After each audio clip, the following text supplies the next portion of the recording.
And good morning, good afternoon, and good evening, everybody. Welcome back into the Dragon Stand.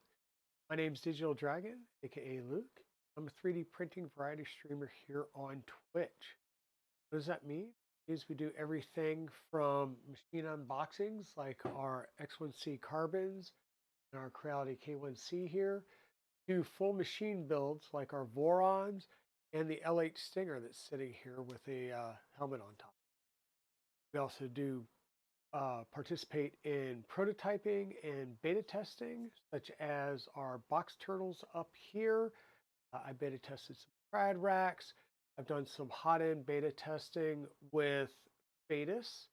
And well, we're doing the open beta today for the RatRig Mill. So welcome on in, everybody. Hey, Chewy, how's it going this iconic fab? Welcome in. Probably going to be a little bit lighter in chat today because I believe a lot of people did have to go back to work today. We'll probably get January 1st off. I'm off the whole rest of this week. So I will probably try to get in a few streams here and there. Y'all are doing well. Good morning, Cruising Girl. We're printing stealth press parts as we speak. Very nice, Chewy. Who did I just saw somebody that did, oh, it was Steve Builds that did the Stealth Press 1S and had I'll say an unboxing of the Mellow M1 is looked like it was in like a small suitcase style printer or yeah, it's kind of designed to go up against the positron. I'll have to go back and review that stream to see if that's something that's pre-assembled or something that he had to go in and build.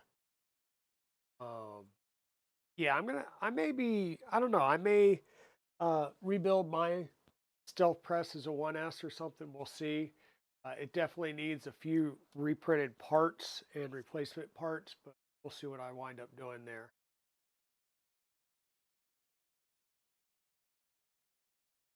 Right, I'm sitting here playing with a glove. So where we're going to start off with today is the x-axis. Okay, the x-axis is the longest axis. Took this out last night, wiped it down to get all of the shipping, manufacturing oil off of it. What I'm noticing is that oily residue seems to be down here at the ends, which I'm assuming is from the cut. Now, I can tell you that they didn't wrap it and then cut it. It was cut and then wrapped with the plastic because there's no cut or melted plastic that you get if you were cutting through, right? I think it's just a bunch of leftover machining oil that's on there from when they do the cuts. I did also ease over the edges with a file just to make sure that there was no sharp edges on these. I'm not sure if that's the way all of their material is going to come when they get into the actual kits. I would hope that they would take that next extra step just to make sure that these are properly deburred. But yeah, everything is looking good. I've wiped everything down. I got the rails out and I wiped the rails down to get off a bunch of the gunk that was on them. Once again, packing oil. We still need to properly lubricate those.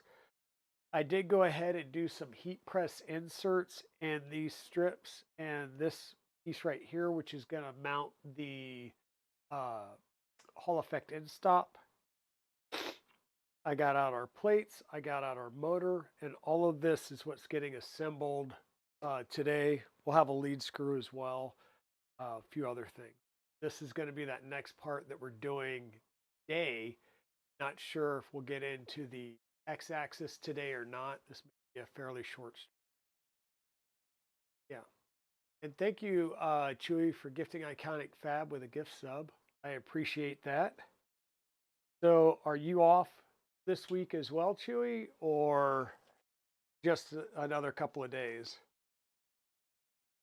I know technically my work was closed down through what day? They were closed down through the 2nd, and then the 3rd and 4th, I just went ahead and took off. I was like, I am not going back to work for like 2 days. It's going to be dead anyhow. I'm just going to scoot these parts off to the side to my little stool over here, just to get them out of the way as we go in or we get ready. I'm going to lubricate these rails. We're going to mount one of the end brackets just lightly because these are going to be end to end on the rails. It's just going to make it a good end stop for getting our rails lined up properly.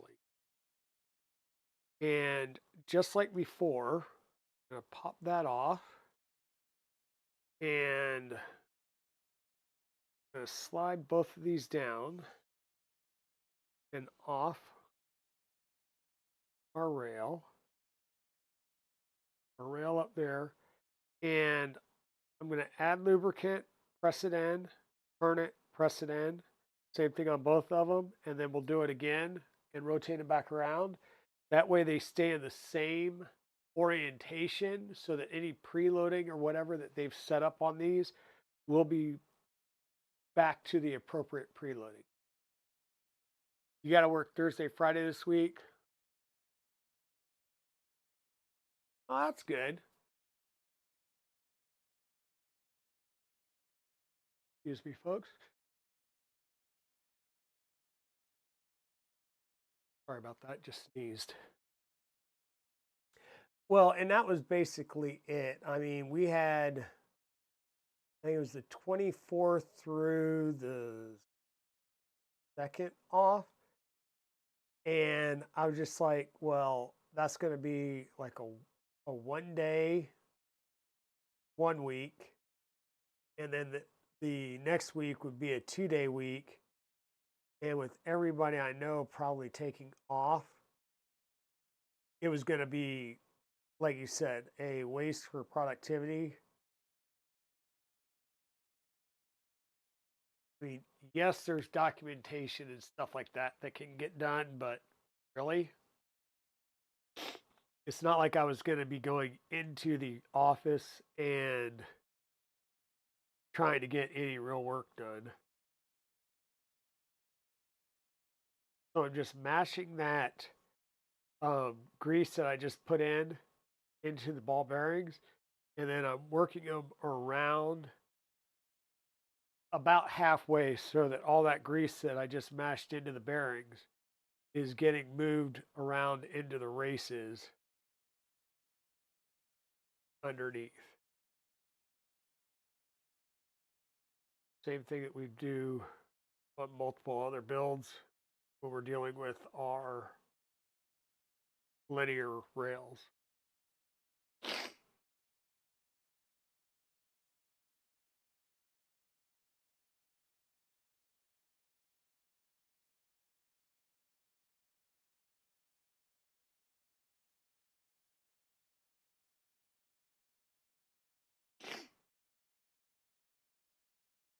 And no one is thinking of working those. Exactly.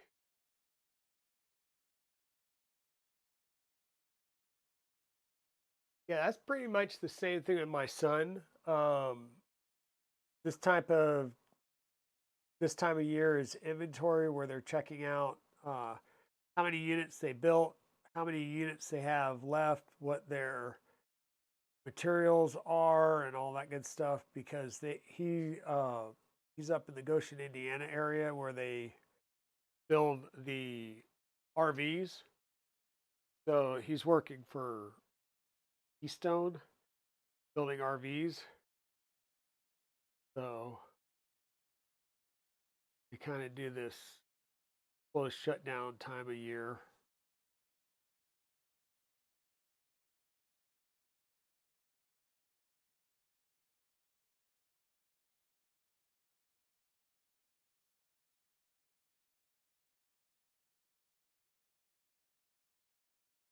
That and it gives them a good break as to whether or not they're going to come back and continue to run full production run, or if they lower their production numbers or number of days a week they're running product. Okay, so that's done. If you've got any extra, go ahead and scoop it in one and working it in there.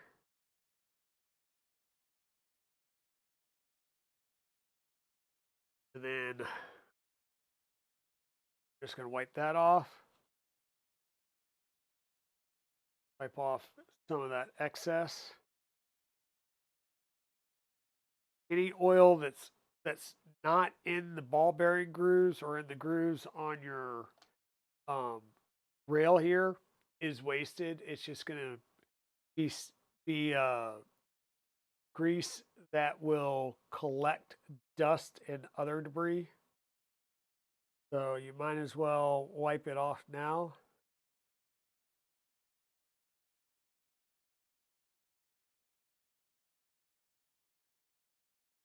Once again, be careful. What I'm doing is putting my finger down in the middle and twisting it, and that's going to make those spring retainer um, kind of squish the balls in and keep them from coming out. You go slow and any come out, it'll probably be on your glove or right down on your paper towel. That's why we're doing this on a paper towel. And that will keep it from running off your workbench and make it easy to put it back in where it came out of.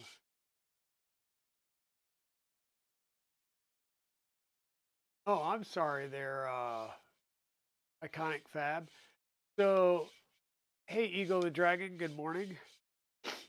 So what are the main and key differences between the RatRig mill and the mini mill or the Milo mill? Besides the fact that they are different manufacturers, um, they're pretty much designed to do the same exact thing, right? Um, they are the main differences that I have seen so far between the two is the chunkiness of the RatRig versus the Milo. The Milo is built using 30 series extrusion. This is being built using 40 series extrusion. It appears like it's going to be a little bit bigger of a machine size wise on the bench. Cutting area, we'll see. I think um, the fixture plate, I'll have to compare the fixture plate. The fixture plate may actually be a little bit less than the other fixture plate, but you can always make a bigger one. I spec wise, they're both going to be using either a 1.5 or a 2.2 kilowatt spindle, or you could be putting in a 65 millimeter handheld trim router like a Makita or a DeWalt or the Carbide 3D router, which is in essence looks like a knockoff Makita. But I think that's going to be it. Really, is just the size and beefiness of the extrusion.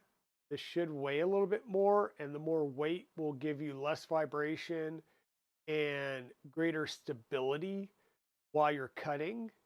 You're going to be able to cut the same materials between both of these mills. It really comes down to the overall size and whether or not you get any more cutting or milling area. And I would have to really look at the spec sheets to see what that is. Because quite honestly, I haven't dug through all the spec sheets. I need to figure out what the usable area of the machine is, because once again, they're using the same size mill or a same size spindles, and the only difference is going to be possibly quality of the cut and how fast you can make that cut based on the beefiness of the machine. Now, I have not done any type of extra dampening, right? Technically, what you could do is go through and fill the unused portion of your extrusions with epoxy granite, right? And if you do that, it's going to add more mass, which you would say, well, wouldn't that strain the motors? You're not going to strain these NEMA 23 motors with that additional mass. The um, the reason you would do that, and the reason you would use epoxy granite to do that versus just filling it with sand or anything like that, one, sand can vibrate because it's a loose material, and it would just cause additional vibrations in the machine. The epoxy granite is almost like a concrete mixture. Oh, by the way, welcome on in, Royal Nomi. Good morning.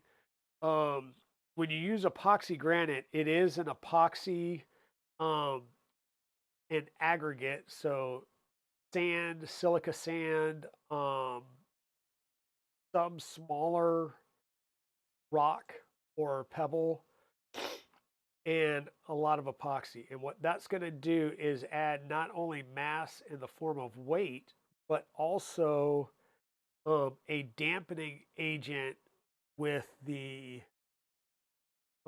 epoxy that's in there holding everything together. And that's really what you're looking for, would be the reduction in vibration and resonance in the machine and the cutting mechanism, which will enable you to have a better cut. If you were going to do all that, right? Break all these down, clean them really well, really lubricate them. Don't just go with Mobilux, go with a very high quality grease. Make sure that when you're assembling this, you're assembling it verifying square as accurately as you can. You would also go through and use your dial test indicator to ensure 100% parallel pass, and not just parallel pass in the along the length, but distance between them and the heights as well. And you're doing that because you're trying to get the most accurate movement system possible, because if you build as accurately as possible, you're going to wind up with the best motion system possible and more reliable cuts, and you'll be able to get down into finer detail. So proper machining, you're getting down into, not hundreds, but thousandths of an inch with precision or better. And the goal there is to have parts that are such efficiently milled that you will be able to do a friction fit of two parts and they never come apart, right? I mean, that's really what you're looking at doing. They may not that they'll never come apart, but that you did a proper friction fit of metal parts. Now, if you want to get truly precise parts where you can basically slip one part into another and the seam disappears, you're doing wire EDM. But here, I don't know why I took my glove off that early, but here I am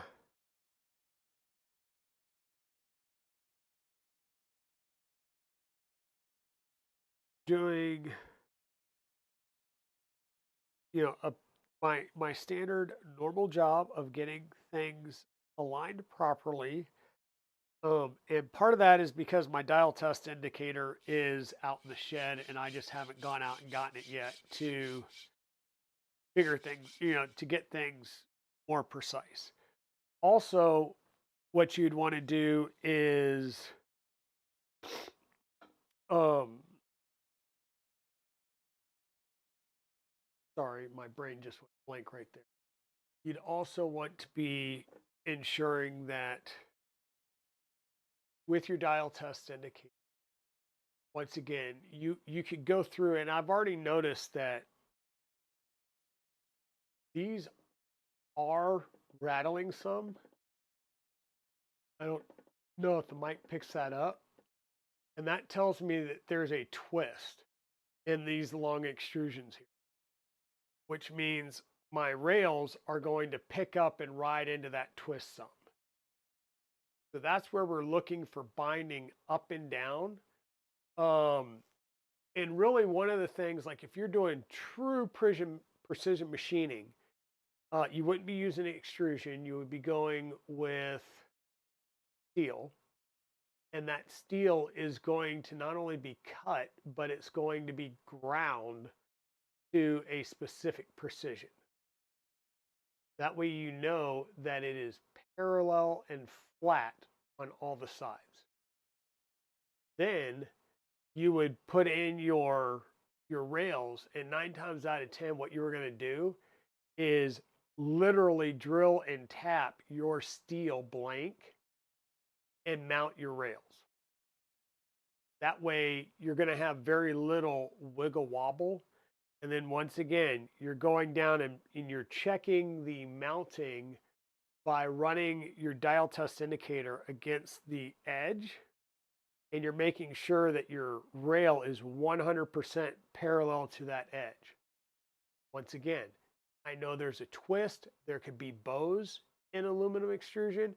That's why I'm not dealing with that on this build. Once you get that in, so you know you have an equidistant all the way down. You can do that with a dial test indicator. You can do that with a depth gauge. Set your distance and measure it all the way down. Now you know that this rail is parallel to this side. Then you'll mount your other rail loosely, and you'll use a dial test indicator sitting on one of your carriages up against the side, and you're looking for any deviation. Wherever it's deviated, you'll move it one way or the other until you get that deviation out, and you're looking for 100% parallel side to side. Now you're going to go at the top of the linear rail, and once again, as you're moving this along the carriage, you're looking for high and low spots, and you're going to get those out. Now, the way that you could do that, if you hadn't just gone and diagrammed everything, would be to go and hand scrape. And you would take the rail, you would mark things, you would hand scrape everything down parallel. That is an awful lot of work, and the precision that we're going to be doing with this mill in a home hobbyist, we're not there. That is way more time than you would ever need to spend for a home hobbyist rail or CNC setup. Now, there are people that will do that. Don't get me wrong, but I just don't think that that is the level of work and pain that we need here for this particular build. Once again, the time you take now will provide benefits and make it easier to tram in at the end. But for now, I am confident in how I'm building this right now. Down the road, I may take it apart and rebuild it a little more precise. Once again, this is a beta unit. There will be changes between this unit and the ones that go out on the street. Fully anticipate that. So, and right now I just put these in dry with no Loctite because this plate will be coming back off. I am once again just using this as the end plate basically for when I set my rails up here. Gonna snug that up.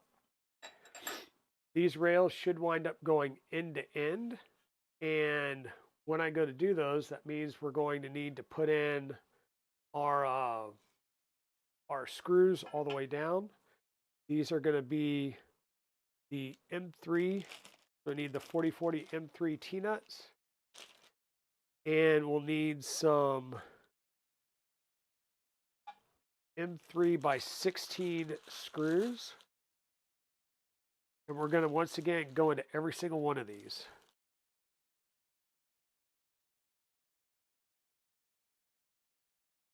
A backroot of hard metal help unwarp it?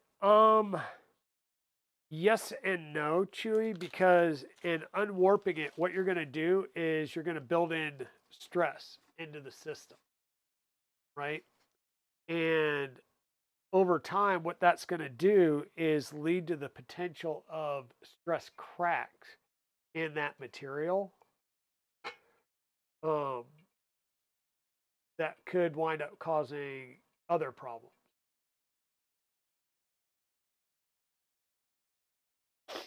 Because once again, this is going to be a high vibration, we'll call it system.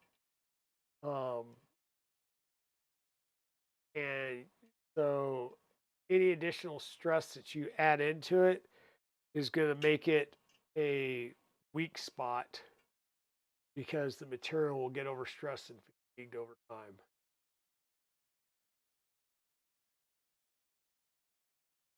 Your shed is an enter at your own risk place right now. Exactly. Mine is too. Mine is too. I need to get in there and clean some stuff up and make room for setting up the Milo properly and getting the software set up on it so that we can start doing some recordings and testing out the Milo. So I haven't run it yet, partly because, once again, I've got a 1.5 kilowatt spindle on that one, and it requires a 20 amp outlet that I only have out in my shed. I don't have a spare 20 amp here in the house that I could use.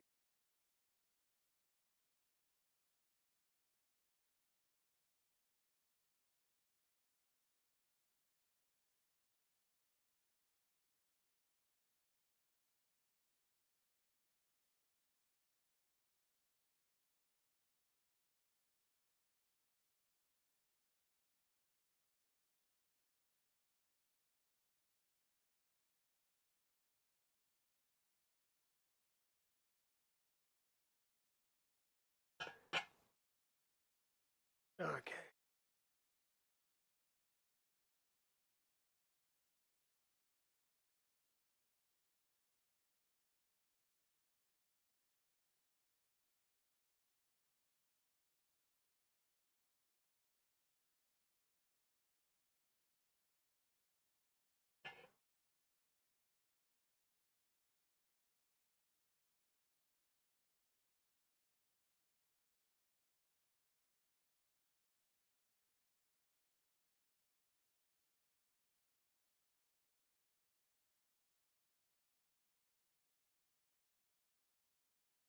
Okay, Royal Nomi.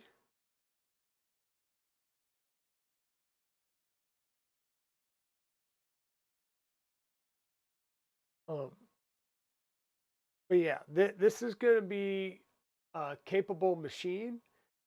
Like I said, I'll have to look at the specs between the two to figure out which one may have a larger cutting area. But beyond that, you should be able to get good quality finishes out of both of them. You're not getting aerospace tolerances out of this unless you really go and spend a lot of time setting everything up, which you can, as we were just discussing. You can set these up and you can get near aerospace quality precision out of these. But at that point, would it be better just to invest in a Tormach and go that way. I don't know.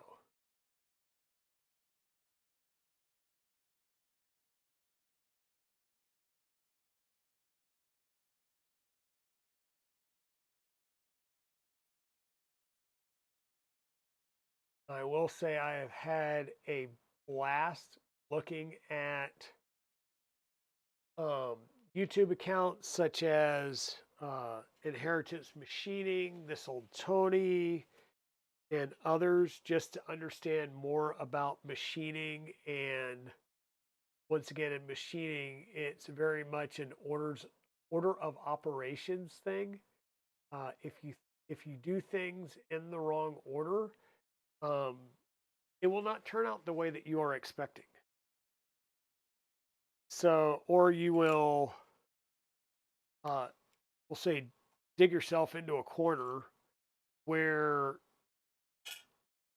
you won't be able to finish all of your operations because you no longer have appropriate work holding uh, spots anymore, right? So that's very much where when I talk order of operations, um, it's can I build in this order, or am I going to wind up having to take things apart and redo things, either because um, I forgot to put in a part, or I didn't think about it, thinking I'm going to have clearance to put X in place and I can't. Like, truth be told, if I'm torquing down the end plates, then I have to have the motors off the end plates because the motors are going to get in the way of at least one of the screws that I need to torque down. Certain parts and components in here you're going to want to torque down to reduce, once again, all the vibration possibilities, because vibration will lead to deviations in the final surface. It could show up as surface flaws. It could show up as slight imprecise measurements. Now, if you've got a surface grinder and you're grinding everything to final tolerance, you're building things like that in to um, your cut recipes, and you're getting within a thou anyhow, and then cleaning it up the rest of the way with a grinder. So, and when I say a grinder, I'm talking about a true machining grinder, not a handheld die grinder. Talking a beast of a machine, most likely running off three-phase power and being used to surface grind down into the hundredths of or not hundredths, but thousandths of an inch.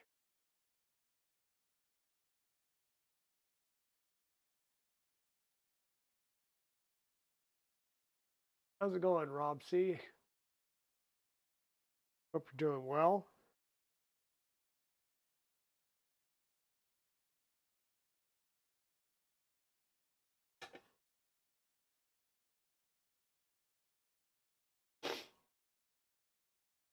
I am still dealing with some sinus stuff. The weather here has been so incredibly wonky.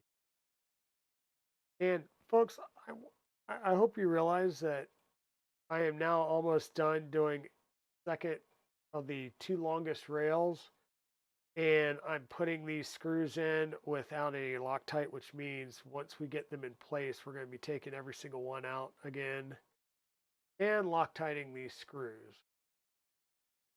Yay. Should have been putting Loctite on them as I was putting the nuts on them, but I apparently got to talking and missed that step.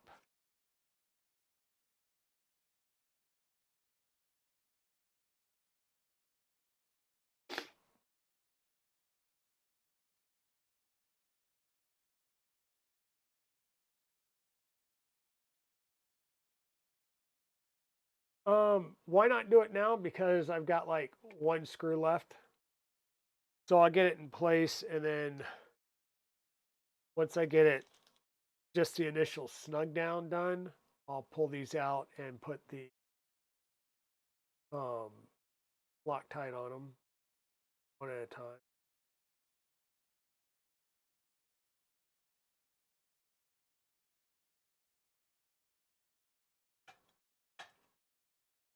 Okay.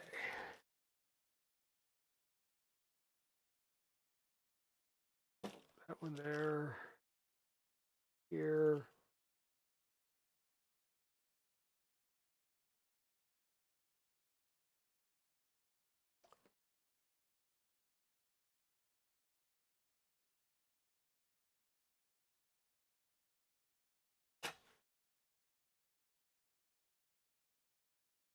Okay. Now, the one thing that we'll need to do is we'll need to just initially get these lined up, and then we'll get them snug. And when I say snug, I mean just lightly snugged. Okay.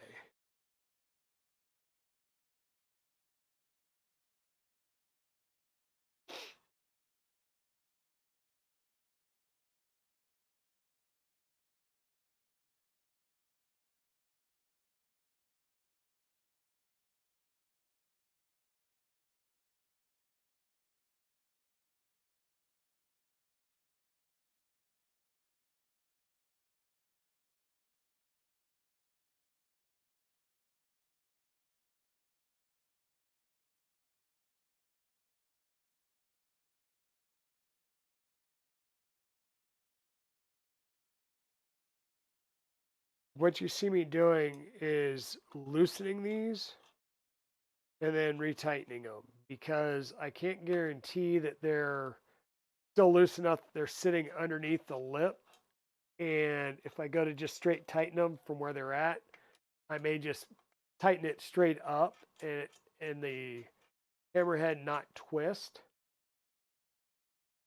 So that's what you're seeing me doing, is undoing them a few turns to make sure that they're down underneath the T-slot lip.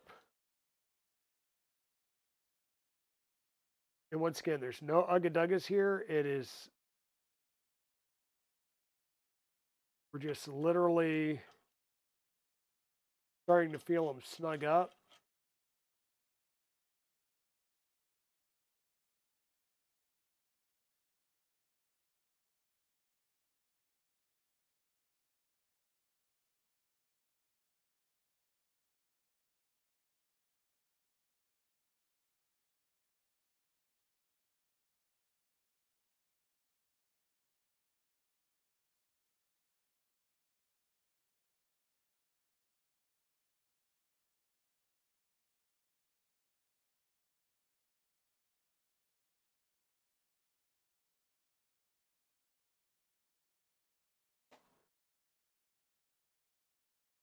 Put a little bit of Loctite on it.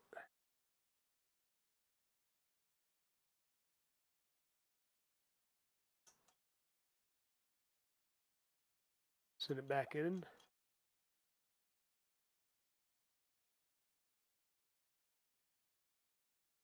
And once again, not tightening it up all the way, just getting it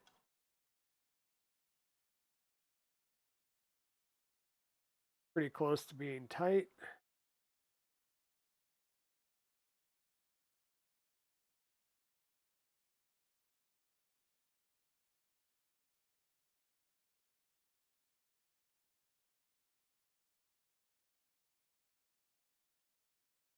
And then we'll go through and we'll work on tightening these up one by one. When we go to do that, you'll see that I will actually move our printed guides up and down to make sure that we're nice and equidistant the whole way around.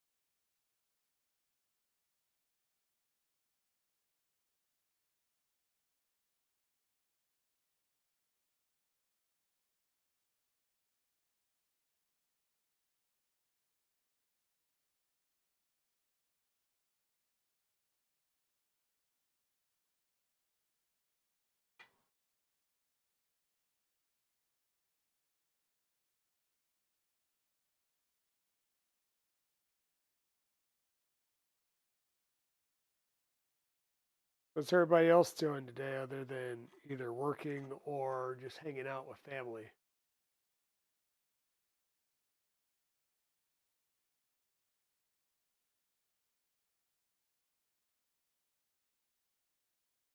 Later today, I'll be working on my stream setup some because I'm going to try and get a profile set up in OBS for YouTube so that I can do a YouTube stream this week. And then also, once I do that, I'll probably work on resetting up my Twitch settings.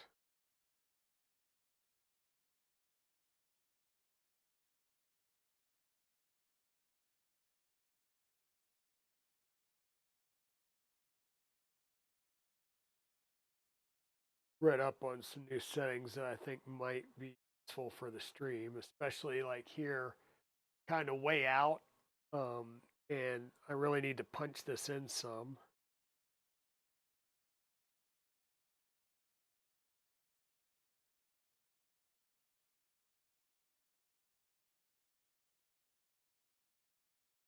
Let me see if I can.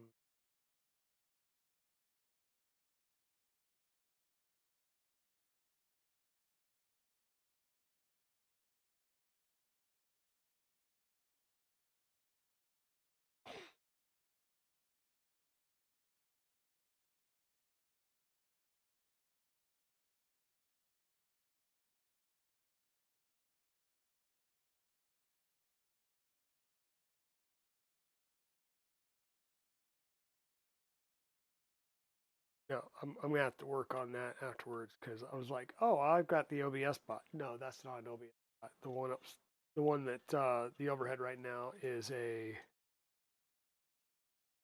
uh, Logitech C922. I'm sorry, no, it's not. It's a Brio 4K. I just need to use different software to do a closer shot.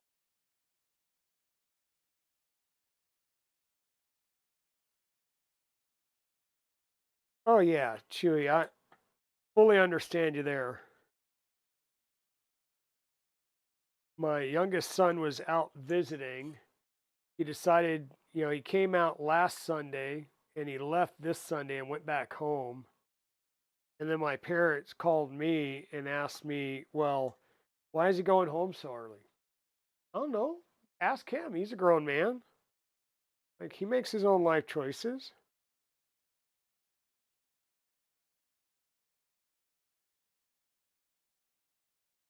But it's funny, they called me to see how he was doing, to see if he was here. I was like, why don't you call him? Well, he doesn't answer the phone. Are you calling the right number? Because he's sitting right downstairs. I would hear his phone ring.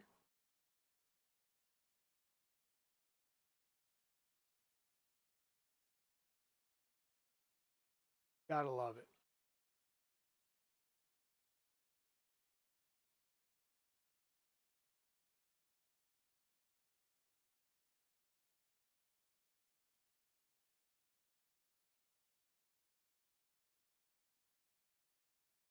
Yep.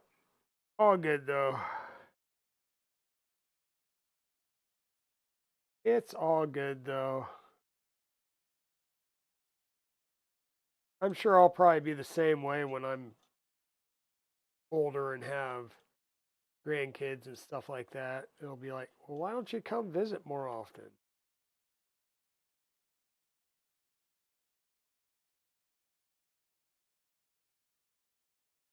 Why aren't you doing things with your life? Why aren't you married? Why aren't you giving me great grandbabies? That whole type of stuff.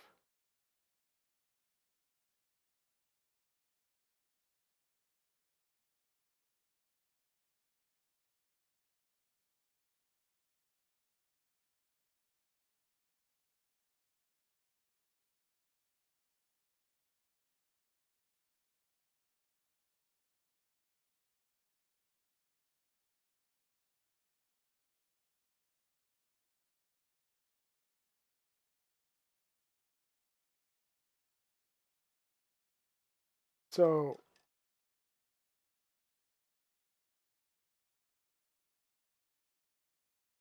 I am using these printed parts that we used on the 120. It does have a guide that sits down into this channel, and I will use it to set up this first side here. And what that's going to do is set an equidistance from this inner channel to this versus the outer edge. And I can come back with a depth gauge and check the side to see how close the side is to being perfectly straight, level, and all that good stuff. Once again, it depends on how anal one wants to be. So we're here at the middle, doing ugga dugga.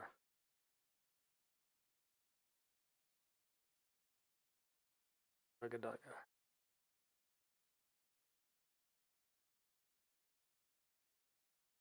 Ugga dugga.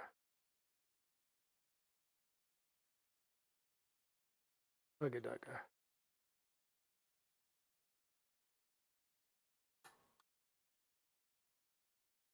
Ugga duggas.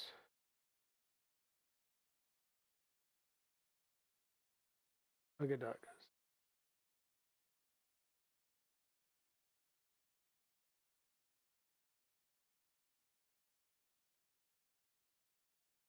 Ugga dugga. At that point, I'm going to slide back down here.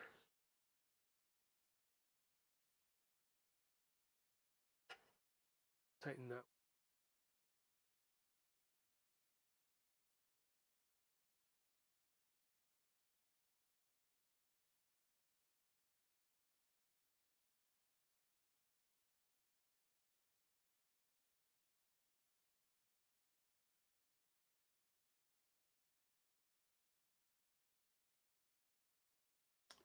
Hey, Bearded Printer, how's it going? Oh, yeah, come on in and lurk for a bit. It's all good. We are just working on continuing the build on our RatRig CNC mill. Once again, this is the longest piece, and this is going to use the end-to-end linear rails here. And this is the x-axis that we're working on. And once again, we're just going to need to go through and get all of these screws set up with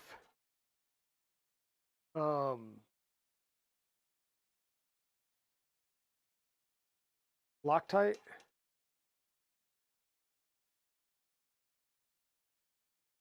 Now, there's two ways that you can go about snugging these up. You can start from the inside, or you can go from one end and go and work your way all the way down to the other end. If you start in the center, you must work your way out from the center without skipping any bolts. And that is to ensure that you're not creating a like if I did this one and lock these down, it could induce an upward bow in the rail.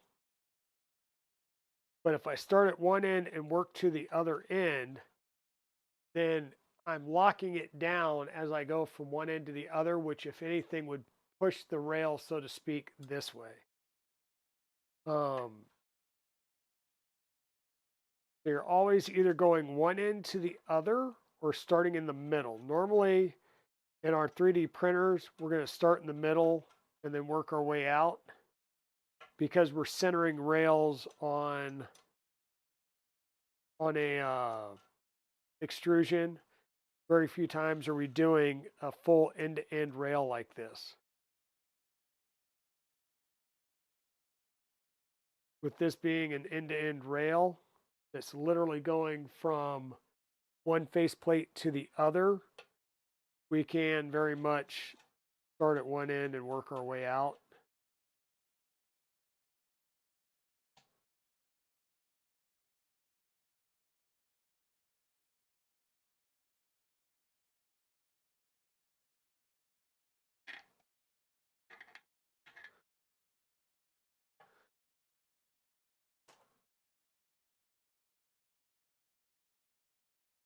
And once again, I just snugged this up so it didn't do a lot of movement. And then I'm going to pop these out one at a time, get some Loctite on them. And once we get all of our screws back in place, then we will go back and do the tightening.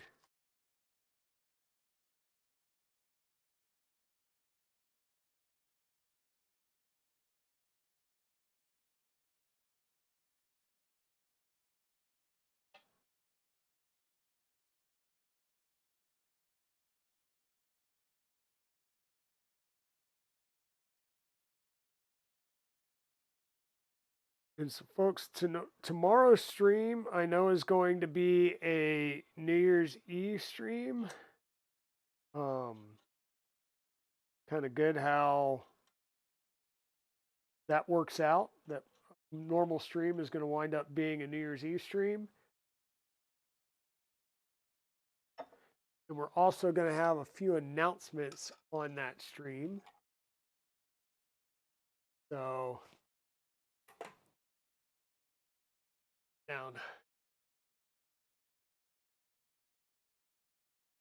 One of those announcements is going to be about the Streamiversary stream. Good news is I've already got a couple of vendors online to provide some giveaways for that stream. So we will have several giveaways on that stream.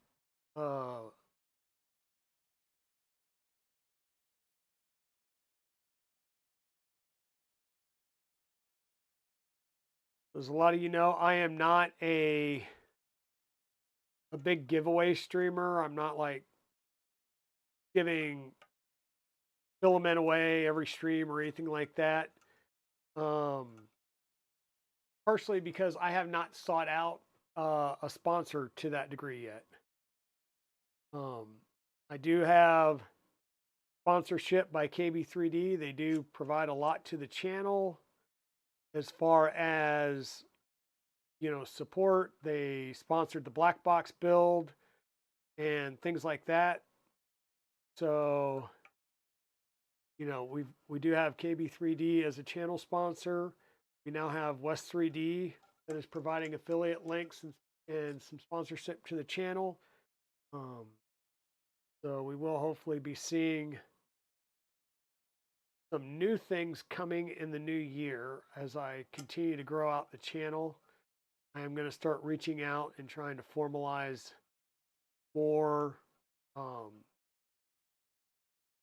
sponsorships. And when I look at sponsorships, I am not going to, you know, be like, oh, I'm a Bamboo guy. Bamboo sponsor all my printers, and all of a sudden now I'm just a 100% Bamboo shop or something like that.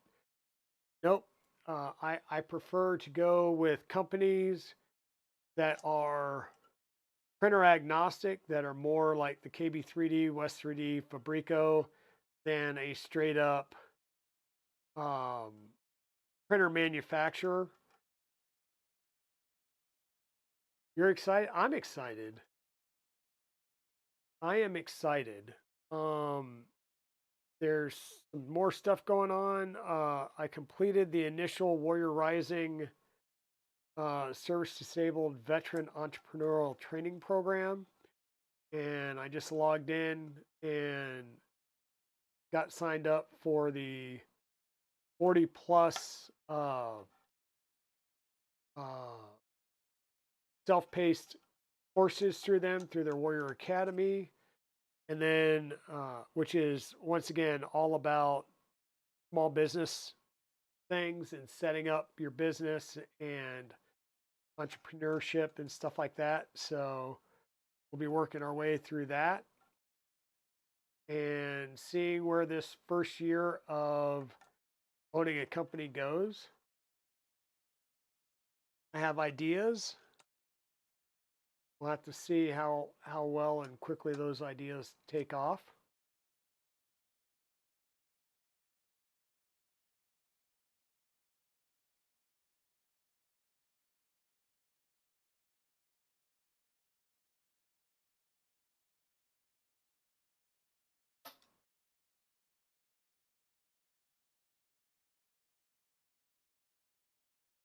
And folks, when you're putting Loctite in here, especially like this, make sure that you're not getting Loctite on the top of your rail.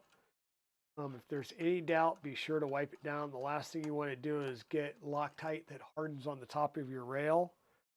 That will then cause a drag point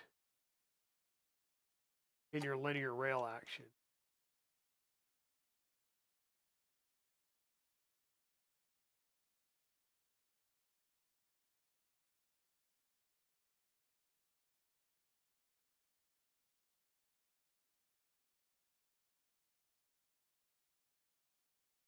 And I know some people may say like, well, why are you doing Loctite through a linear rail into hammerhead T-nuts? Well, on my V0,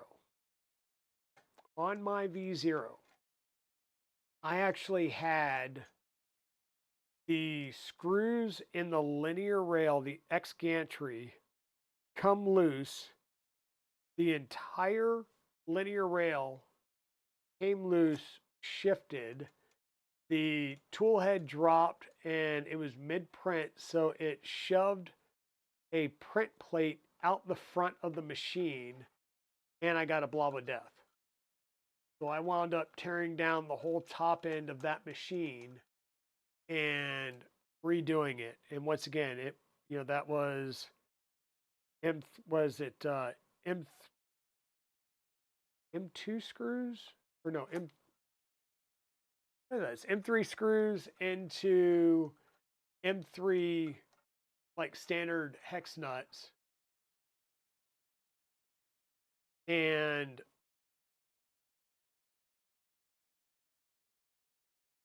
yeah, it was a mess. We'll just leave it like that. It was a mess.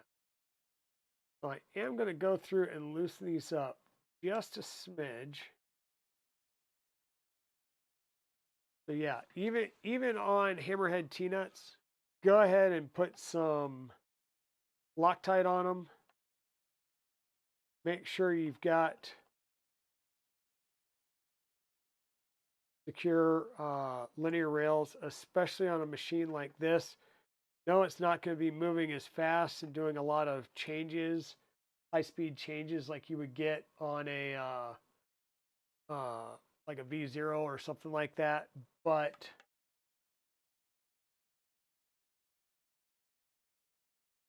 just save yourself some time and anguish.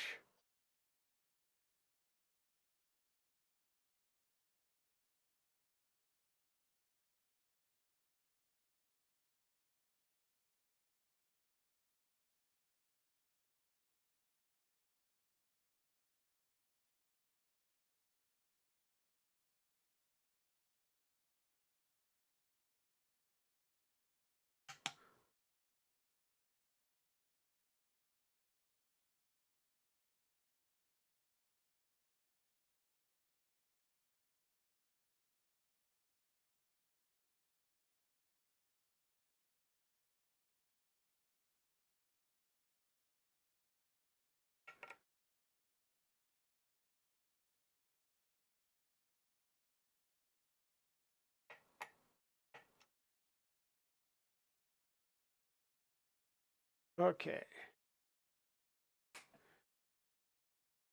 So the X linear rails are now installed. And see, we'll have the two end plates.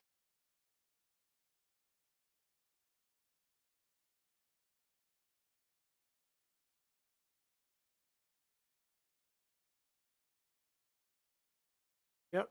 So we'll have our two end plates. I'll go ahead and pull the end plate on this side out and put in the put some Loctite on them.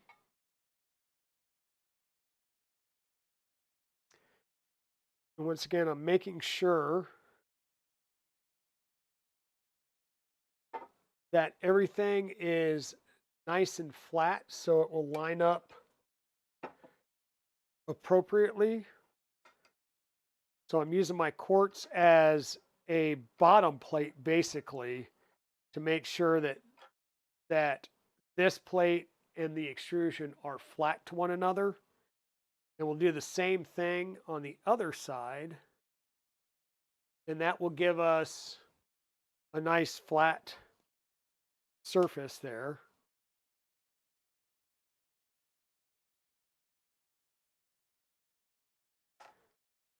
And let me tell you, these M12 screws are freaking chonky, especially compared to, you know, we're so used to M3 and M5s, and then you get something really chonky like this, and it's just crazy.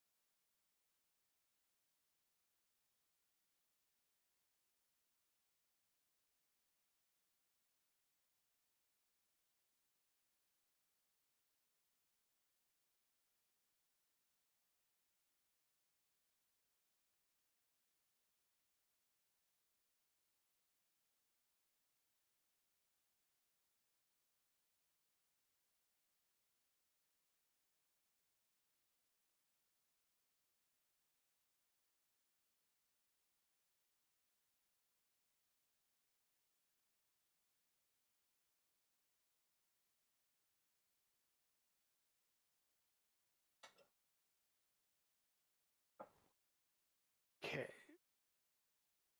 so that side's on. The other side plate, memory serves me, we want to hold off on putting that one on just yet till we get our lead screw in place. And before we get our lead screw fully in place, yeah, we need to get our T-nuts on the bottom of the plate done. So just like before, we're going to have the dual T-nuts. These are palm type material, so like an HDPE material. Hey, Penny Ruxpin, how's it going?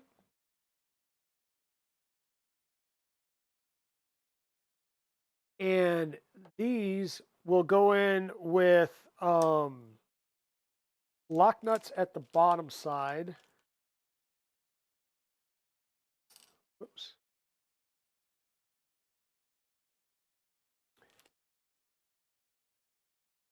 And these were which one? M5s, of course.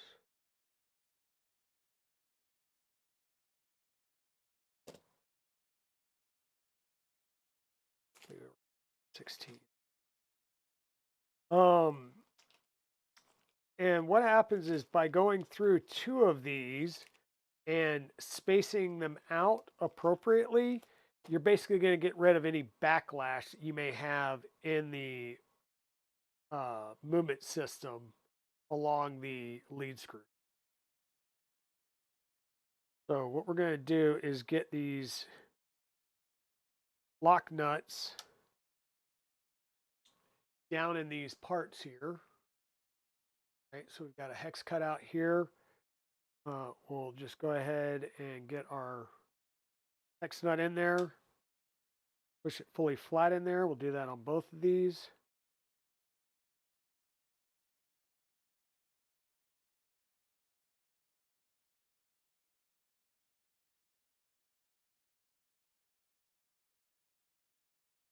And then on our plate, once again, we're going to go through where we have the counterbore holes there.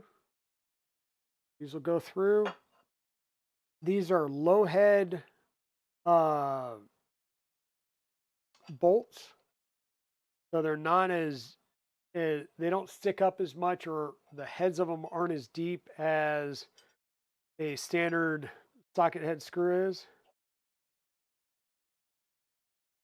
And we're going to leave these a little bit loose. Like we don't want them fully locked down because we do want a little bit of movement on this initially. Because what we need to do is make sure that we are straight between these two plates, and that we're not kicking our lead screw off at an angle. We won't fully lock these down until we get the lead screw in and it's fully supported on both sides. Uh-oh, Petty. Well, I hope it's a quick and simple outpatient surgery.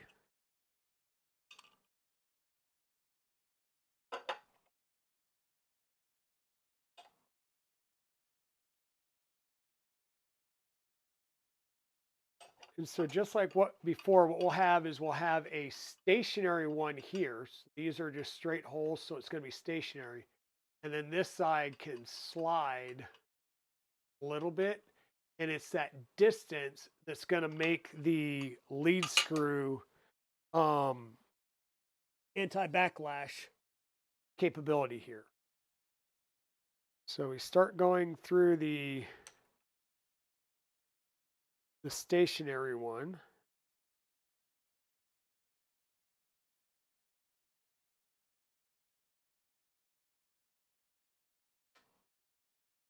And the lead screw will go in when you get it aligned right and you've got the right up-down orientation. Up, down, side to side. Basically, you got to be 100% perpendicular to your nut, and the lead screw will start to go in with no problem.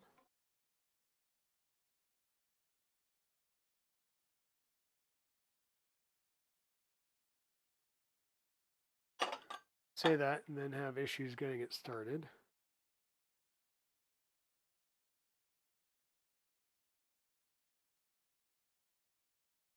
There we go.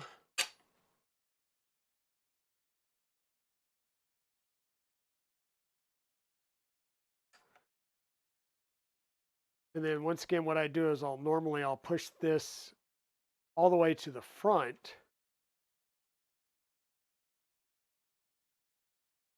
Meaning this block, I'll push all the way to the front.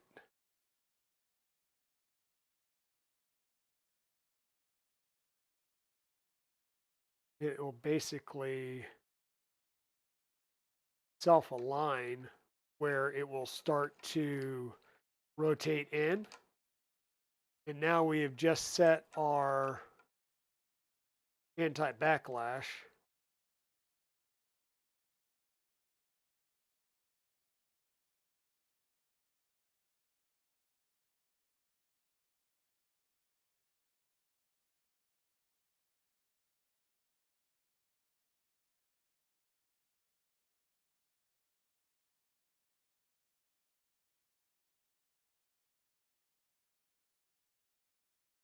Which way?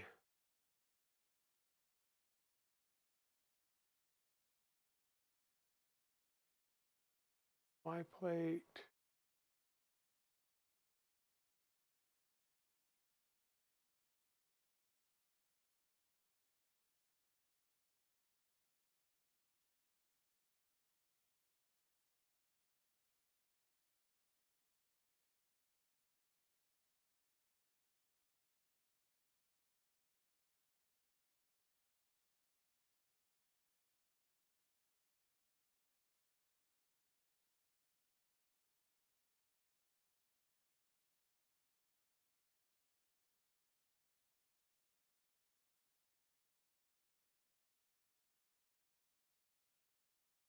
Start it.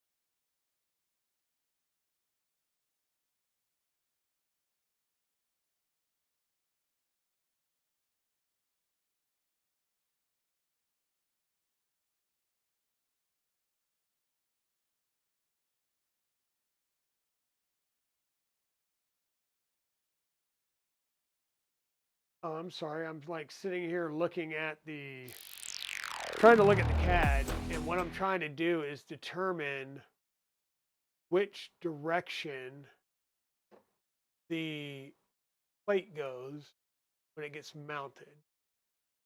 And so what I'm trying to do is figure out if I have one of the plates hidden.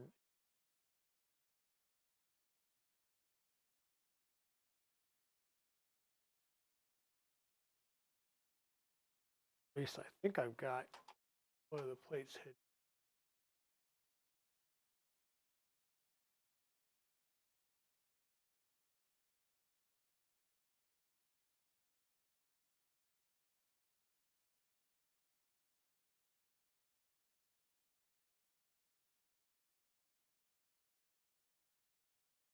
That's that plate, the bottom plate here, not showing up. What I'm trying to get to.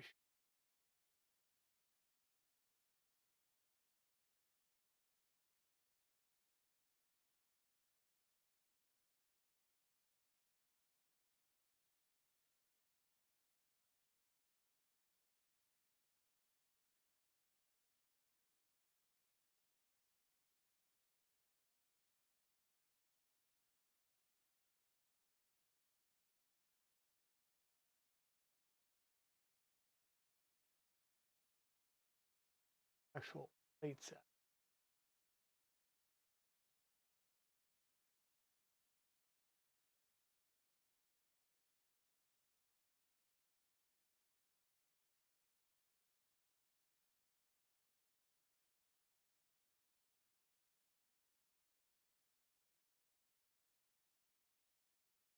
All right, that's kind of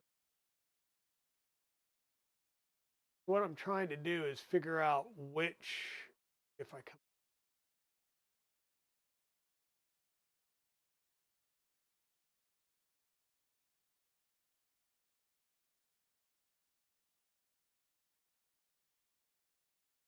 X, Y.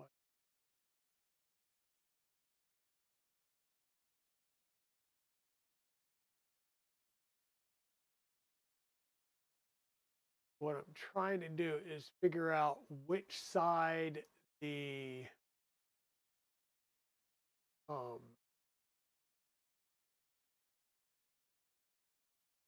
so the adjustable is towards the motor.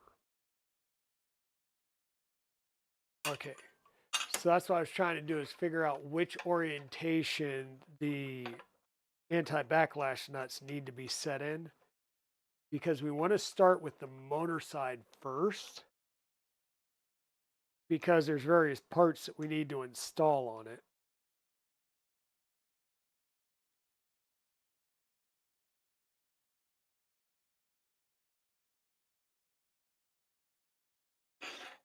And there's going to be a couple of other things that we need to install on this plate before we mount it.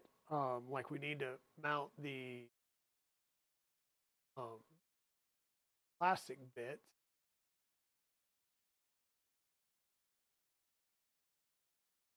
These plastic guides. What? Through side 3x6. So we've got these plastic guides that have to be installed. Um, Figure out right orientation for those.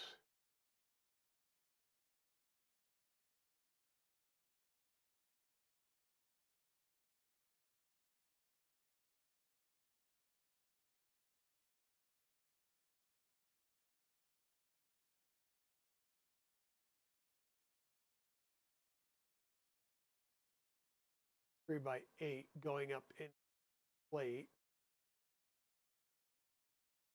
These look like they're facing the outside. Okay.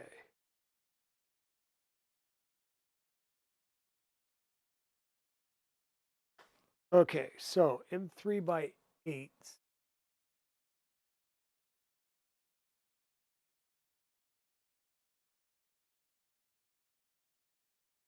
M3 by 8.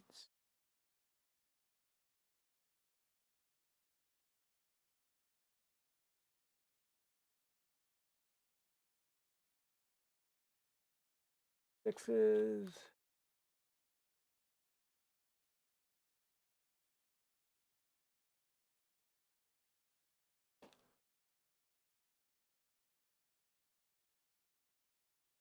There you go. So I believe these are for the bellows.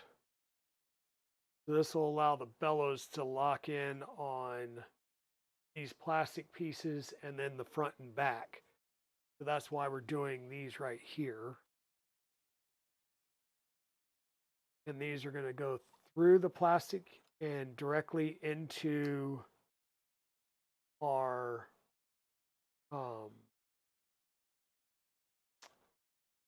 frame here. You normally don't want to put any Loctite on anything going through an ABS plastic. I am going to put just a little bit on one of these screws, because once again, this is going to be a vibration point because it's the actual mounting plate. So at least one of these screws, I want to have some Loctite on it, because this is going to hold the bellows. And the bellows is what's covering the linear rail and the lead screw on the y-axis to keep stuff out of it.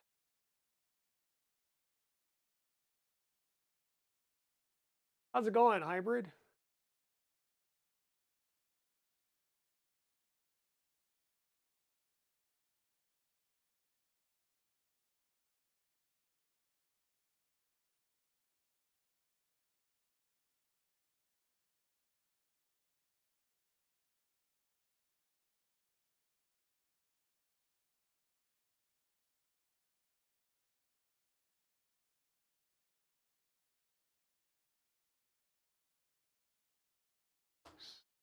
One of these gets a little light coating of Loctite on it.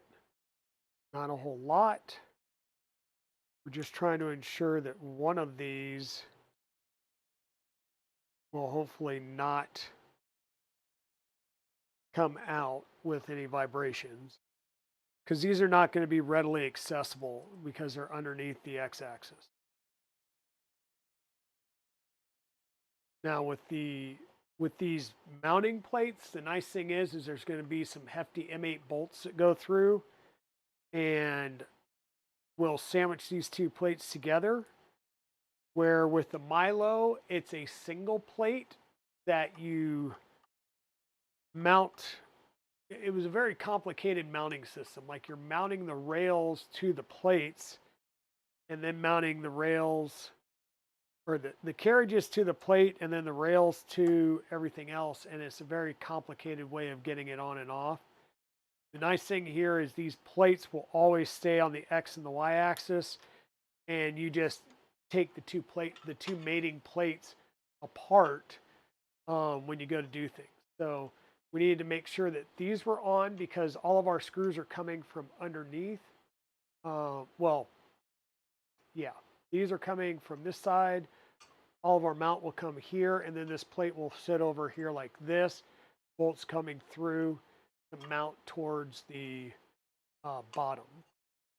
So what we'll do is we'll move our carriages down here, being careful not to run it off the linear rails. We'll need our M3x6s.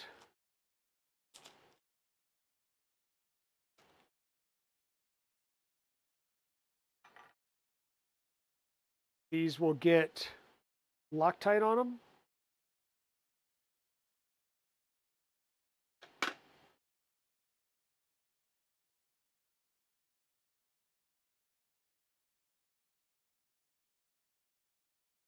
And we're just going to work on lining up our 4 carriages, and we're not going to lock this down just yet.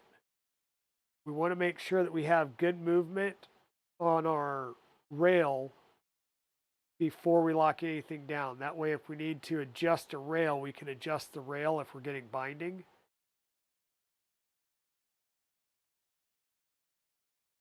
We're just putting these in loosely so that the plate has a little bit of slop in it and can self-align a little bit if needed.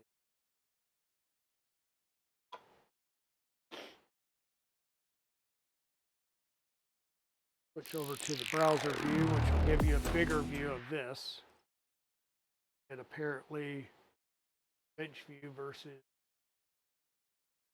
overhead view.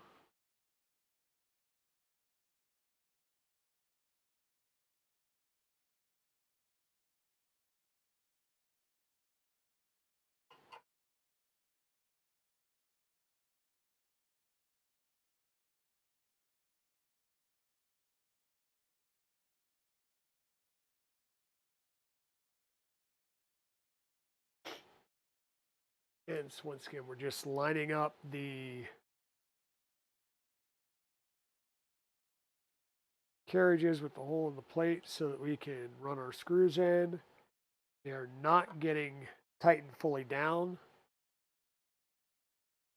That will allow some movement of the plate on the rails.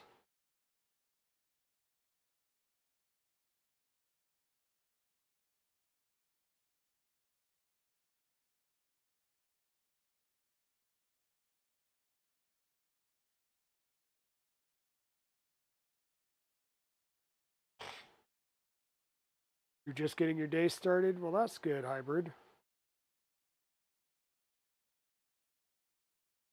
I slept in just a little bit today. I need to actually start getting back on a sleep schedule here. Got thrown way off with my son being out here because we were staying up late watching movies on TV and stuff like that.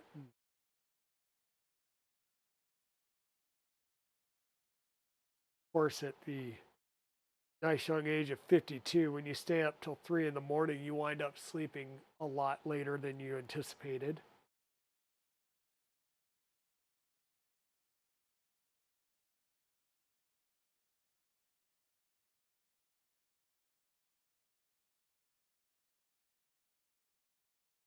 And once again, be very, very careful that you do not run these carriages off the end of the rail as you're trying to get these lined up. That would be a bad day. Hopefully you didn't have to yell at too many of the doctors, Nomi.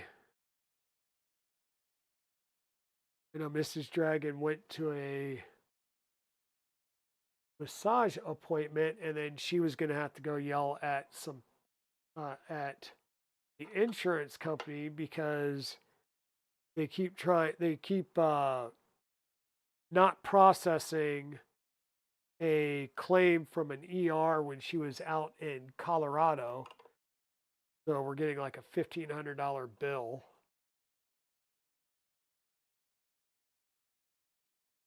She's not happy about it.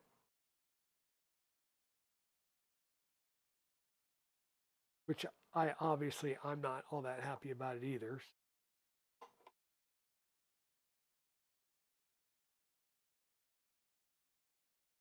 All right, so that's 3 trucks connected. We'll do this last one.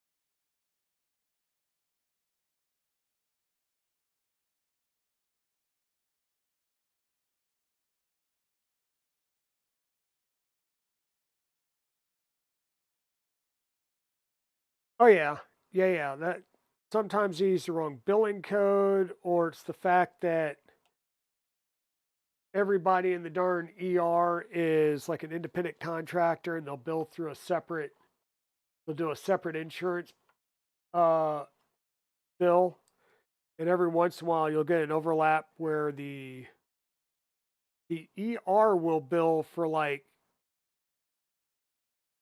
some like radiology, and then radiology will send in a separate bill, and TRICARE will be like, well, we paid these people, so we're not paying both, which I get. Trust me, I get. But it's a simple thing of they need to decouple on the who's filing for insurance side out of the hospital. All right. I'm going to do as I say, not as I do. It is really not advised to clean your hands with isopropyl rubbing alcohol or isopropyl alcohol. Just saying, it's going to dry your hands out big time, but I've got so much grease on my hands from these screws that before I started touching things. Now, all I'm going to do is slide this plate up and down the length, and it's moving real smoothly right now, right? So what we're going to want to do, get this over so you can see what I'm doing, right? We're moving full length without an issue. So we're going to start in an X pattern and a large X pattern.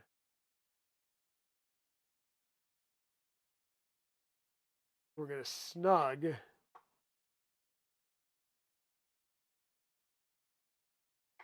a large X. So basically 2 of the 4 screws on each carriage. I'm not putting any real ugga-dugga, I'm just snugging them.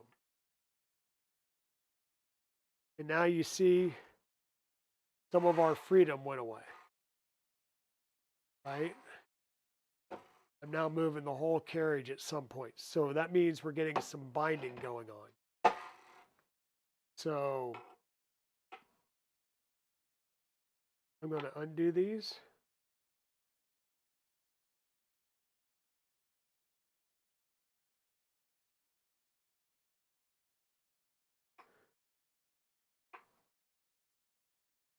By undo, I mean basically a quarter turn.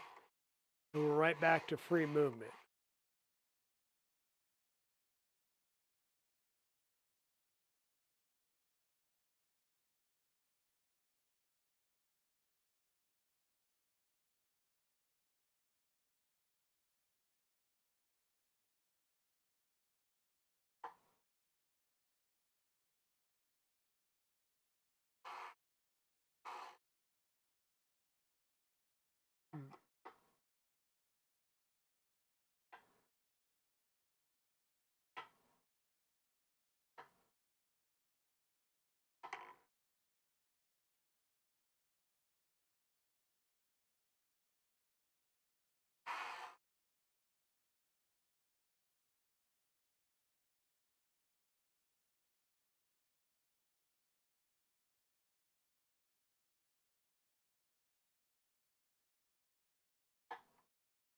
I'm just going to slowly start snugging these down. And hopefully everything is going to self-align. There, like I said, there is a tiny bit of wiggle room in the screw holes. So you're just making sure that everything aligns, and we're just doing a slow ugga-dugga, snugga-dugga.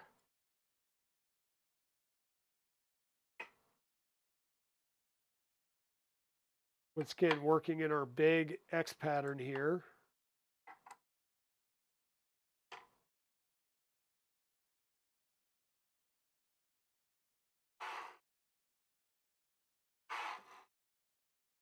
All right, we're a little tight up here at the end, so here's what I'm going to do.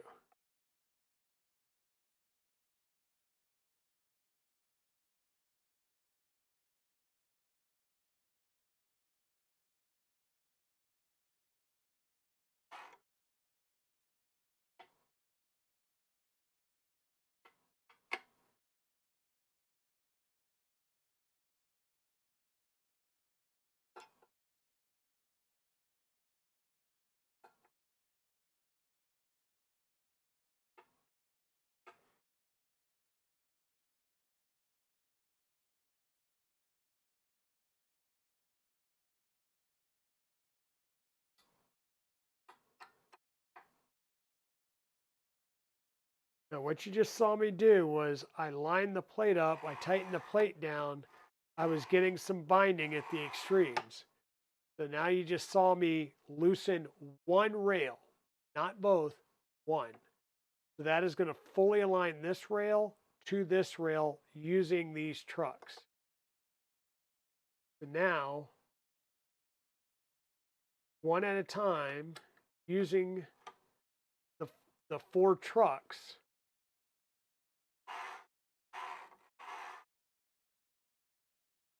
I'm going to tighten this second rail back up.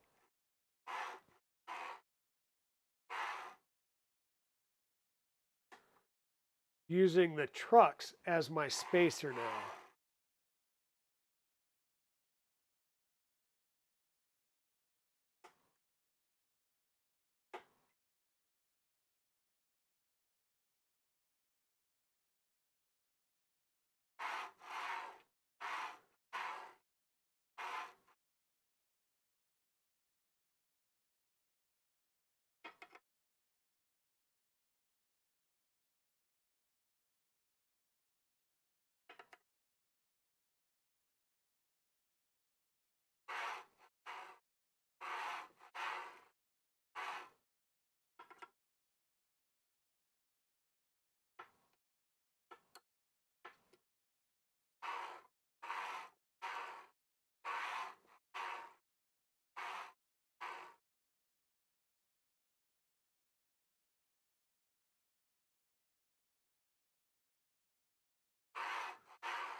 Okay.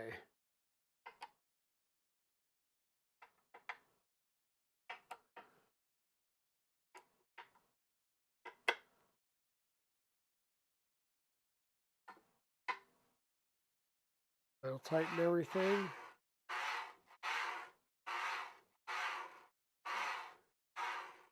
We've got good movement.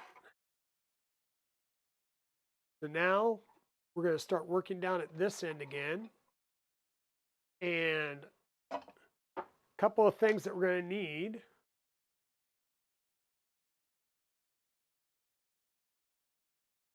For one of these up here. We're going to need a couple of bearings, one for each end.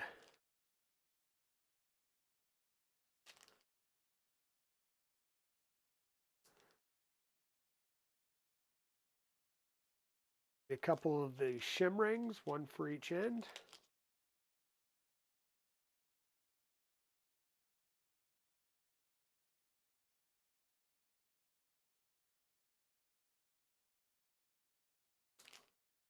Locking rings.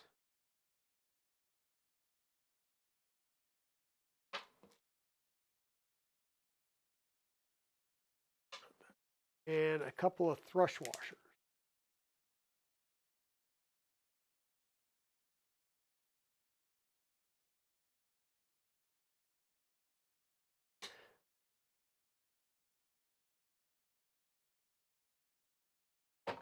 Okay, so at this end, get that down. We're going to need one of our locking rings. That locking ring is going to use a set screw. It's like an M3 set screw, which uses a 2.5 millimeter wrench. We'll go ahead and get that set screw in there started with some Loctite, of course. And we're just going to slide that on the end of the screw. While we got our Loctite out, we'll go ahead and we'll do the other one.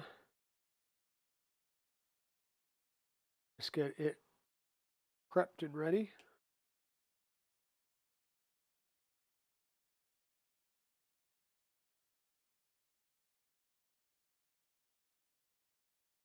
because this will go down at the other end.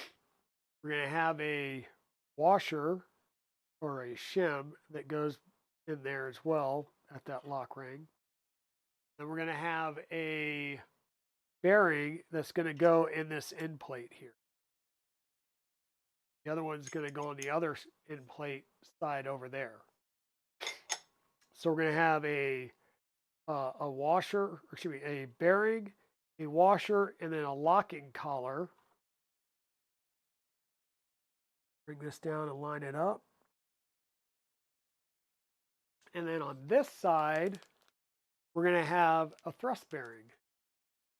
And before I put the thrust bearing on, we're going to actually put our motor on like 2 or 3 times. So no big deal here.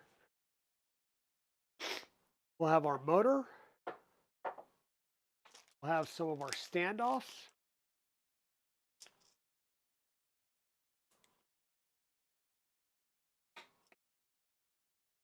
And what are those screws? Screws are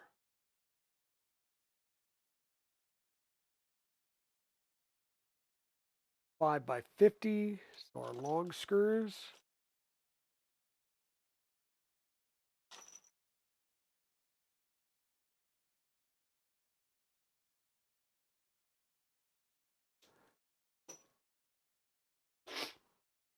And so these are going to go through our motor mounts, through a spacer block, okay?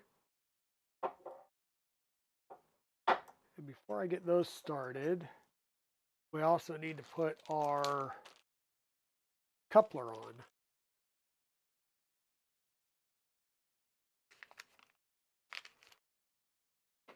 Now these are really nice couplers. They're a clamping style, which is nice. You'll have a small size for the shaft of the coupler and then a larger size for the lead screw.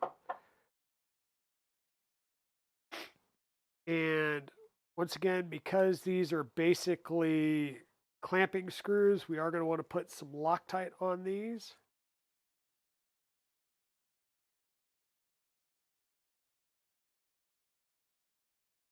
Because we do not want these to come loose. That will lead to unexpected movements of our shafts here.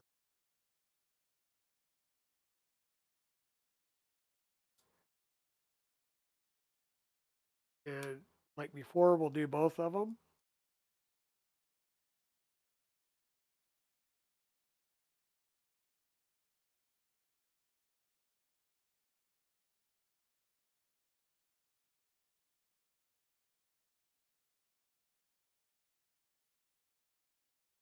Okay, we got that prepped. So what we're going to do is we need to get our thrush washer going. And our thrush washers, on one side it's flat, on the other side it has a grooved area. That's for the bearing. You're going to have that, your floating bearing, and then another ring with a grooved edge and a flat edge. The grooved edge, of course, goes on those bearings. And what this is going to do is provide both shear and compression to the rod here. So I'm going to take the end that goes on the our shaft here and push it till it bottoms out. Now I'm going to tighten that screw up to clamp it onto our lead screw. We're going to push it all the way up against that thrush bearing. We're going to take our washer and our locking collar, push it all the way towards it, squeezing it together to put some preload on it. And we're going to tighten that locking collar. So we have some preload on our thrust bearing there. Okay. Now we're going to install our motor. And which way is our... Looks like the wire is going to be coming out towards the right-hand side here.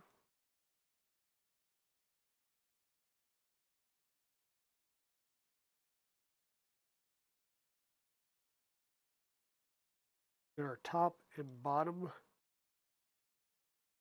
there.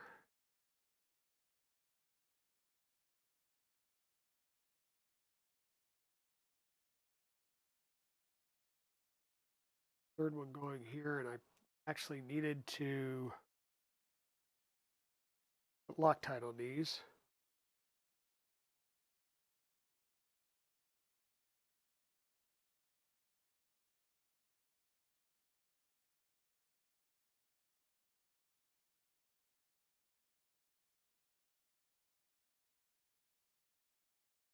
I'm only setting up 3 of them, just because trying to do all 4 will get a little unwieldy.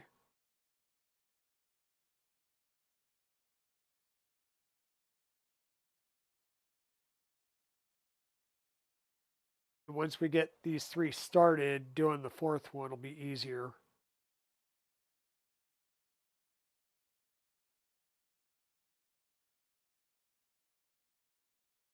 The other thing we're going to do while we're here is this plastic piece goes over these 2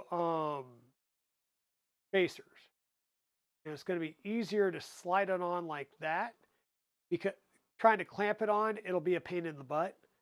So doing it that way makes it a little bit easier. These are M3, excuse me, M5 socket heads, so they require an M4 bolt pattern. We're going to make sure our shaft lines up with the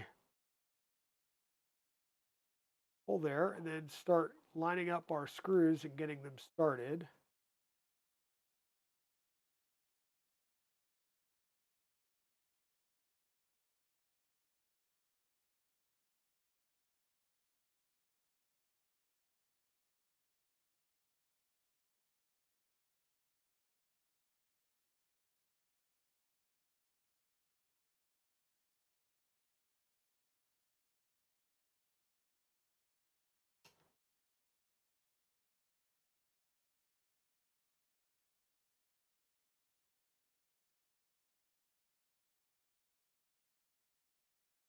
And of course, I just said did what I said not to do.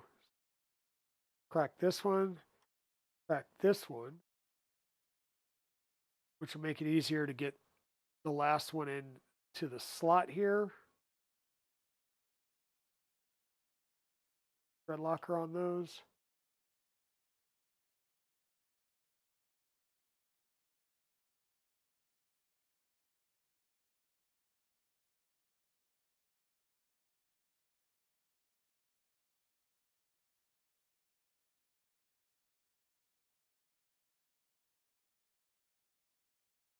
And okay. Now that we've got our motor on and the shaft is aligned with our shaft here, we're going to rotate it so that we can get to the locking screw and clamp this down on the shaft of our motor.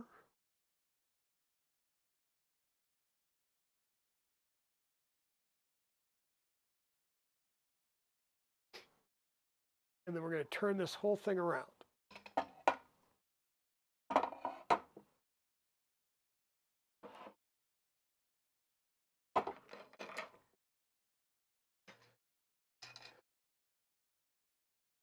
So we've got our the remaining end of our shaft here. Let me go back to our overhead view.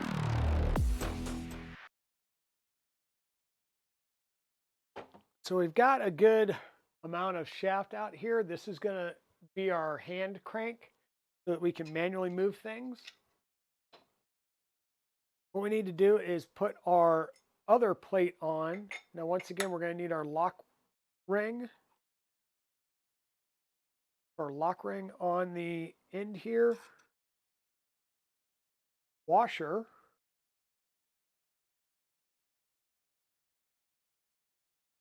Then we're going to go into our bearing here.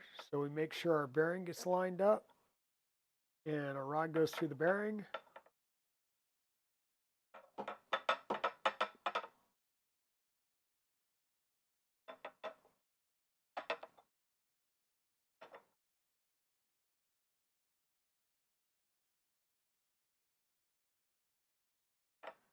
And with anything else, that bearing has to be lined up perfectly for it to go on.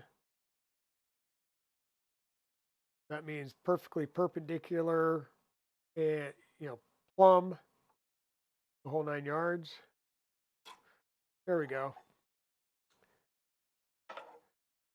Cheat a little bit. There we go. We need to get our other 2 end screws here. So we'll do some Loctite on these.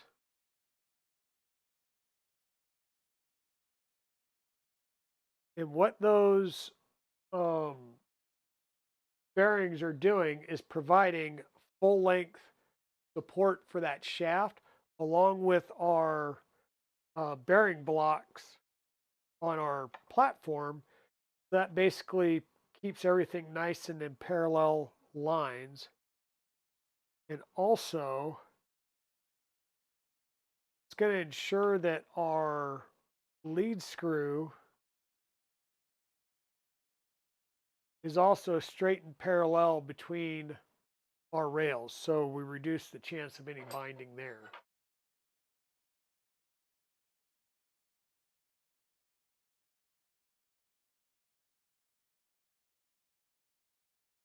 It'll be fully supported at both ends. It'll be aligned straight because of our nicely CNC machined brackets, which have countersunk screws and countersunk bores, which will help align everything up as well, side to side. Dug these down.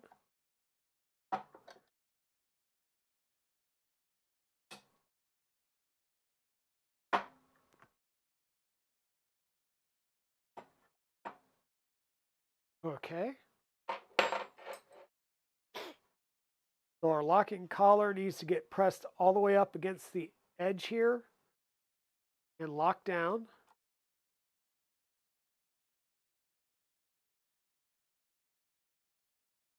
Now with those locking collars at the end, we would be able to physically move this and it will rotate in here. Now, remember that we don't have this locked down fully yet. We wanted to hold off to make sure that it wasn't skewed and off at an angle. We've now basically set this up so it'll be parallel. And I need to lock down my ones at the end that'll be straight.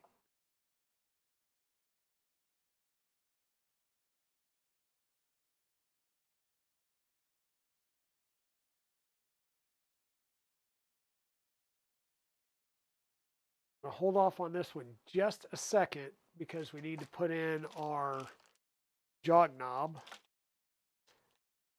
And by the way, the jog knob is just a really large lead screw nut.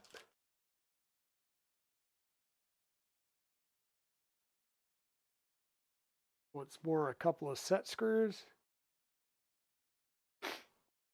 Thanks for the lurk there, Hybrid Robotics.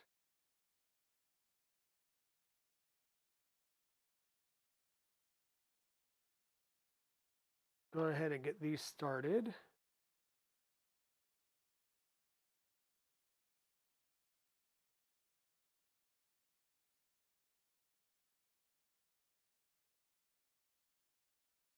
And just like on the other side, we'll need another thrush washer down at this end.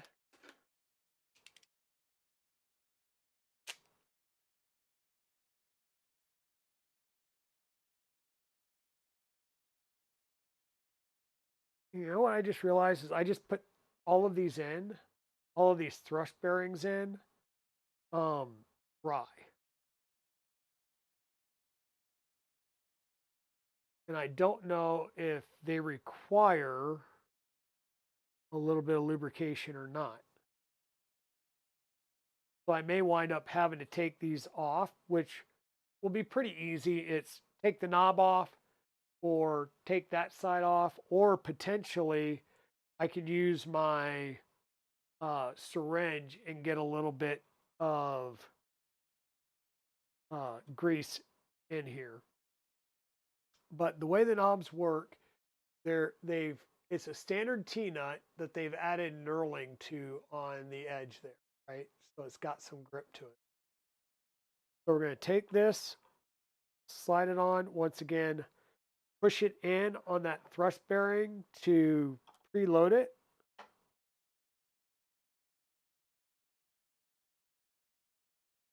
We'll tighten down our set screws.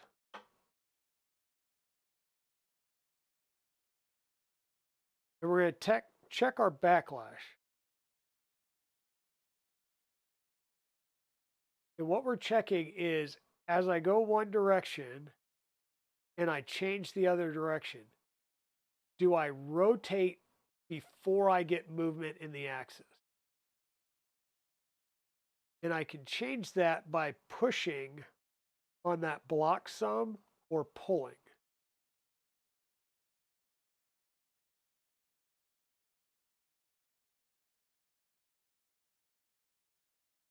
I'm good there. So once again, we will lock this down.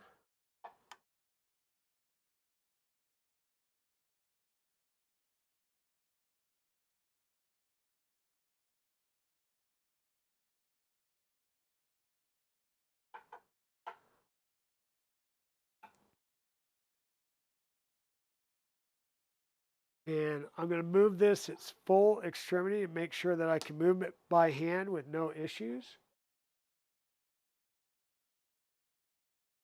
Hey, Westry One, how's it going, sis? The long axis, by the way.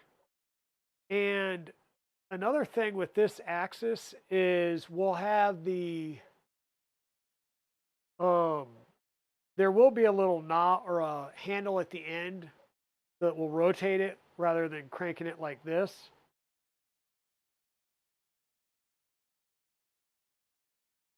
So we do seem to be getting full movement.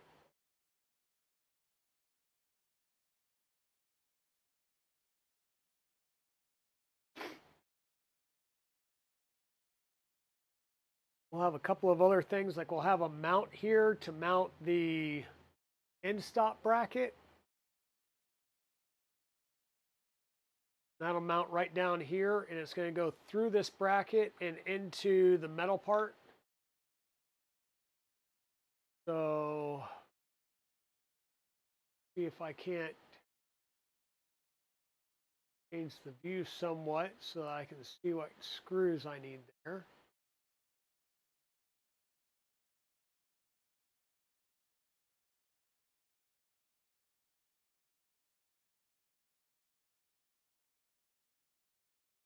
Three by 30, those are pretty.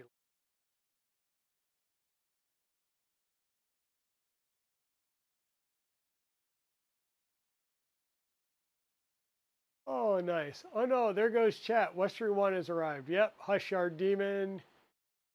You're just chilling lunch and doing the clerk's office. Well, that's always fun.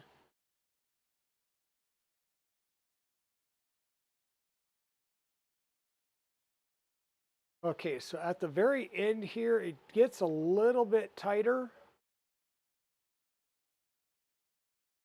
So I'm going to crack that one.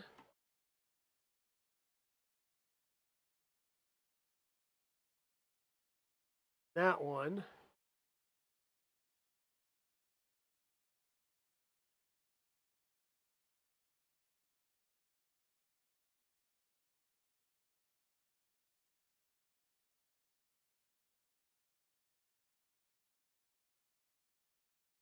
Hey, Nick. Turkey, cheddar, and crackers. Not a Lunchable, but might as well be.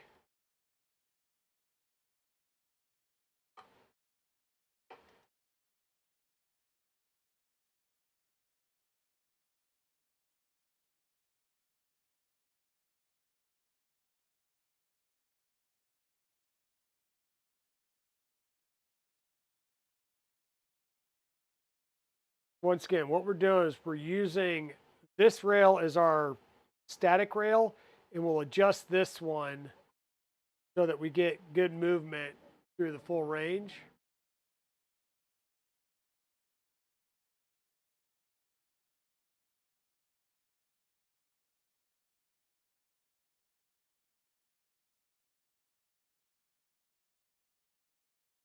Everything's moving pretty good. I'm just going to kind of put this back in the center.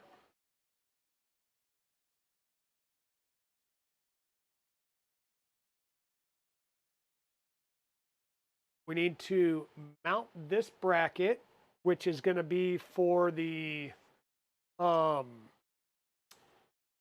end stop for this axis. So set that over there. We'll put the 3mm driver away.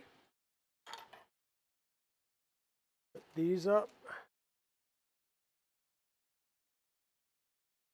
And it said M3 by 30 screws. So where's the M3 by 30? M3 by 30.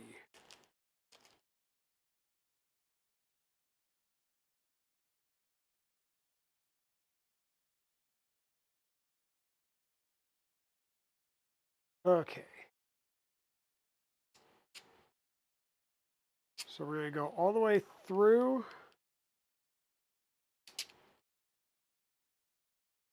And this will go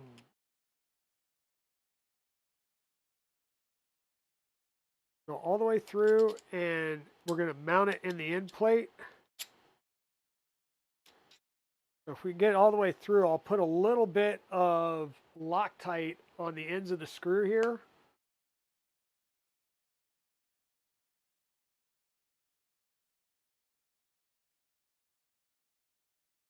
Not that much.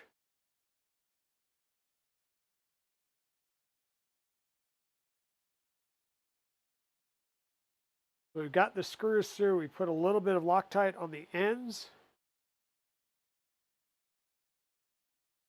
And we'll go ahead and get this lined up and start screwing it into place.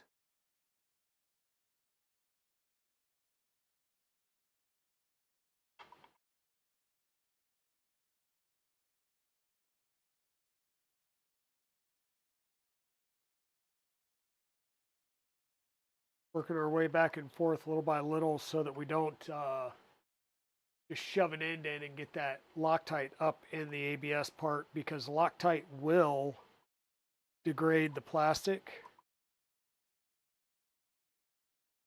How's it going, shenanigans?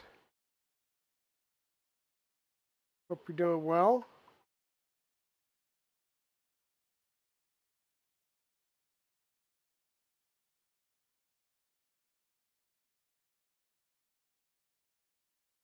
Yes, this is the RatRig Mill. It's a little beefier than the Milo that we did before. The Milo was using, the Milo used 30 series extrusion, and this is using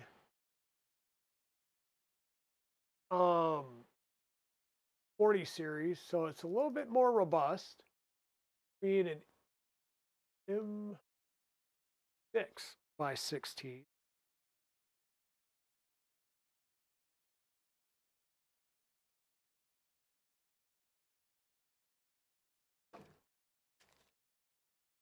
That's M6 by 16. Do I have M6 by 16?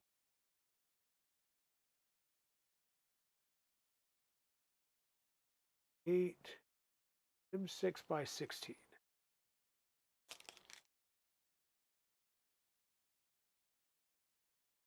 which would make sense that I have a M6 by 16 4040 block nut.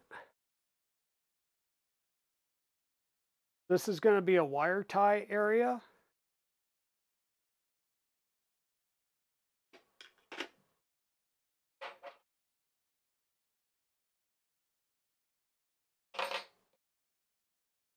And I'm winding up, believe it or not, using a set of SEE Allen wrenches because I cannot find the set of whatchamacallit, metric ones that I have.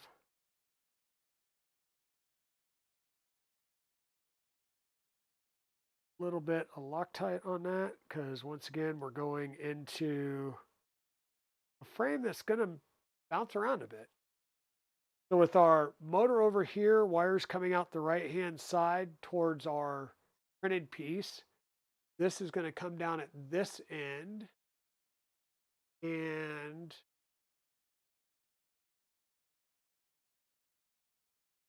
which orientation?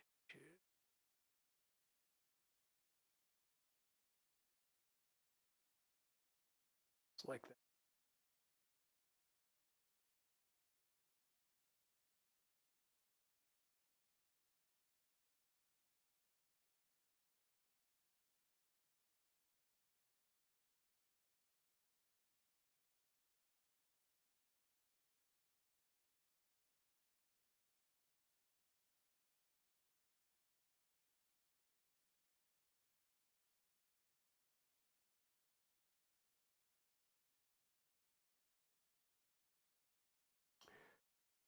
Okay, there we go.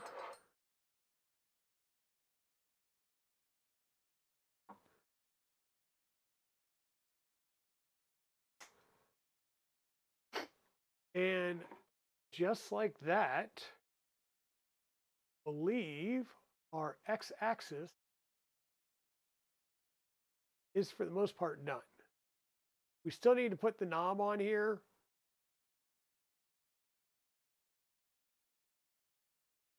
Is what, an M5 by 40 button head screw with a 35 millimeter standoff.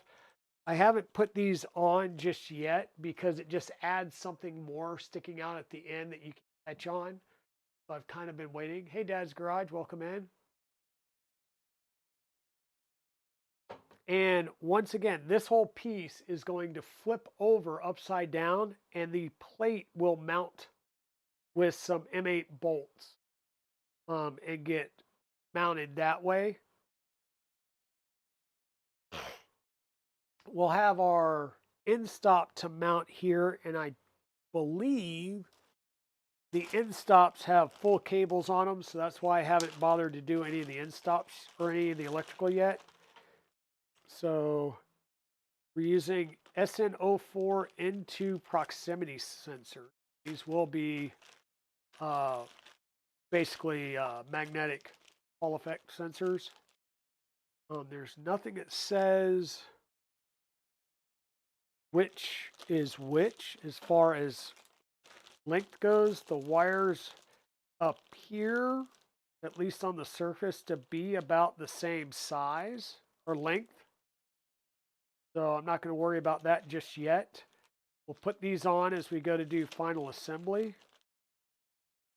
Just because, once again, I don't want any more wires than I have to out here. And they should be easy enough to put on.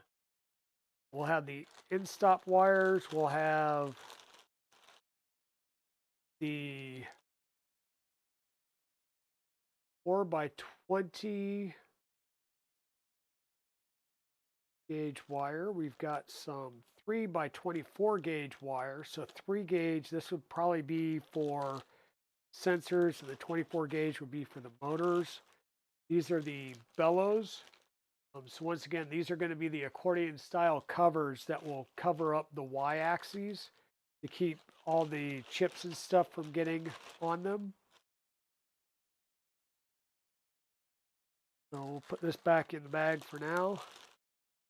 We'll dig that stuff out and add it later. Right now, we're just trying to get done with the physical build. I am not planning on installing that on the other piece just yet. So, but I will show you what it looks like. Okay. We set that off to the side. We'll bring the big boy up here. So, next side view. So here is the mill so far. And what will go on is this piece will flip over. The two plates will sit on top of each other. And there will be 4 M8 bolts that sandwich them together, that hold them together. So we'll have the bellows going between the end pieces and these plastic pieces right here on the front and back. That's why we had to put these here with the M3 screws. So the bellows will cover up your Y. You really don't need to cover your X because it would have to basically bounce and come back up. You will get crap underneath there, I'm sure, but not as much as you would in the Y, which is why we're adding the bellows to them. You have a cover plate here to keep stuff out of the back, and then your electronics will mount on the back here in one way or fashion.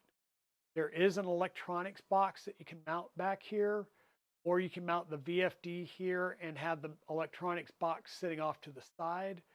There's going to be an enclosure and an advanced electronics box that would allow you to basically keep the VFD, the rodent, the power supply, and stuff like that in a plexiglass or acrylic box that's made out of probably 30-30 extrusion with plexiglass all around it and den rails that you would mount the VFD in. That's kind of where we're at. So now that this component's done, like I said, I don't want to connect these just yet. We'll need to add some wiring and do some other wiring that we might be easier to prep and do before we mount these two together. And it then just becomes a little bit bigger and unwieldy. We will have a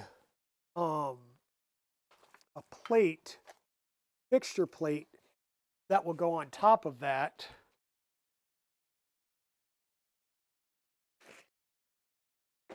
And like I said, this is where I need to do some looking to see how big this fixture plate is against the one from the Milo.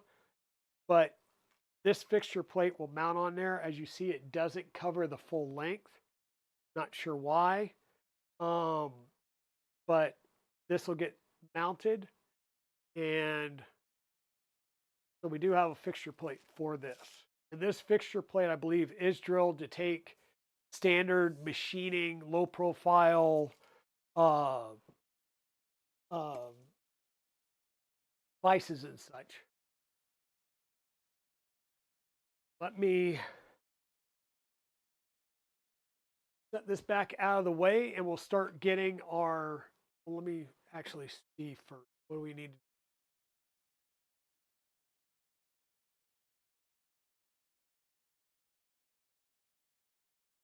to just look at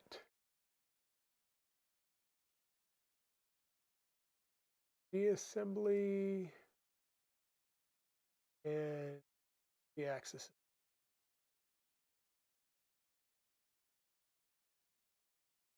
Okay, so you'll notice here that we've got kind of two pieces. We'll have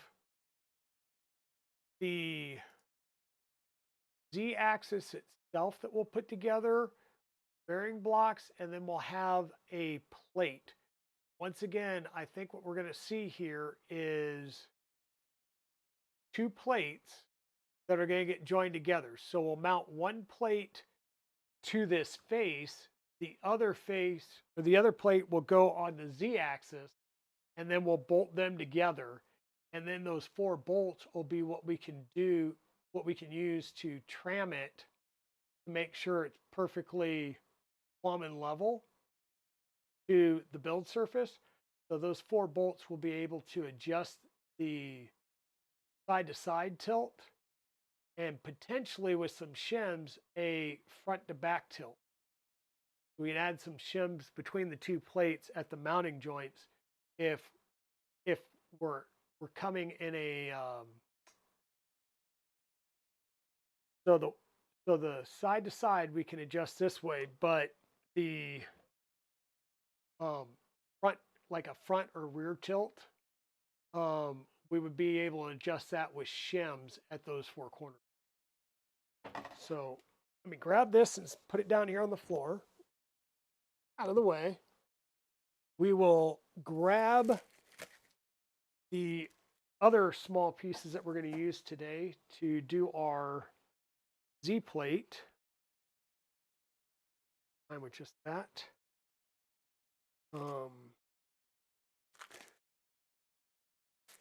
But yeah, that's the other nice thing with the way that they're mounting the plates is it gives you the adjustability in those M8 bolts that you are clamping the two build plates together with.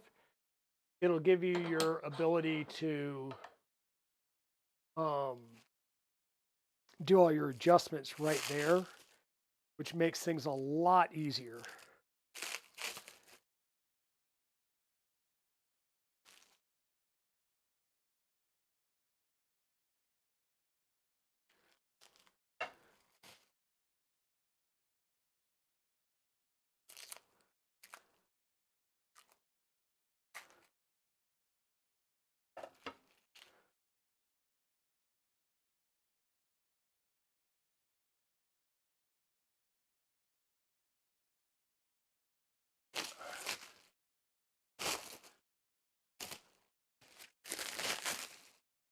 They do package and wrap everything up very nicely.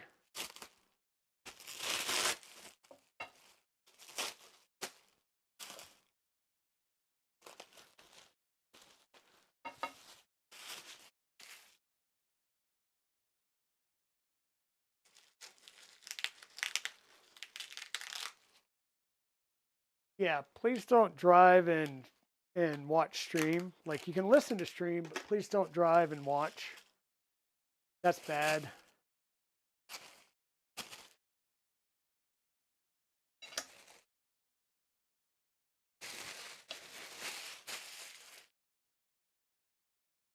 Mounting plates, and then I'm going to do this off camera over here just because the amount of it's on this thing. And by you'll see what I mean here in a minute.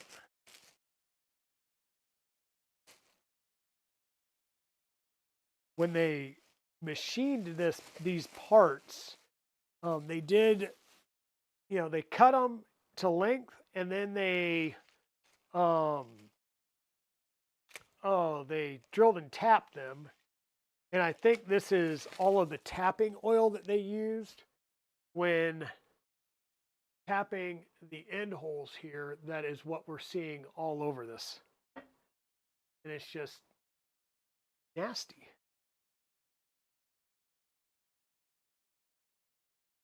Try and soak up what I can with just a straight paper towel, and then I'll wipe it down with some rubbing alcohol.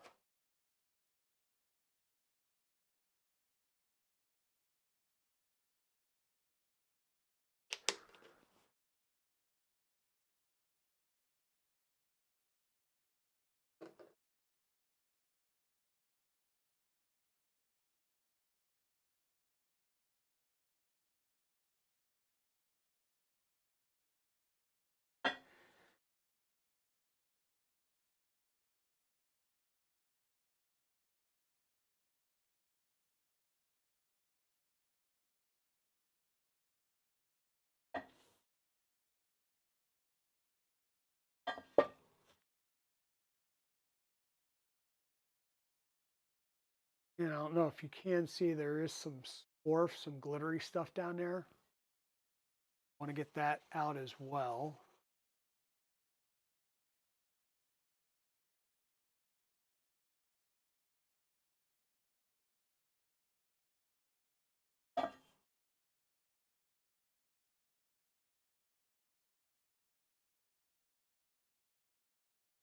For the most part, the cuts on these have been really nice and precise.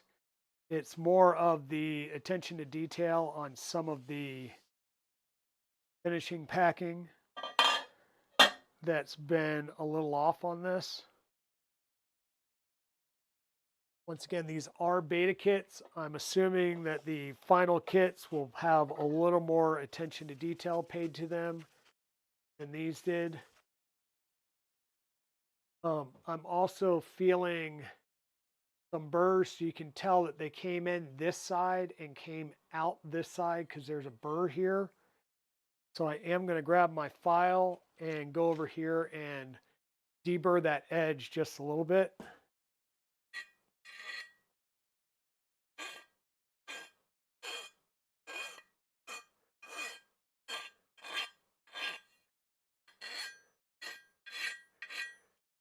No need to bleed if you don't have to.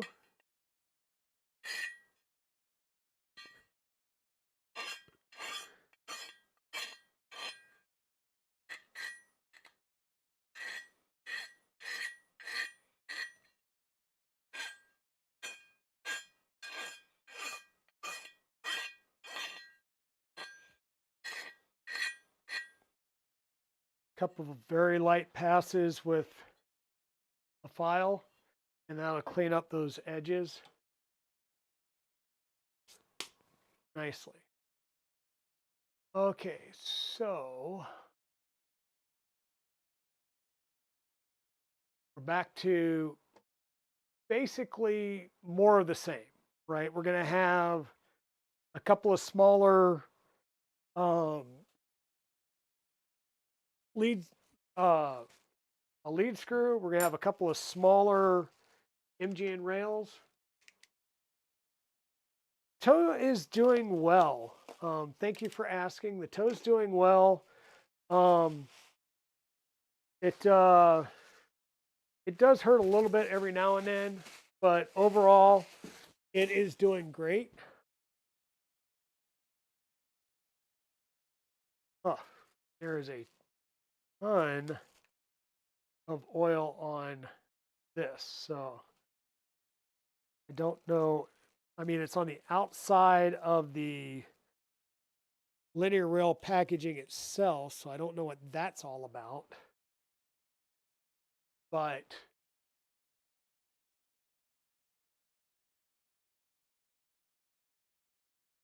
there's definitely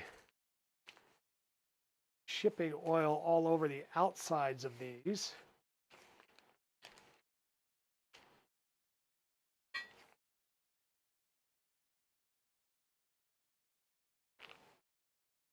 Looks like plenty on the inside as well.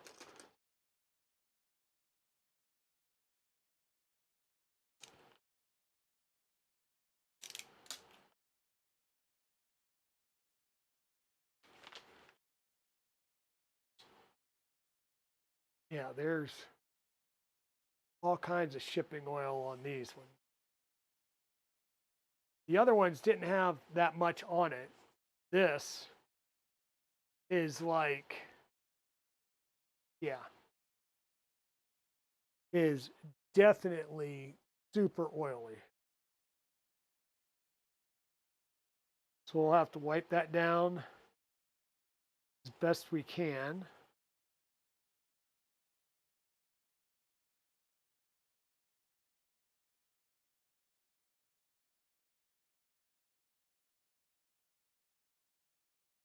And we will grease these. We're not going to,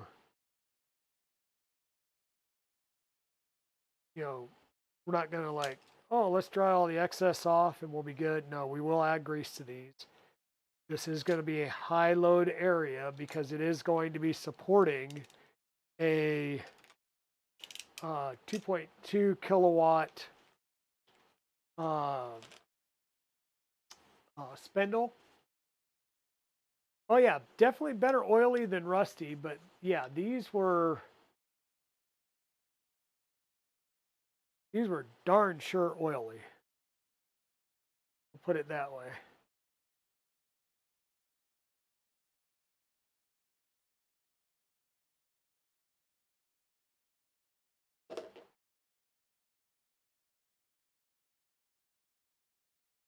See if we can't get some of that off of ourselves.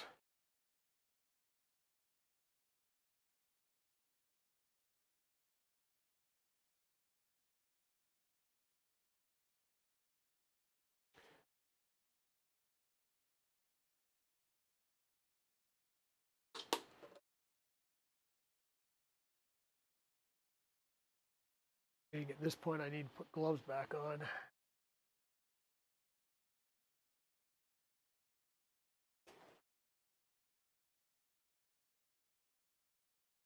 Gonna have to wash with some degreaser later. Good God. Okay, so standard operation. Pop that out. Wipe it down even more.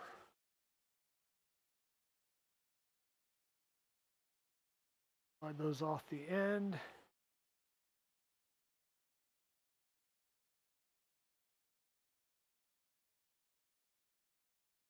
Okay. And we'll apply some grease to these.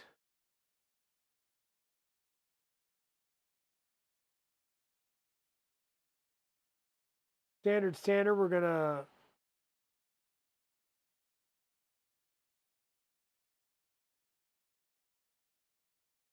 just gonna put a bead of our EP2.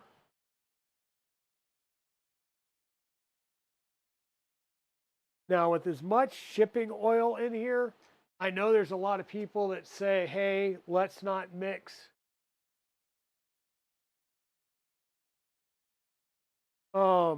oil and grease, and you are perfectly within your in your right to do however you want, and by however you want, that could be putting this in an ultrasound cleaner with IPA to that way you don't have to take it apart, but you can run it in an ultrasonic cleaner, and that will work out most of the oil. You then take it out, blow it out with some compressed air, being careful that you don't shoot balls across the shop in the process.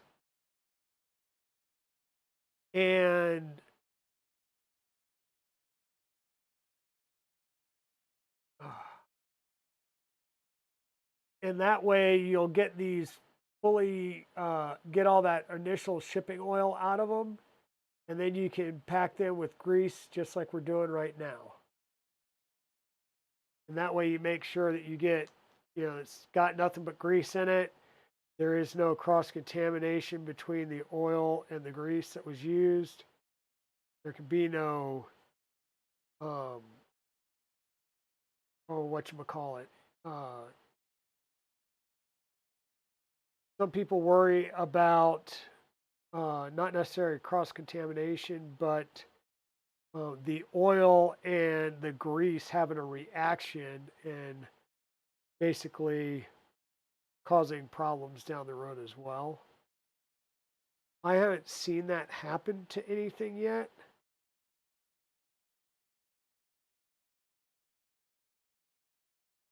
So I haven't worried too much about it. You can wipe off the excess down the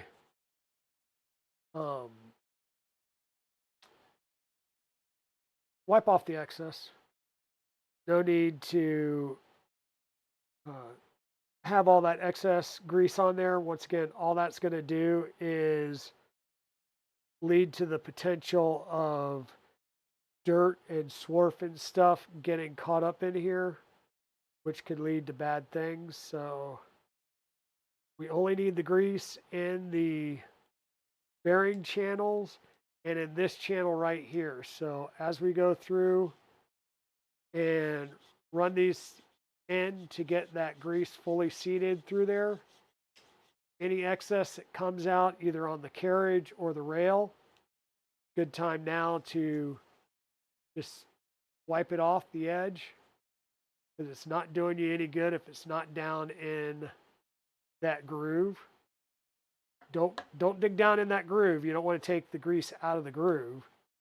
But there we are.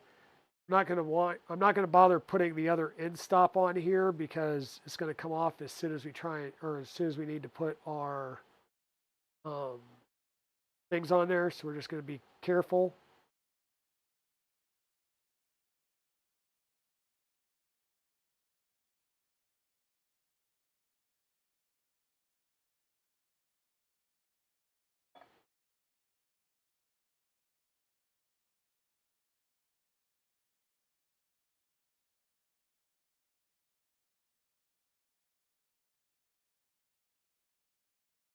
Hey, Daddy Wazzy, how's it going?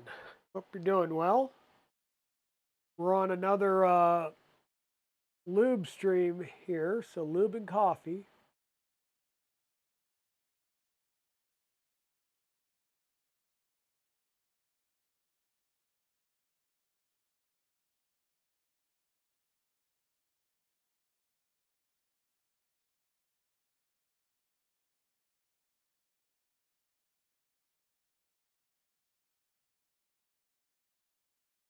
Pretty pretty good bead of EP2 on the bearings.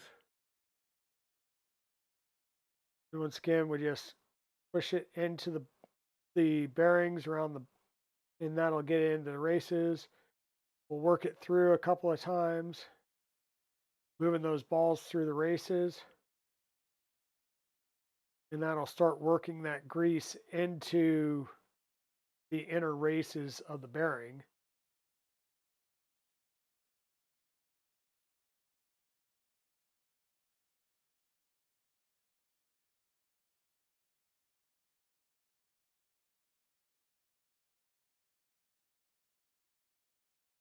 And I tend to go 2 rounds like this.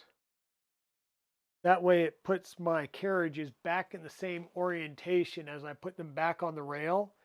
And that way any type of preloading is preserved.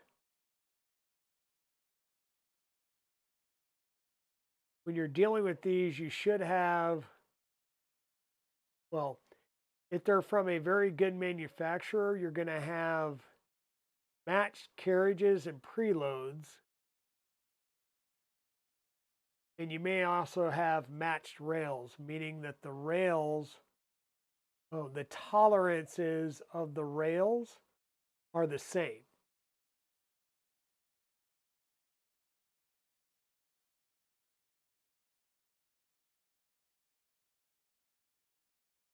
Once again, this is a desktop CNC, so we're not going to, 100 thousandths or anything like that as far as precision goes. We're just trying to get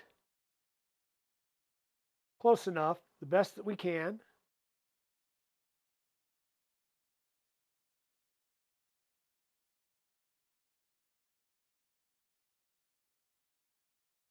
And this is going to be good enough for what I have plans to do for it.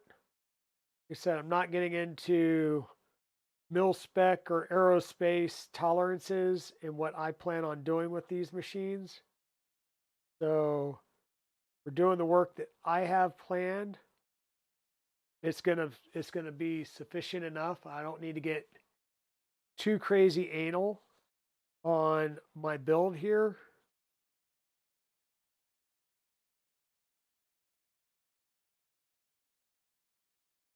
But definitely, work it to your specification and your needs. And if you need super duper crazy high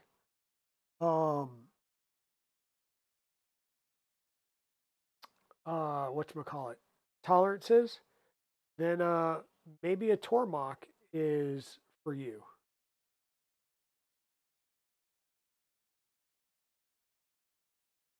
Do a buy versus build, even if it's an older machine that you have to do some work on and bring back to full capability.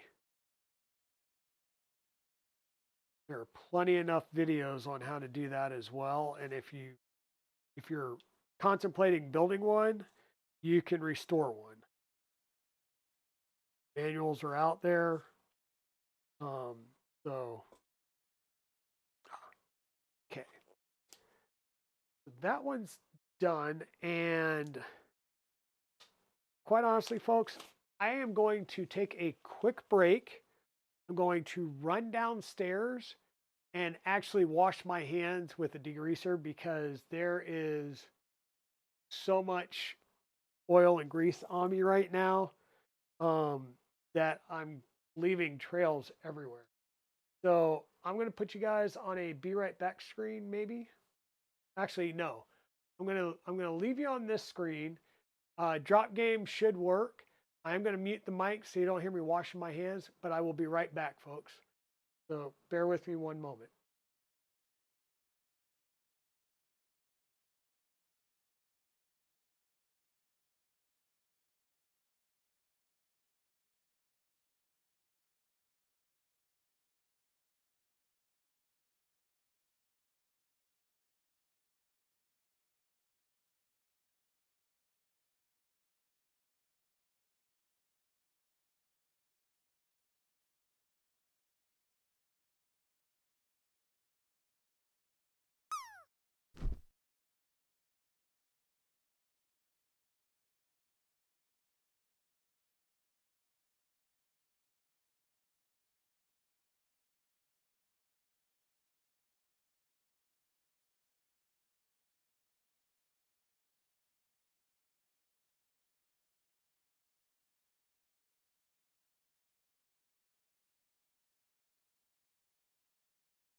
And I'm back.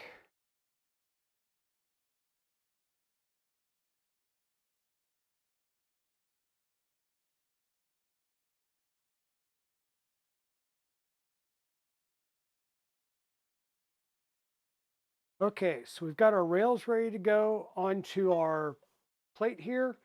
This is 40 by 120. So we should be able to set up our rails here. Once again, they're going to go end to end. So let's put one of our plates loosely on the end here. We'll do this one with the whatchamacallits, countersunk screws. I don't have fart chewy, but nice try.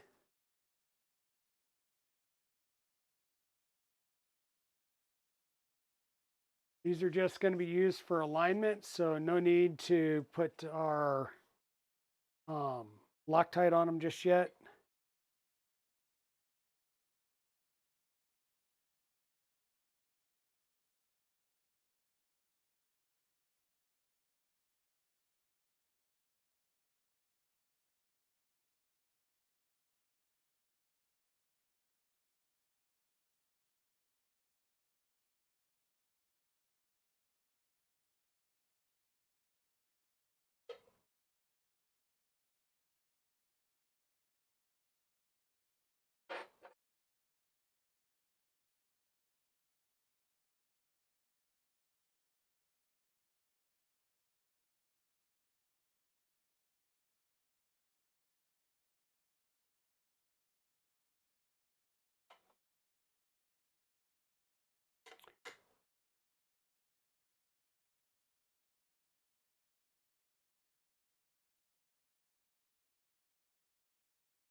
And once again, with these being countersunk screws, they are going to help self-align side to side, top and bottom. We're joining them on our quartz countertop so that they are nice and flush at the bottom piece.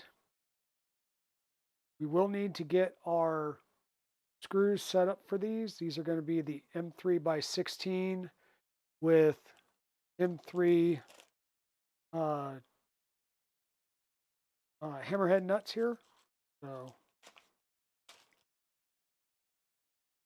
and we will be doing each and every one of them. Those up there.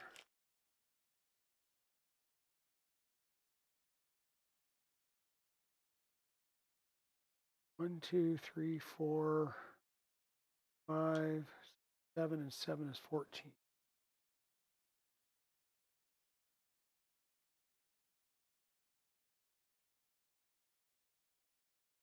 Look at that, 7 and 7. And I'm going to try and remember, and we'll put our Loctite on these from the get-go so we don't have to worry about doing it and undoing it.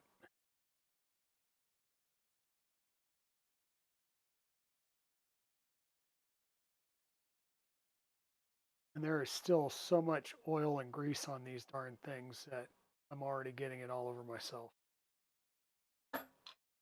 Crazy.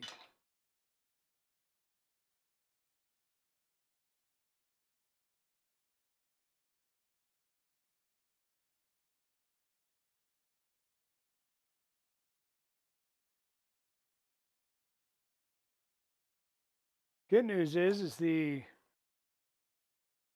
should not be any rust on these rails. The amount of shipping oil that they had in them, plus the EP2 grease I just.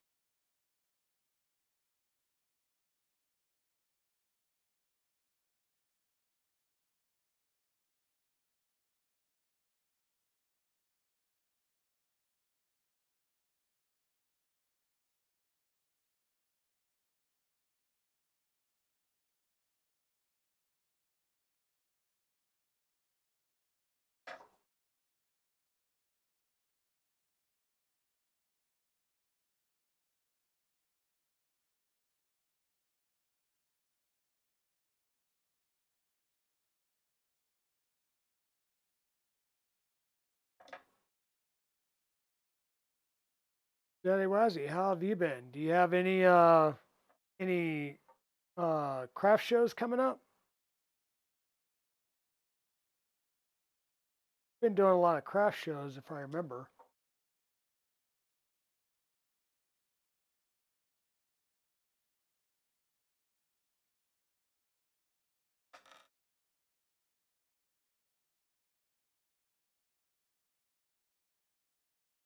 Now, the concern that I am having right at this moment is I'm running out of the hammerhead T-nuts. So either I'm short on the T-nuts, we'll have to see if there's any in the extras package or the spare parts package here. M3 variety, because those are the big ones. There's the M3, so be enough there.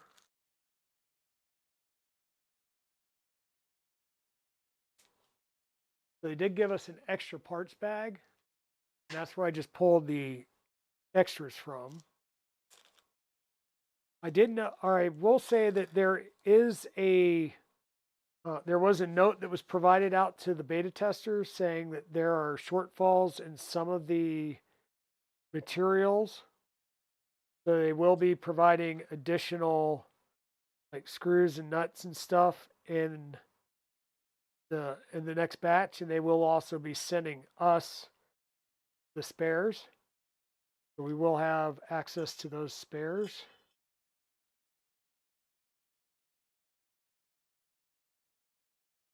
Interesting.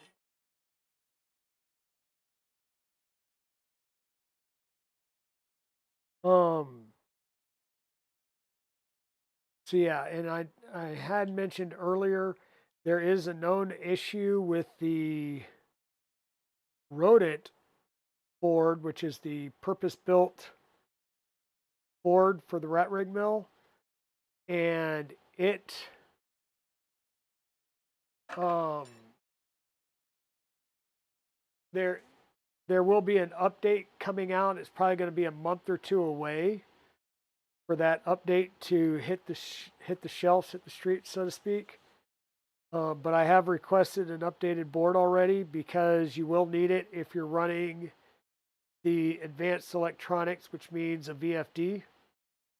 Because one of the issues is the Rodent losing connectivity with the VFD over the RS, let's say it's 435 protocol. So yeah,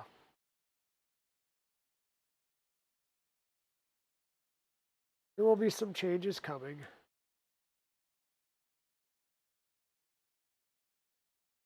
We work through them like we usually do.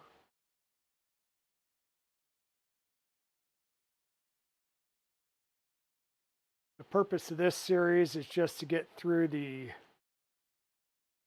physical mechanical build of the unit, and the software side of things is where I'm sure there may be some changes in the works. As with things like Box Turtle, that's how that happened. You know, we had the hardware was pretty solid, but the software side was the stuff that was changing towards the end. So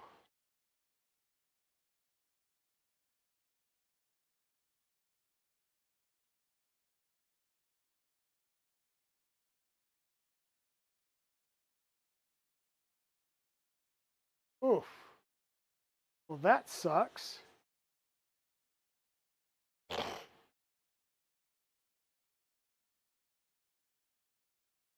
Yeah,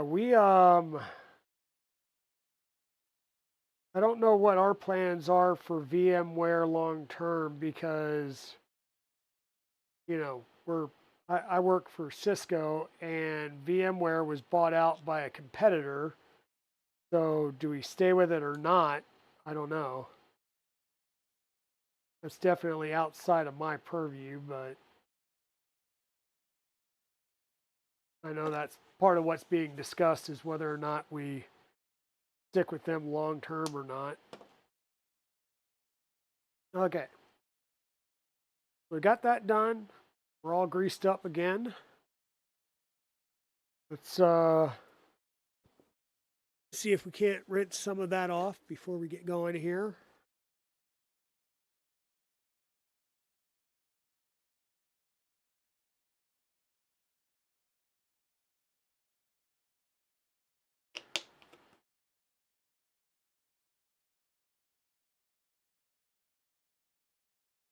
I think I've pretty much sufficiently drained that bottle.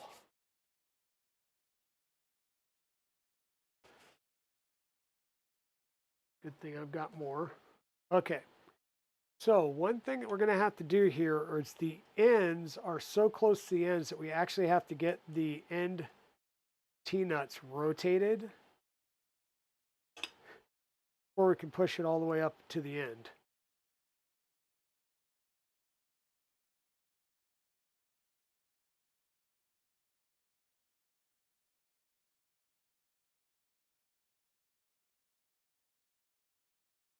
Okay, now we'll have our,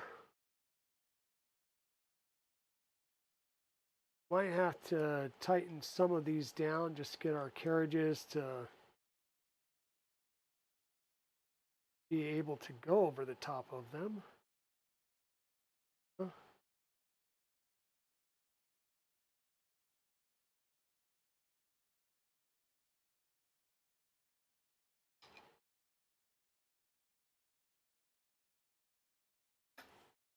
Those are lined up.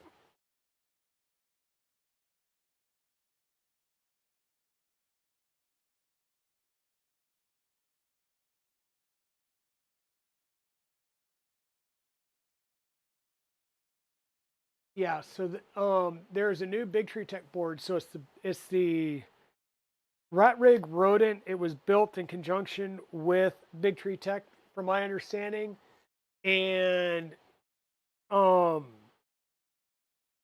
yeah, there was just some issues with Wi-Fi and with the it was Wi-Fi and that RS-435 protocol, I think it was. Okay, so I just snugged these down. We're going to go right down the line.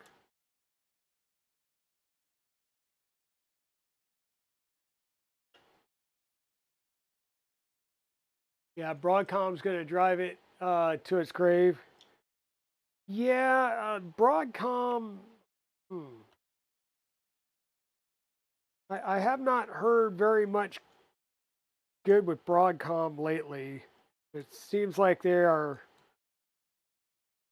seizing out companies trying to gain market share and then, like you said, just running them into the ground. But then again, to be fair, Cisco, like many other companies, tends to buy up competition, take the pieces that they want, and then sit on the others for a little bit, and then roll them out as a separate product.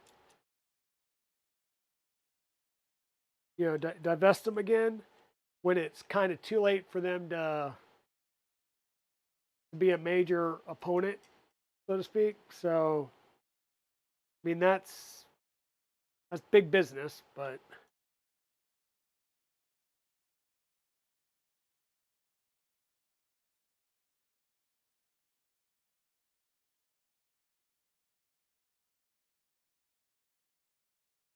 okay. So,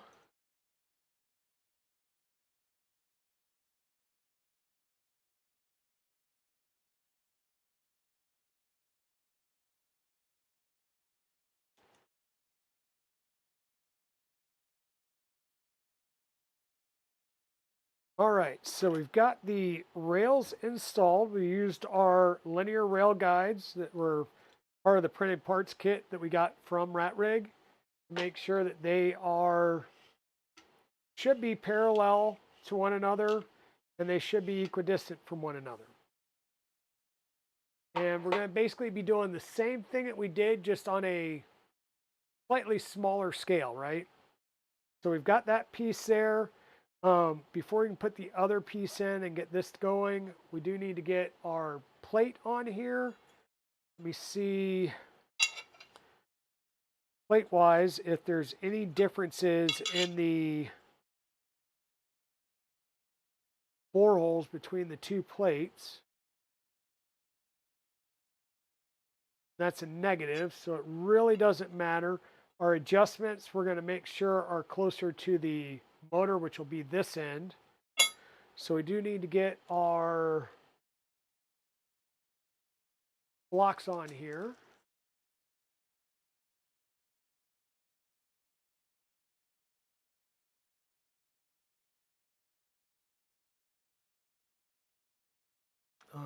M5 lock nuts. There should be 4 of those left. M5 by 16 low profile heads.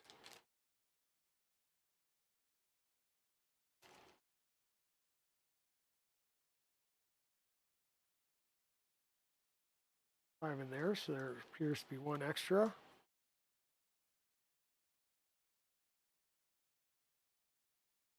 We were considering a move to Promox, but that cost was slightly higher. Yeah. Well, and that's the thing too, is we were looking at other options as well, but once again, it's not like we're going to transition in a month, right? Not with the um not with the amount of install that we have. So it's one of those things that any type of migration is going to take a long time. So it's not like we're going to be off of them even within a year. just because we've got so much invested in that product.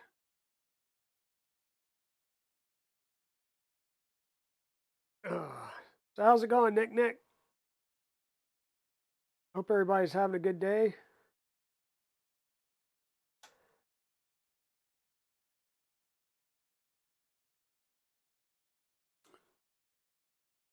So I am just going through and getting all of the axes ready. We've got the the Y and Z axis done, and they are connected together. We just did the X axis, and now we're working on the Z axis.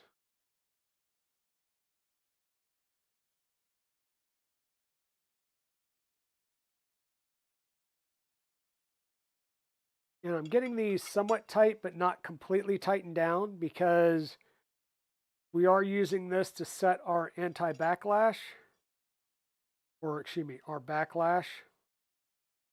And also going to be using this to ensure that we are straight and that our lead screw is not off to an angle.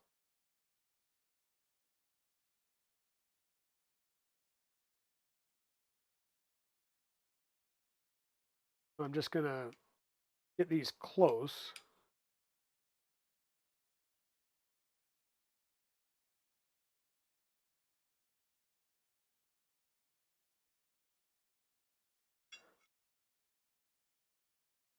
Lead screw in.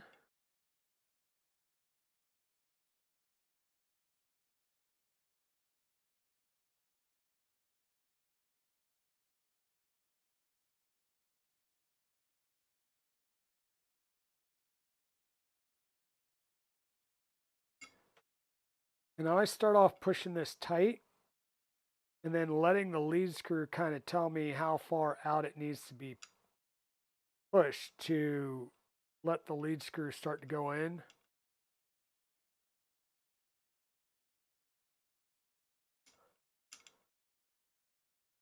That's going to set up our backlash there.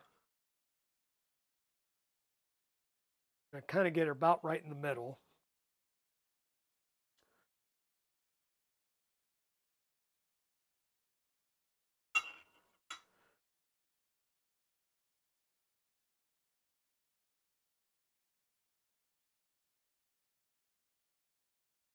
And yes, I am kind of just winging this part right here.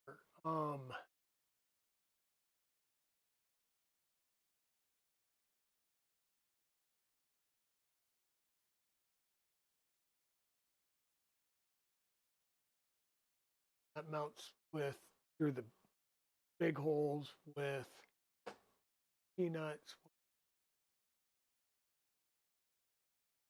8x12s.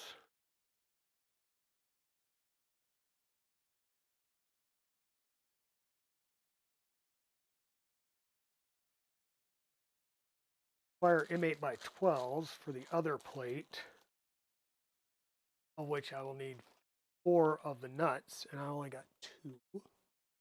M8x12.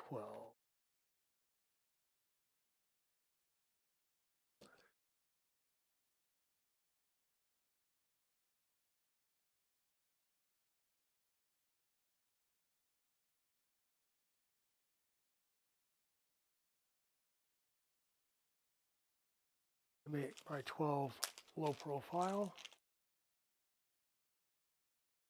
See if we got any M8x12s in here. I think we did.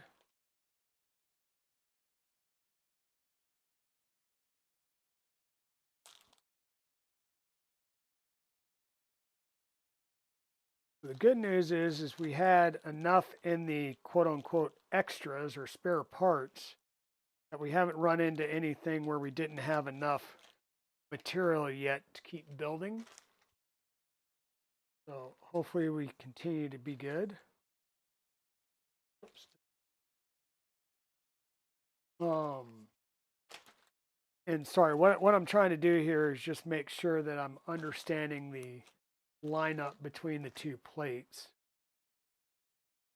So these would go through there into here. That's what gets mounted in the Z-axis, up and down.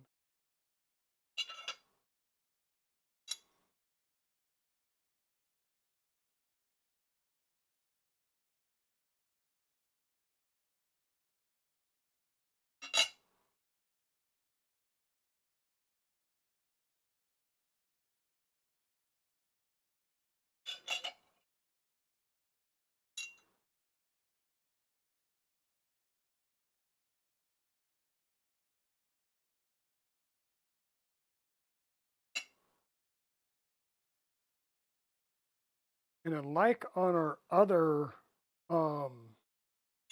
plates where the heads were low profile and were fully embedded in the plates, you will notice that the heads of these screws stick up a little bit. And that's because this side's counterbored as well, and it's going to sit through that side as well. This is definitely well thought out as far as the tolerance and spacing and stuff goes.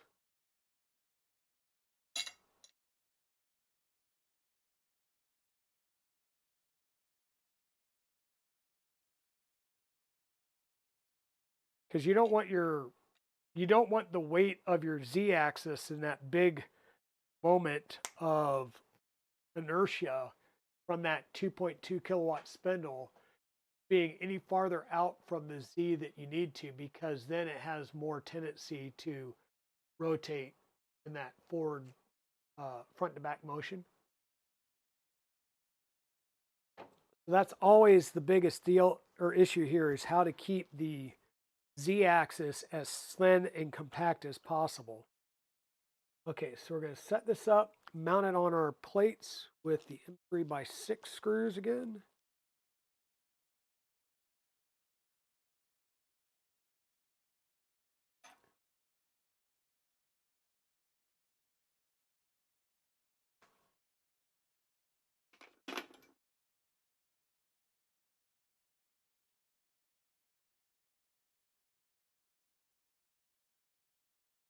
And same as before, we'll get all 16 screws in there, but not tightened down. And we'll start moving it. And as we move it, we'll start tightening some things down and snugging things up to make sure that we get good solid movement. And if we need to, we will undo one of the rails and let it self-align to the other rail.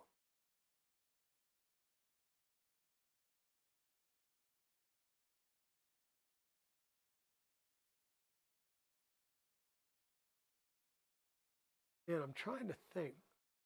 Yeah, I didn't get a TP-Link router. I got a TP-Link switch, the 16-port switch. And it's I'll say a power efficiency switch. And what it'll let me do is I can mount it underneath the I'm going to mount it underneath here in the center, or maybe against the wall, and that will let me run network drops to all the printers to put all the printers on the network, or direct connect on the network versus wireless, just to remove stuff from the wireless bandwidth in the house.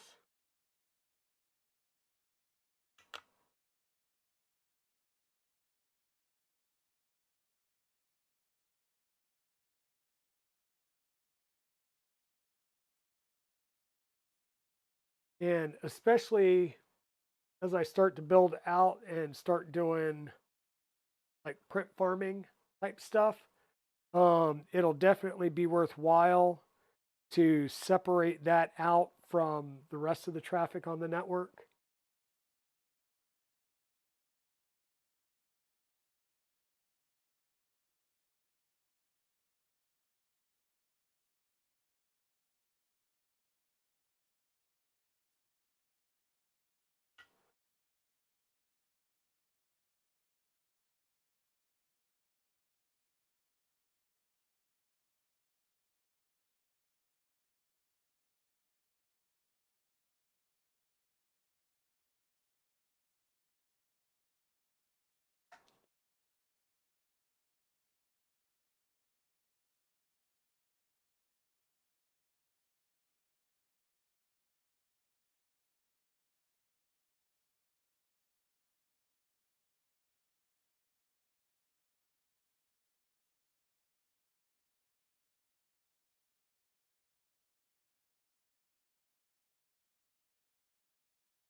So how's everybody else doing?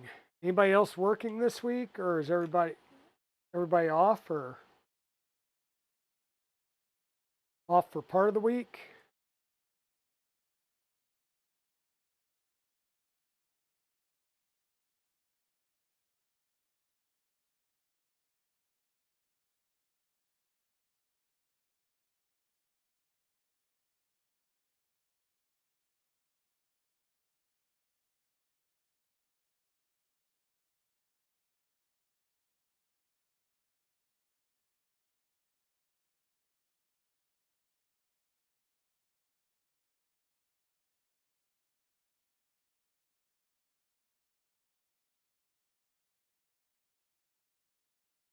I took this week off completely. We were supposed to be off, I think, through the 2nd and going back in the 3rd and 4th. And I was like, yeah, no.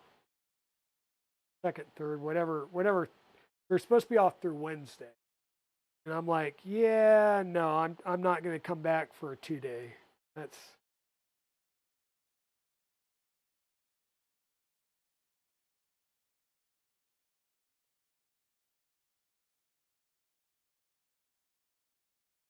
You're out of state?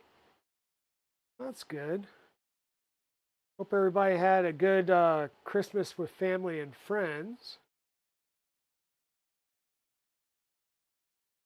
We had a pretty good Christmas. We went down to my parents' house and got to see the our niece and play around with her. She was a blast. She's almost 2, which is a perfect time in life for any young child.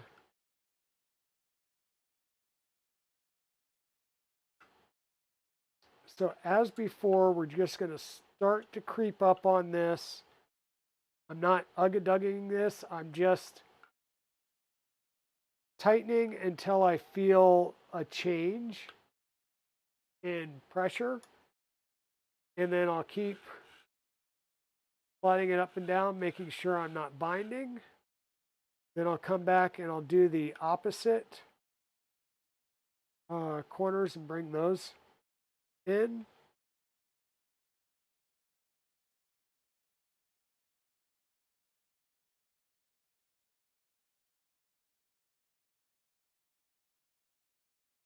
And make sure that we're not binding through the full range while also making sure I don't shoot off the end. So now we're going to apply a little bit of the elbow torque here. Once again, doing the big X pattern.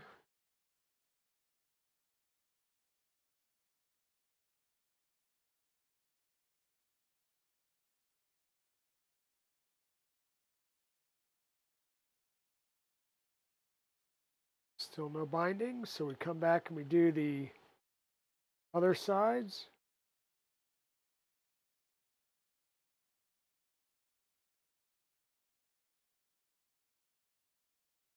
Whoops.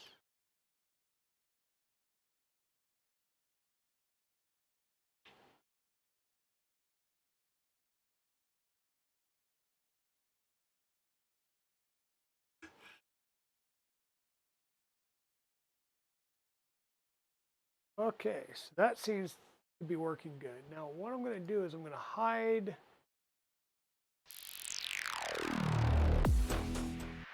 the top plate, or attempt to. Hide the top plate. So now I'm just down here on the bottom plate, right? So I've got these 4 screws in for each truck. I've got our 2 screws here. Now there's holes here. I don't know if there's anything that goes in these holes. So what are they?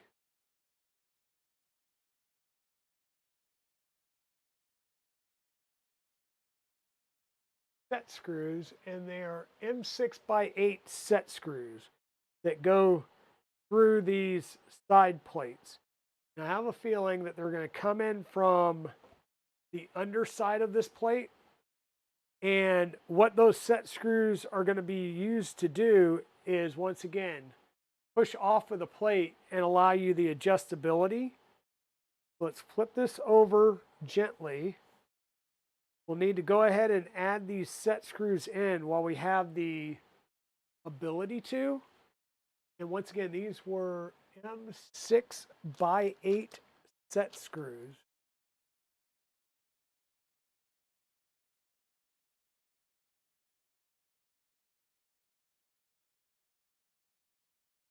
Set screw M6x8.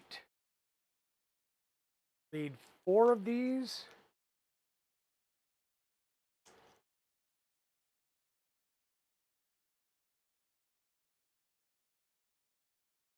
That's what we have. Our set screws, so we will put in some Loctite on them.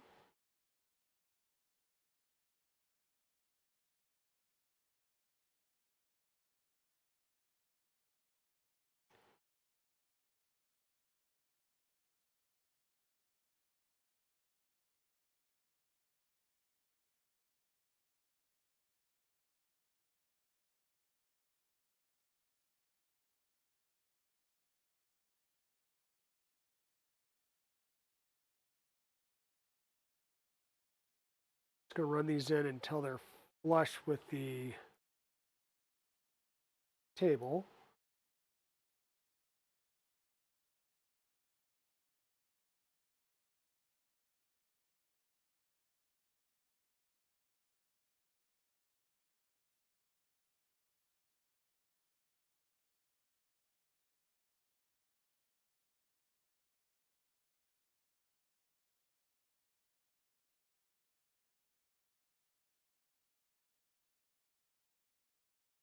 And once again, these will be used to adjust the tramming of the spindle and thus the tool head, or the tool, to our part.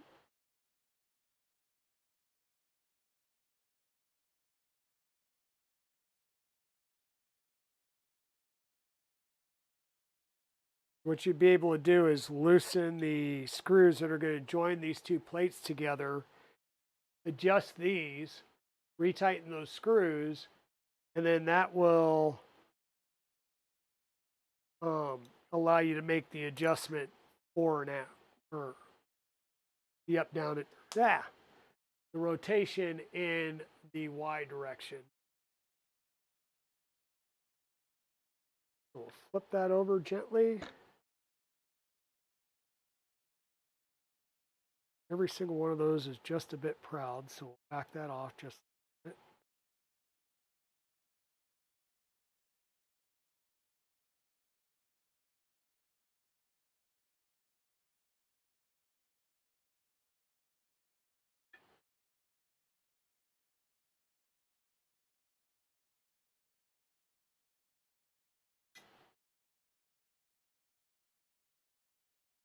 There we go. Okay, now we're going to start doing some of the standard that we did before, which is slide this down. We'll get a lock collar, a washer, and a bearing in this side.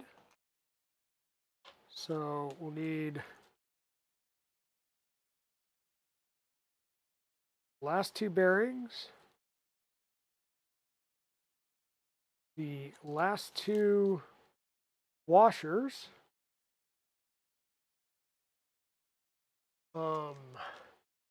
the last 2 of our locking collars and their set screws.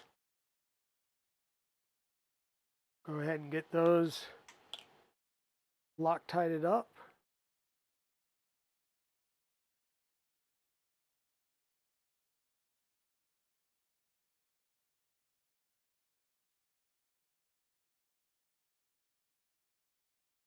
Once again, we'll have a locking collar here,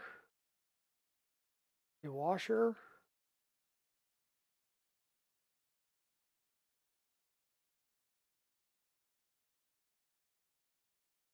bearing,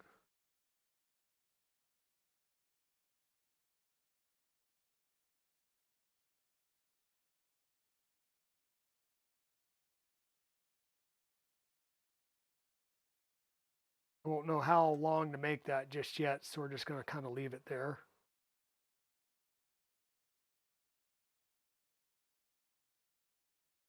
The other side is going to get a locking collar.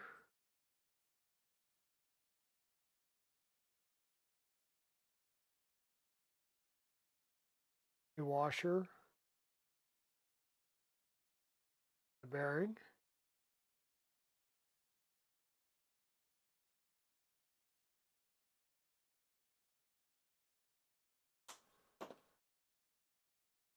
And then we'll need to get our other plate on there. I'll get this off of our paper towel so it's nice and flat on our flat surface again. Switch over here. And we'll get our plate ready to go in. So the plate, one side has the counter bore here. This is for the bearings, so that needs to be facing that side. So we'll go on this way. Now this side is getting our big M12, or excuse me, M8 or M12. Should be getting our M12 by 25 bolts here. And it will also need washers on it. So there's our 3 big bolts.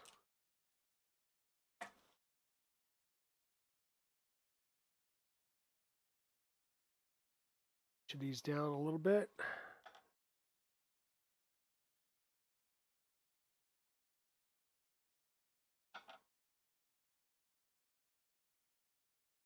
Hey Zombie, how's it going? We are assembling parts of our RatRig mill. And having fun. So, needless to say, this thing is going together with M12 bolts. These things are ginormous. M12 bolts, 40 series extrusions. So this is a 4120 that we're using for the Z-axis here. And these are so big that I don't have a driver on hand for these M12 socket heads. I've got one that works for the countersunk screws, but I don't have one that works with the M12 socket head screws. So I need to go down and get some larger hex drivers. And I'm scraping the barrel of my Loctite. We have been Loctiting every single screw on this that we can. Some of them are going through plastic, so I'll push one through, Loctite it, screw that in, and then the rest will go through just, we'll say, without Loctite, so normal. And we're doing that just so that we have at least one screw that has some Loctite on it that will give us, that will hopefully keep it from completely backing out if something happens.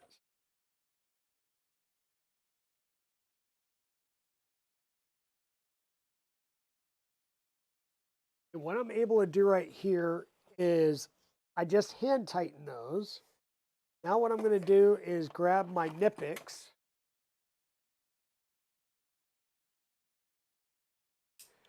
And I'm just going to gently crank these down a little bit with the Knipex.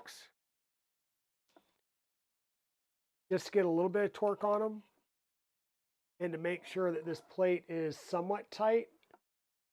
Like I said, I'm going to have to go get either a hex socket or a hex key that I can use on these.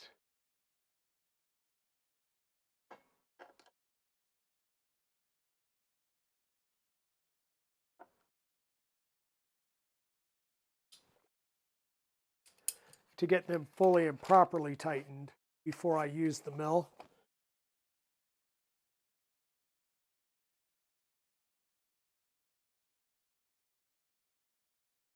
Now we'll push this back down. Bearing lined up. Make sure the bearing's in there.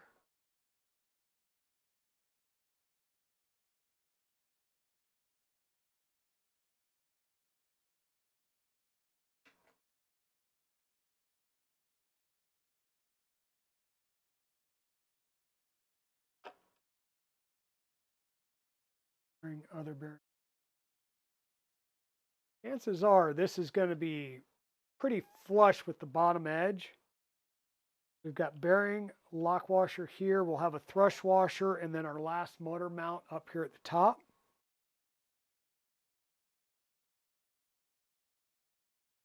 Yes, I need to machine a driver. That is true. That is true, Nick. Believe it or not, most people that have a mill, the majority of the first things that they start milling are like hold downs and then tools. Like, oh, I need a fly cutter. Well, I can machine that now. So now we're going to come down here. Once again, the end here is going to be flush with the bottom. Top here is going to have another thrust bearing, and then a our last coupler. So we'll need to pull the coupler screws out and get some Loctite on those.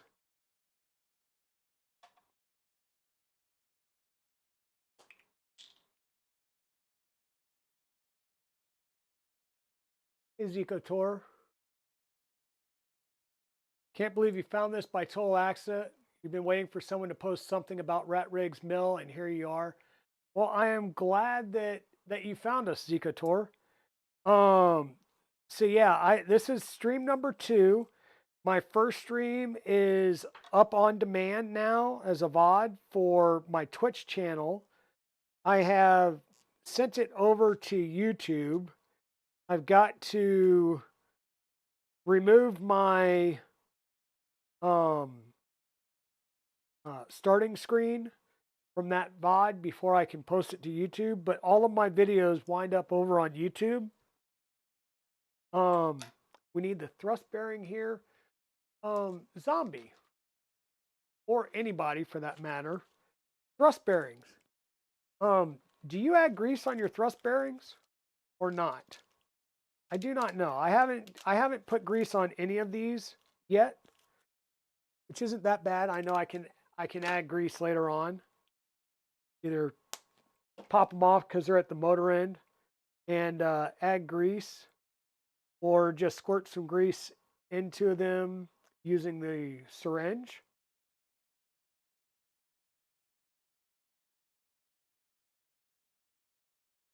Thrust bearing goes on.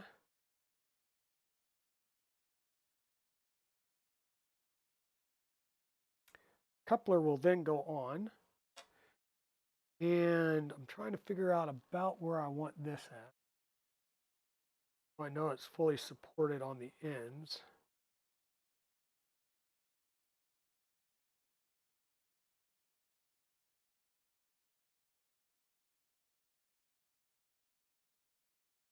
Tighten that one down.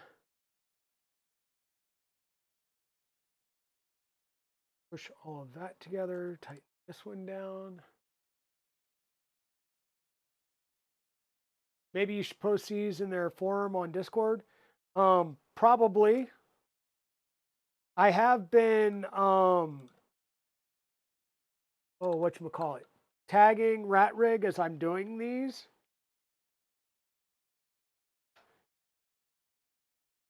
So that is on there now. We need to do our motor and get the motor set up.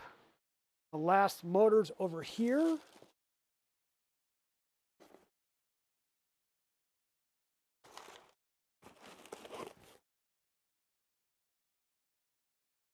And does it show me where coming out this side? And it does show one more of the plastic piece.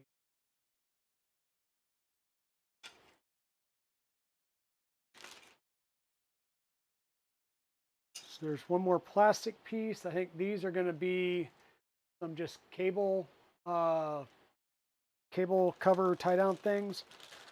I do not know yet where these go. I haven't figured them out yet. I will. I just have not yet. But almost all of our printed parts have been used.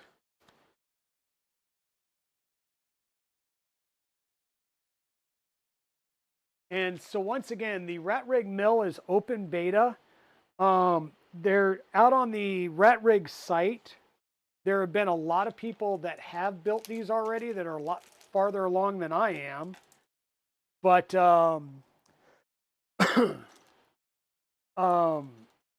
yeah, I'm having fun doing this build.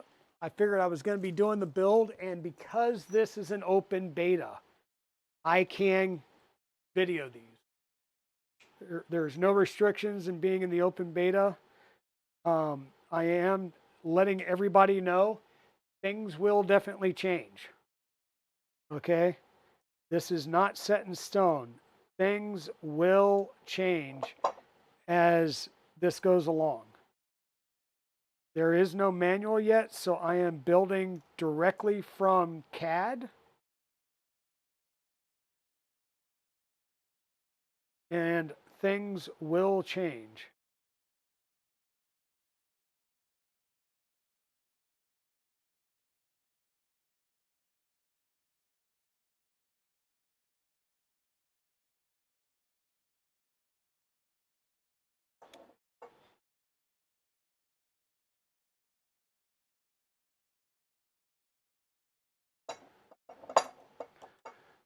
Okay, and this is going to go in there like that.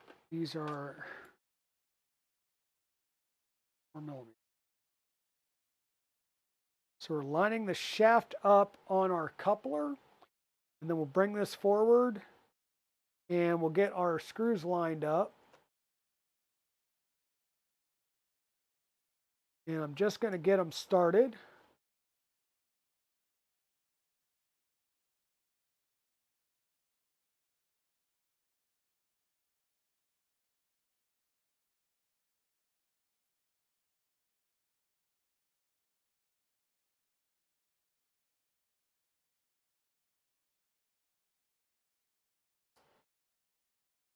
And of course,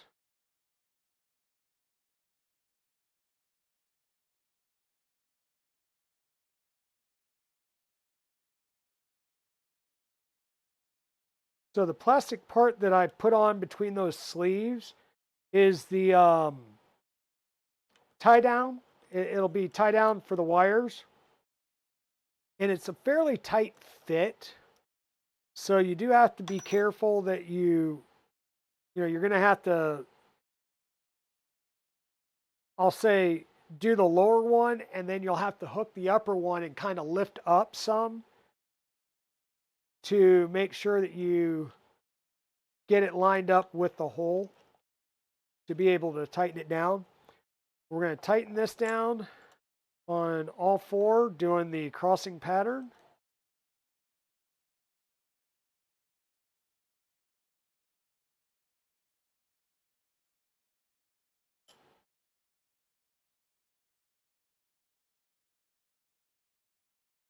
And once again, this piece here is just literally 2 spots for zip ties so that you can zip tie some pieces together, or the wires.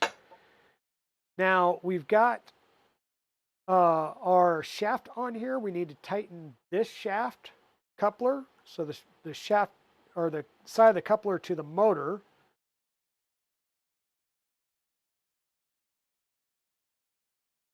Okay. So now this shaft will be moving our plate. Now these two, the T-nuts, or the nut blocks, have not been tightened down yet. And we did that specifically to make sure that they've got fully lined up parallel and they weren't at an angle. So now that we have our shaft supported at both ends, we can go ahead and tighten these up fully, starting with the one side, which is I'll say the static side. This side has slots in it so it can move some, and that's how we're setting up our backlash. And you want to make sure that when you change direction, that the plate starts moving immediately. If you get your backlash distance set too tight, you'll get some binding. If it's too loose, you'll get rotation at the motor before you get rotation at the plate when you change directions.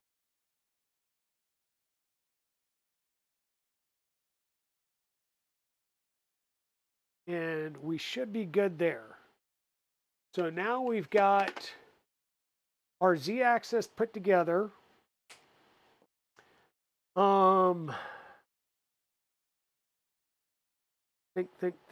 Think. There's no end stop on this. The end stop's on the other piece.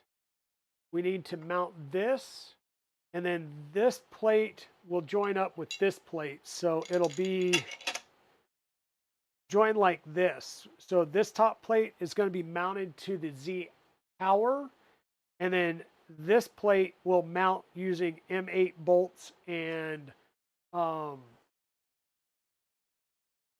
nuts. So this piece is done. We can set it aside.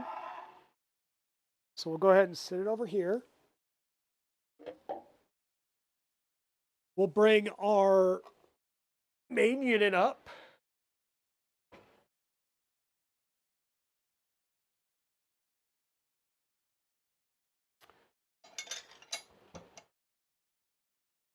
Do that, and we'll switch over to that view. So here's the main unit. Same thing for the Y. So this is our Y plate. We'll have the X plate that will sit down on here, and it will sit plate to plate flush, and we'll put M8 bolts through it, and that will clamp the X and the Y together. The nice thing with this type of setup is if I need to do some maintenance or if I need to take things apart, I take 4 bolts out and the X can completely come off. Where on like the Milo, it's a single plate that you have mounted both your X and your Y rails on. So it's a lot more cumbersome to deal with. Okay, so this plate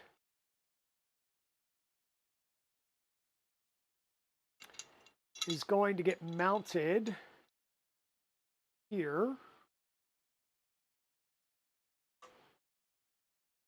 And I do not know in which, I'm going to say orientation, but I'm not sure if that's the right word. Which, like up, down, side to side. Not that one. Was it not this one?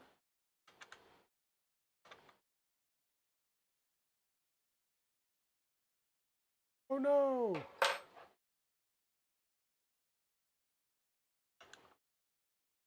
Oh, that works.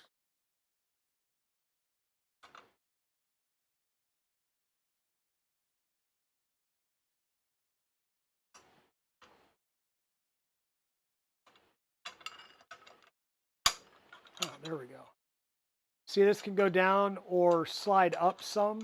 So that's my thing is I don't know, does it just get centered? I'm going to center it.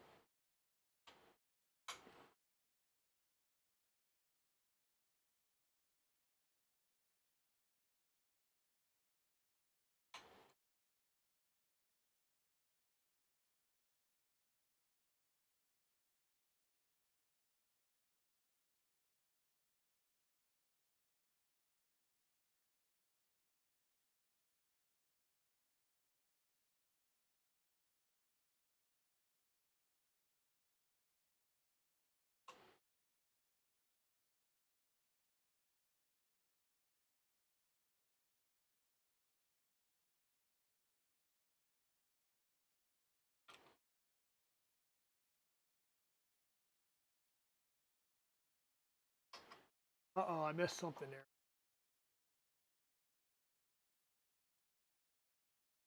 Yeah, I can be slow to read chat. My bad. Let me look up here and see chat. Um, it would make sense to use a light oil. You never really used the thrust bearing. Exactly. And I do have some light oil that I can drip into those. That's not that big of a deal. Yeah, Zombie normally does 3D printers. I normally do 3D printers. Like, I, I don't know. I, I don't do much 3D printing stuff apparently, right? Like, I don't know. We got the RatRig VCore 4 that we need to do the IDEX upgrade to, the black box, Trident 2.4, Annex K3, BZ235, K1, LH Stinger, Mark IV, a couple of bamboos, a Ender XY, the TiVo Tarantula that got everything started in 2017. And that's just what's up here. There's about 8 or 9 printers downstairs around the house. So yeah. These are Nema 23s. They're kind of chunky boys. They're long chunky boys, but a lot of Nema 23s are. They do remind me of the same Nema 23 style motors that's on my Shapeoko.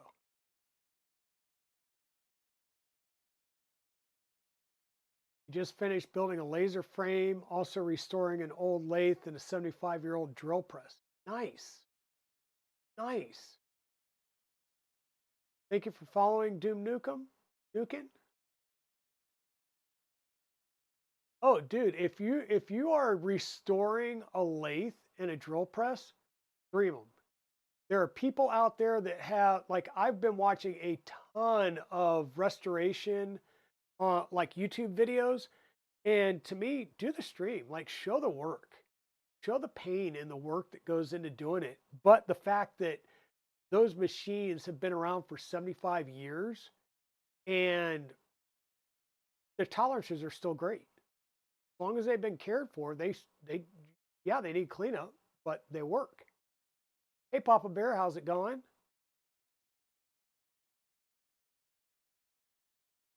Yeah, definitely let us know when you're live over on my Discord and Zombies and anybody else's, because we love all of this stuff. Like, I really do. I love all of this stuff. Okay, so we've got our Z plate installed here. And we're making sure that we're nice and good and tight on these 4 corners. And the Z plate is going to mount up here. Now these, once again, like I said, are still a little proud, but there's recesses in the other plate that the Z axis will mount here. So this will get mounted. These are going to go with, looks like M8 by 25 bolts with locking nuts.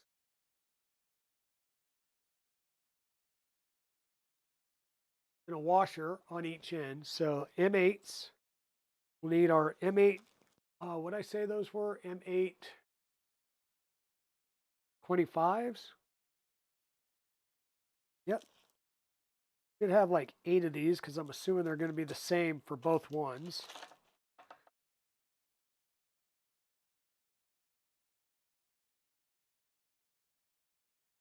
Now, the Z-axis I think will be good to mount right off the bat because the end stop gets mounted underneath here. So it's going to get mounted. Well, maybe we don't want to mount that until we get the end stop put in.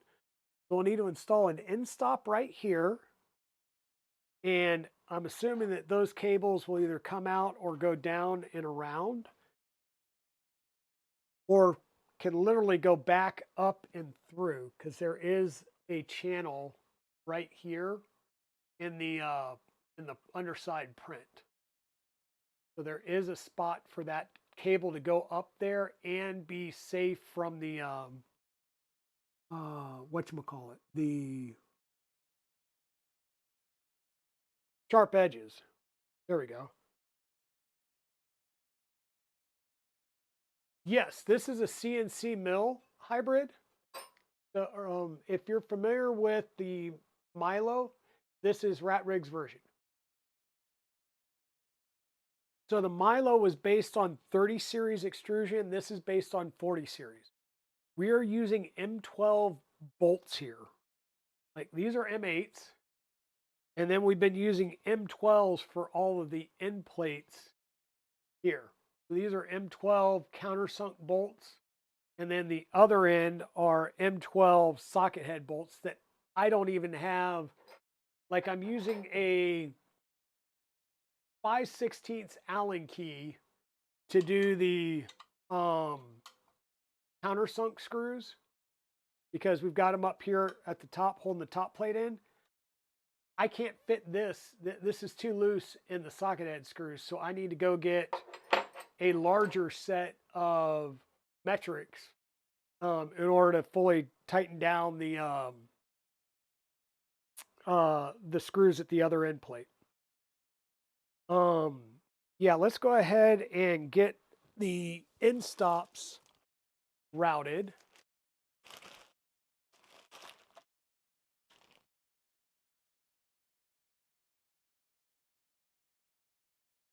So once again, there is no manual for this build yet, which means I have a basic wiring guide, and I do mean a basic wiring guide. It basically says this attaches to here. Doesn't show any routing of wires. So I'll be honest, I've just been kind of looking at the Milo and seeing what makes sense to do the same thing. And yes, Zombie, I am wearing the Zombie Hedgehog make shirt today. I have a new shirt that I'm going to wear tomorrow that came in.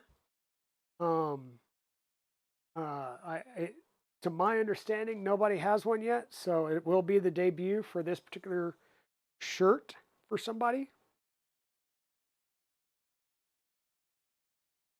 Okay. Once again, I believe this just goes straight through the back and into the C-pillar. That way we don't have wire coming down that can get abraded.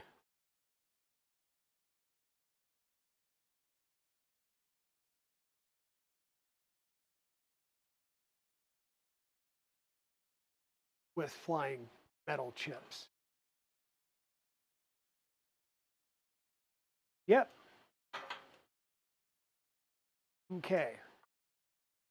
So this is going to get mounted up here with a couple of M3x16 screws. Once again, there's slots on this, so we'll be able to move it in and out to get it to trigger appropriately. I believe these are going in with M3x16. Won't be on that assembly. Let me bring, whoops, what am I turning on? C-pillar.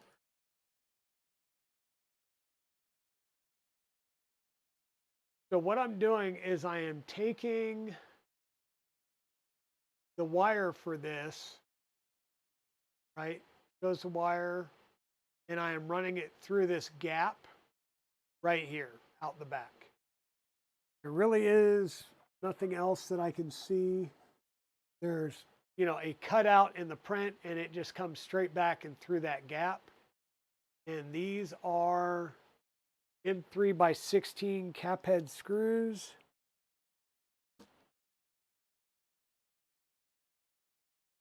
M3, no, those are M3x6. 6 or 16. M318.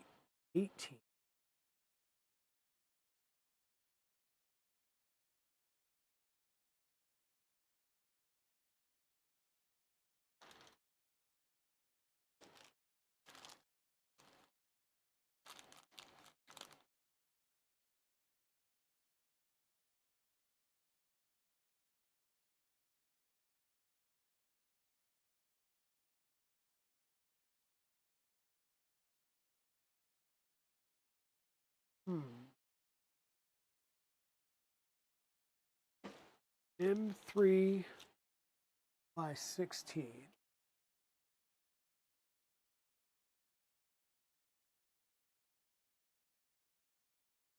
I have a couple of M3 by 18. That's only 2 of them. I'm going to need more than that.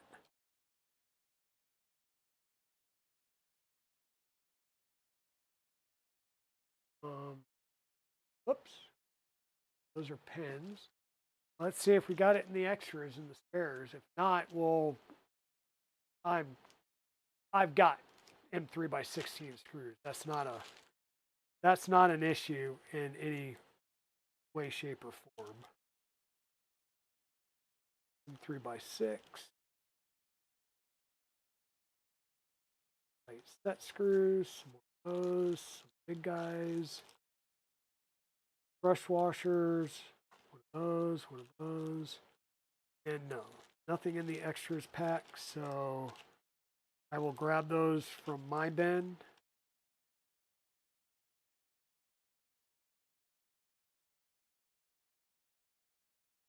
So first noted, dig into my own bin. I need some M3 by 16 socket head screws to mount the end stops with.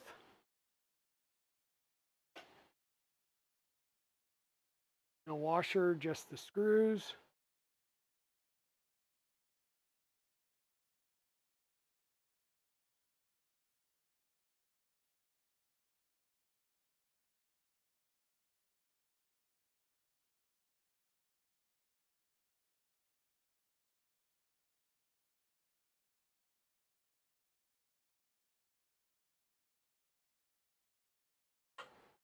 And for right now, I'm just pushing it all the way to the back, and we'll adjust this as we need to. Right now, we just need to get that installed, and it's running through the back channel here. Let me flip this around and I'll show you.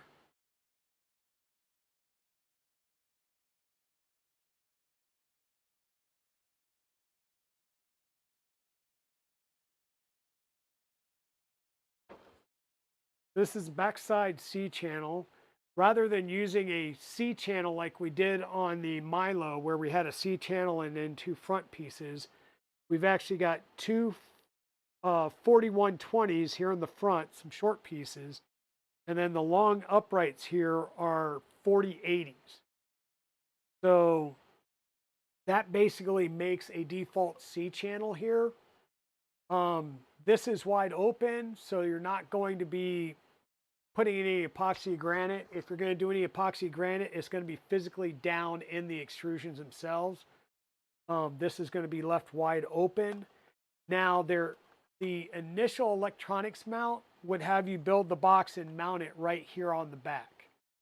This coming through the back, I'm sure it would come straight into the electronics box. No big deal.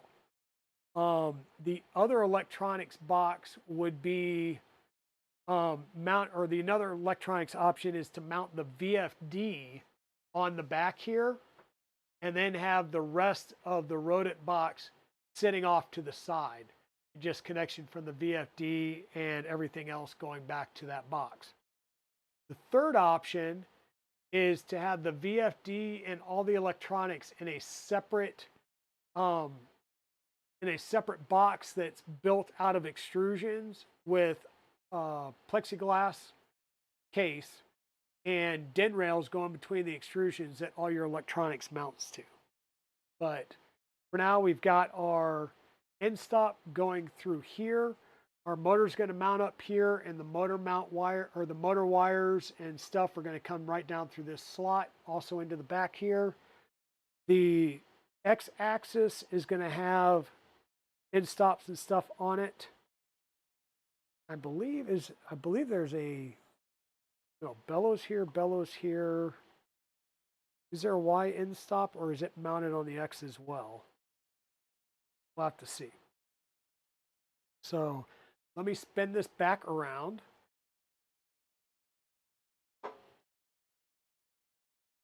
Like so. And let's see what else we've got going on. So that's one end stop in place. Ah.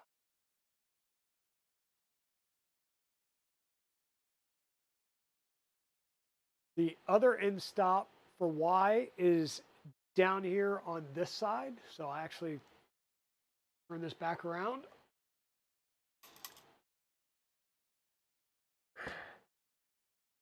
Now I am hearing something sliding around as I move that. So somewhere I've got, I do. I've got a couple of, I don't know why, I've got a couple of T-nuts in the side there. Must have been when I was doing the side piece here, and there we go. M8 T-nuts.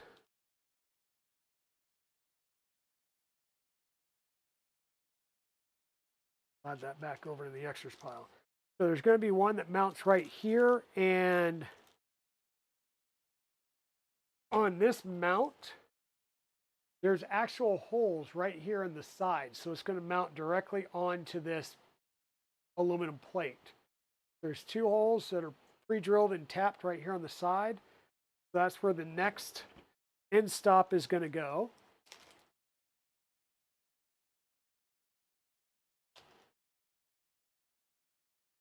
For now, I'm just going to leave that coiled up. And a couple of our M3x16s. Because this is going directly into the aluminum, I may put some Loctite on these.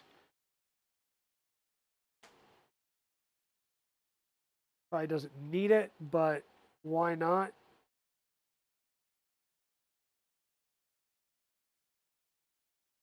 I don't think it'll interact with the injection molded plastic.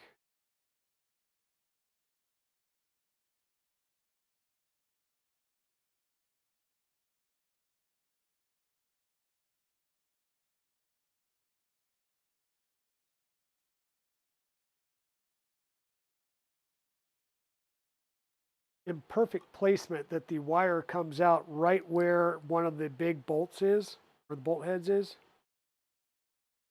That's perfect alignment right there, if I do say so.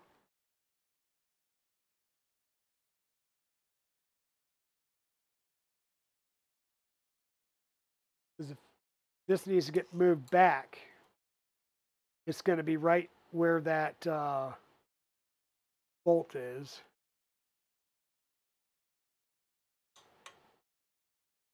And I did slide that all the way back, and I'll bring you around here to show you what I mean. So we're mounting it directly into this plate. This is pushed all the way back, and you'll see how this now comes up and around that bolt. Probably would have been better if this was either a flathead or if this mount could have been moved up just ever so slightly, even if it was like 2 millimeters. But it basically looks like it's going to key on this tray is what's going to do the magnetic effect sensor. Because these are inductive sensors, so it's going to pick up on metal.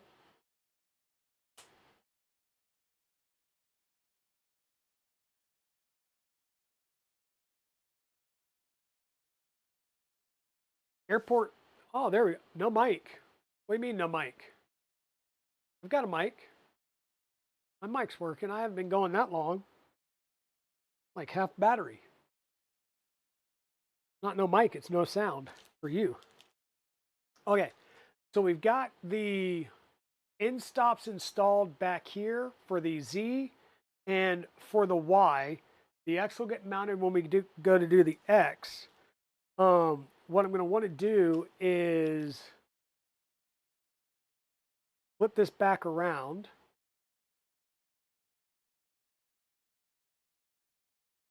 There we go. And we'll mount our Z-axis.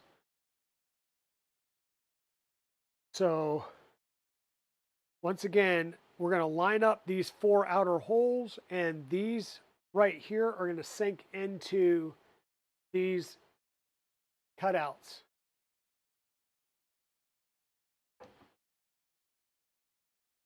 Just like that. Our bolts are going to go in. We're going to put a washer on both sides. Let me get these out.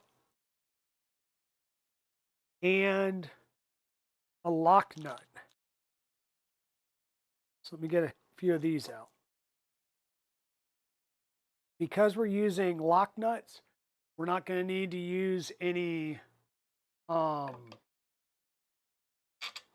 won't use any Loctite or anything like that. This, that. And once again, this lock nut is going to be right close to one of the other mounting bolts. So that'll make it fun. I'm going to try and do the top one on each side. That'll provide some support. So once again, a washer on each side of the plate and a lock nut.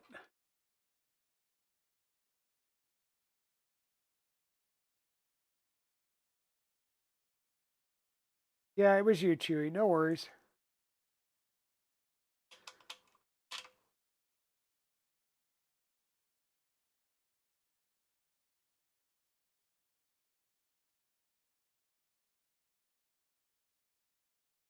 And once again, I'm going to have to use a wrench and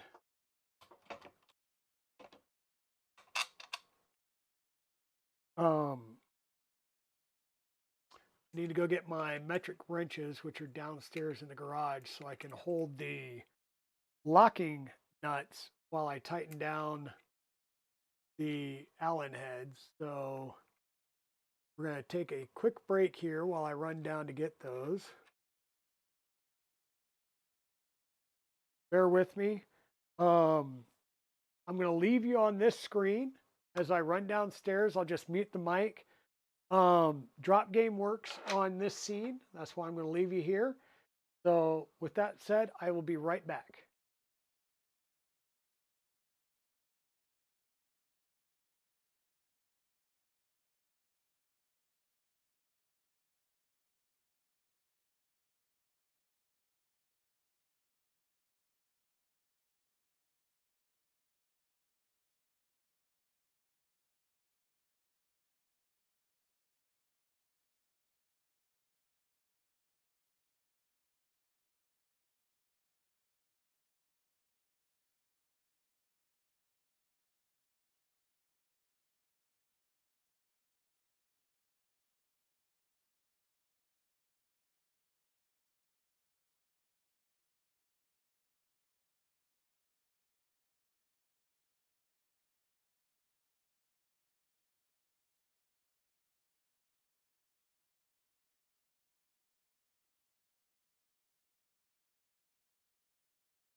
$10mm T-handle works on the M12 socket heads. So rock on.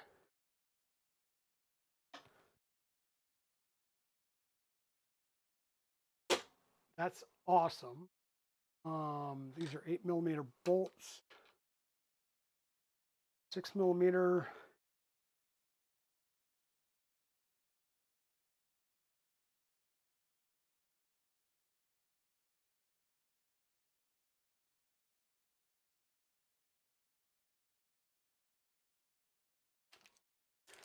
Trying to figure out what size wrench I need to use for the backside.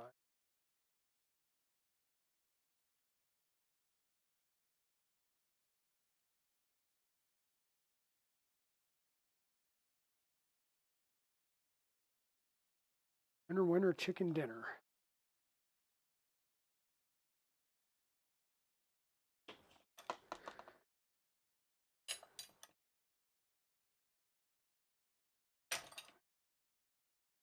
Eight millimeter nut, 13mm wrench.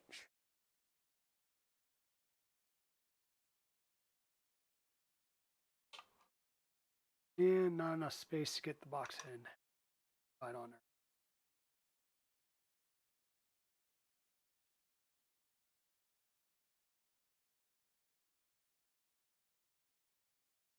Now, I'm not going to fully tighten these just yet because I need to make sure that they are flush and even top and bottom. So right now we're just going to take up the slack.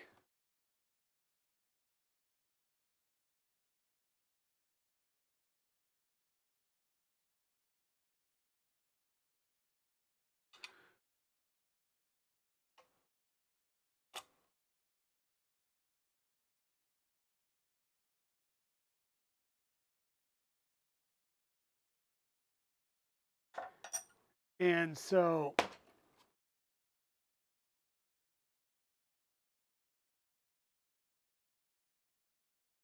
what I want to do is try and get these even across the face.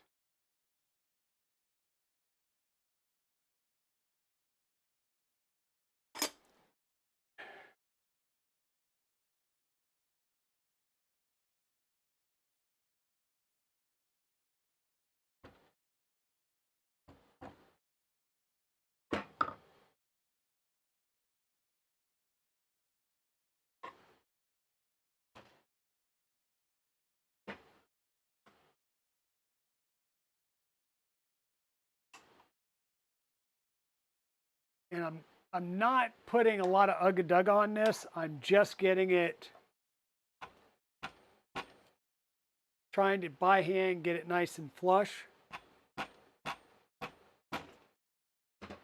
And the reason being is once I get the spindle on here, then I'll start using a dial indicator and be able to adjust these 4 screws to adjust the rotation on the y-axis.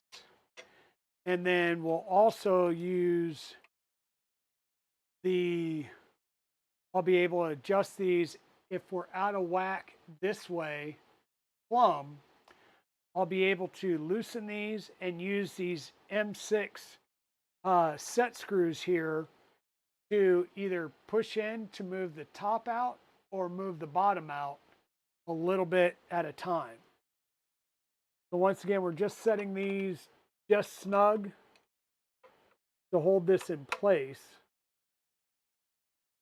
And then once we start getting everything set up, then we'll go through and validate that it's, plumb, square, straight, level, the whole 9 yards.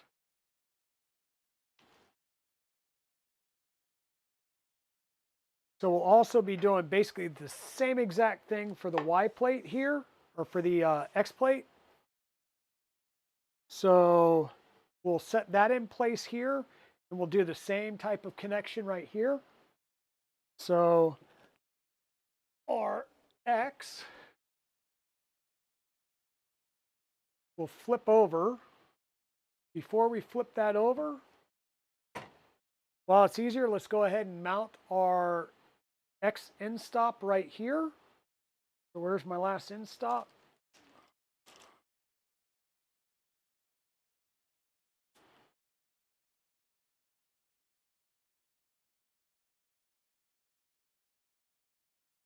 And yes, I do go through and save some of these bags. They may come in handy later on for doing various parts of projects.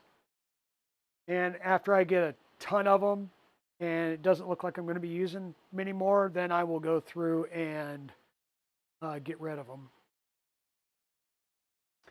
We're just going to set this down here without flipping this over, because that would be bad. Get that lined up.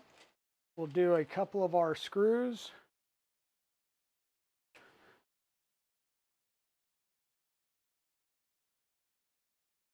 Get a very light coat of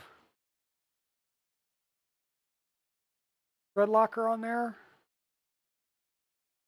This is going down into a whatchamacallit, a heat set insert. So it should be good there. These aren't going to go all the way through the heat sets. Shouldn't have any issues with fouling our ABS parts.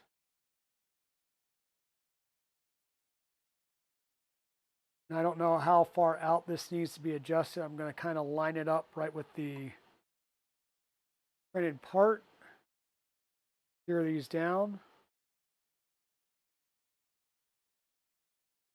So come over to the side once again. Here is our zip tie area right here. So that's where we will zip tie the two parts together, or the wires down. Now this will get flipped over. Will be our other wire tie area over on this side. Flip that over. We'll kind of get things lined up. M8 with a washer. 8 with a washer. Now, something critical. And I'm not sure if it's in the CAD. I hope so. I hope that it is. You want the head of the bolt at the top. You don't want the fastener at the top, in this case, which would be a lock nut. If the lock nut comes out due to vibration, the lock nut falls out, this screw is still acting as a pin unless it rattles its way all the way up and out. So you always want to have the fastener facing down.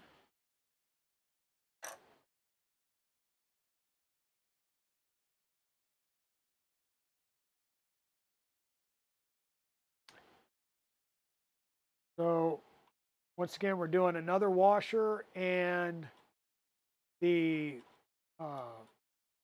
lock nut.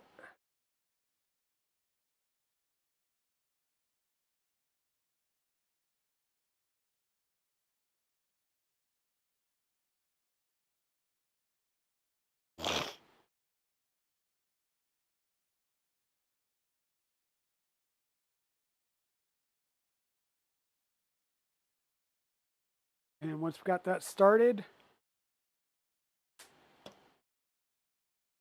grab our box wrench and T-handle, and we will screw this down. Once again, we're not going to ugga-dugga this into final place because we may need to do some persuasion to get it properly trammed and aligned. As you can see, there is a little bit of give and movement here. So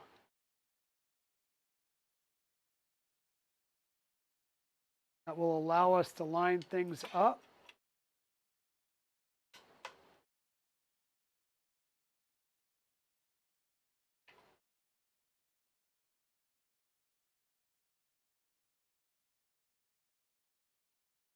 Right now, we're just bringing these snug.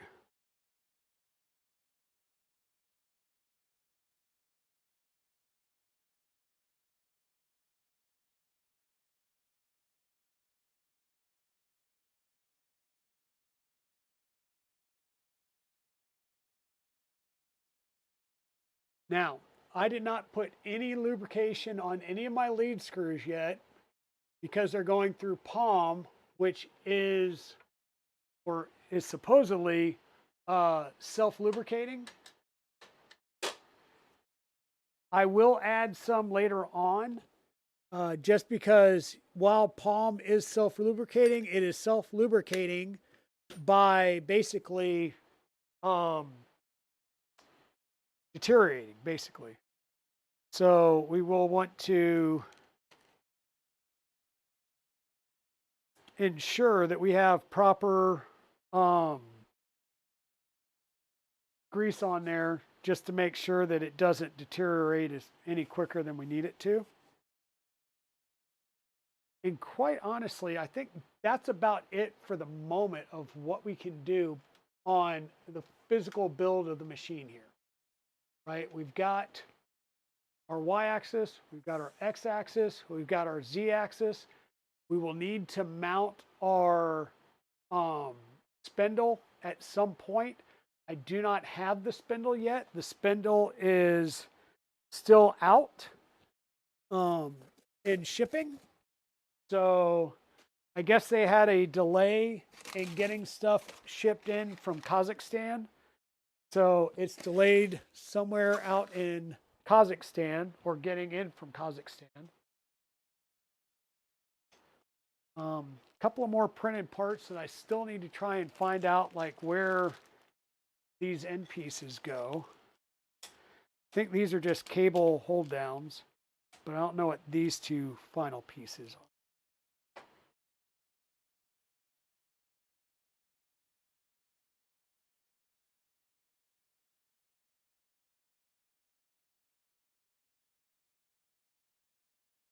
Nothing there. Start building this up and see if there is anything that I missed.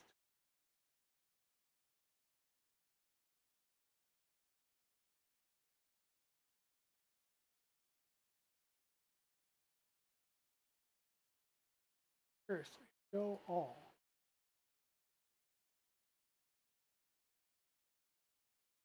There we go. Okay, so there's the Z fully done up.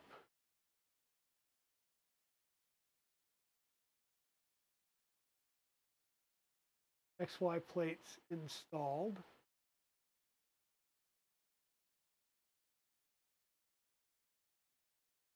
Z-axis mounting plates installed. X installed.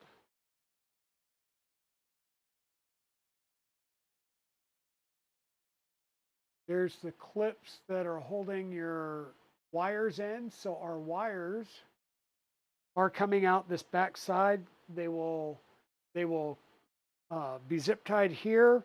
They'll come up and they'll ride this rear channel. So not the front channel, but the rear channel. To the back here will be zip tied here. And I'm not sure if, I think it's just going to be flappy cables at that point.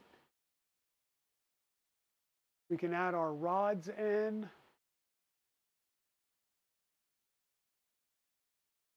Still not seeing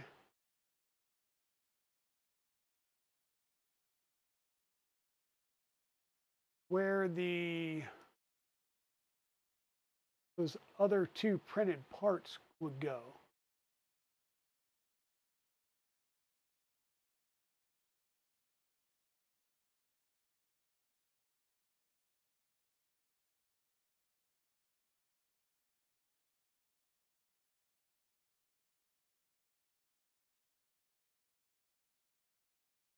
Nothing there, nothing there. That would be the fixture plate getting mounted on there. I guess we can add the fixture plate, which is going on with M6x12.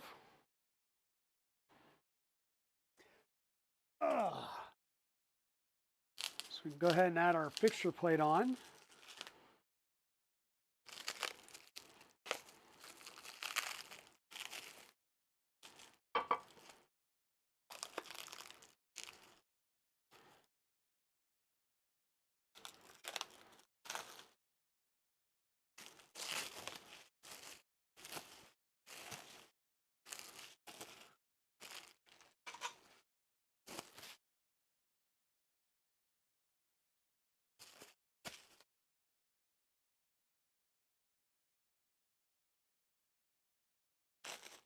And yes, I'm trying to stay away from the electrical for right now because I know that there's a, the rodent board's going to get swapped out, and I've got a spindle with VFD coming, so I just haven't decided how I want to mount my electronics, whether I'm going to get the external case or build the external case or what have you.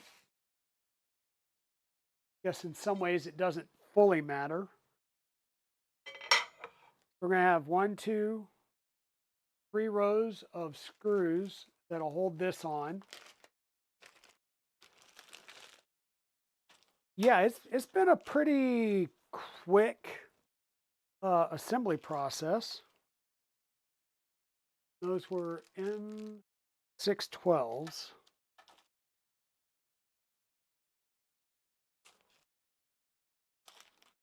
M612s. I lost that one. Yes, I did. Okay, fine. So M6x12s. Probably not the best place to put them because we're going to be tilting that plate up. Our M6 hammerheads. And once again, this is going to be going into a piece that's going to have other things locked down to it and vibrations happening. So we are putting Loctite on these screws.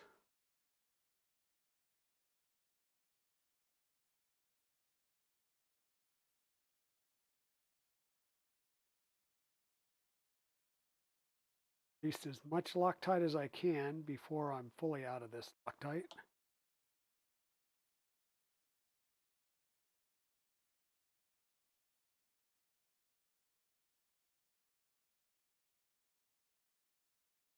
And I do mean I am almost fully out of this Loctite. Don't think I have another one.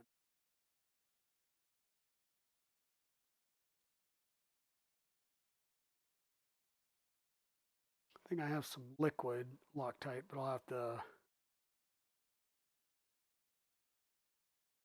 get a little cup or something, put that in.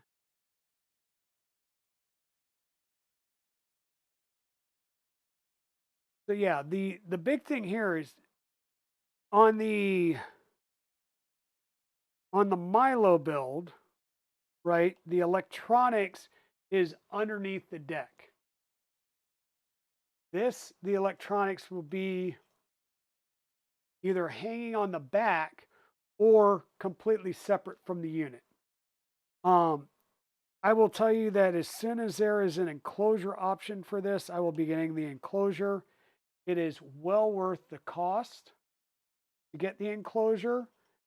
I have a deposit down on the one and only batch, supposedly, of the LDO CASA enclosures through West 3D. So I did jump on that pre-order because you need some type of enclosure. This stuff is going to spew metal everywhere. And if you don't have an enclosure, it's going to get all over whatever, wherever your workplace is, it's going to be all over it. So if you're in a straight dirty machine shop, that's great.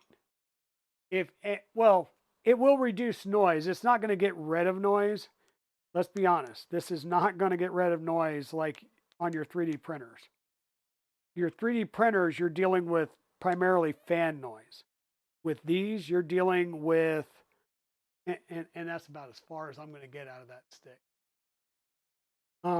With these, you're going to be dealing with the spindle as well as the actual cutting itself. So there's going to be noise, and you're not going to abate all of that noise. Just checking over here real fast to see if I had another Ooh, ooh, ooh. I had another Loctite stick. Look at that. Nice. And we got Loctite. Thought I bought a 2-pack the last time.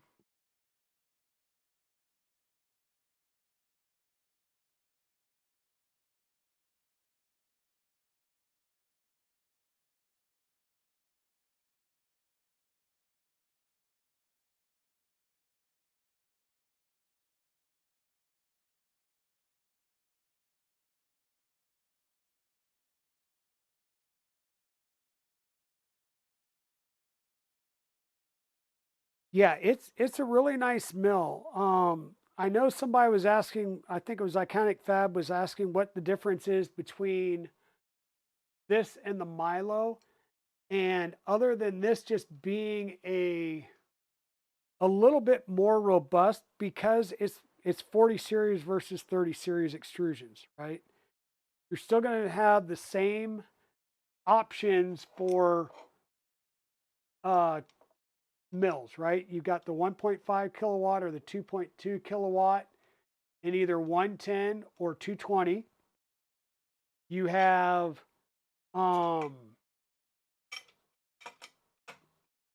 you've got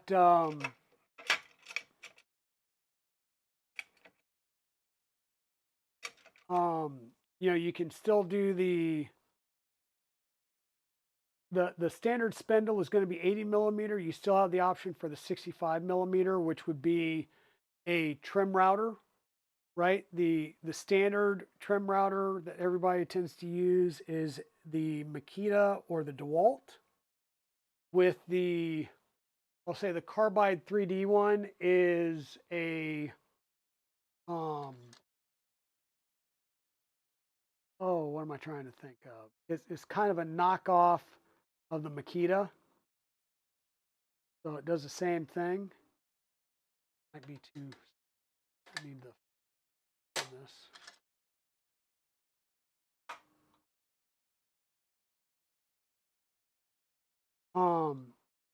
Either one would be a viable option. Just once again, the spindle is going to be quieter than a trim router, right? I will tell you that. A spindle will be quieter than a trim router. The spindle's also going to allow you to pick it up a notch as far as your what you're cutting and your depth of cut and stuff like that. So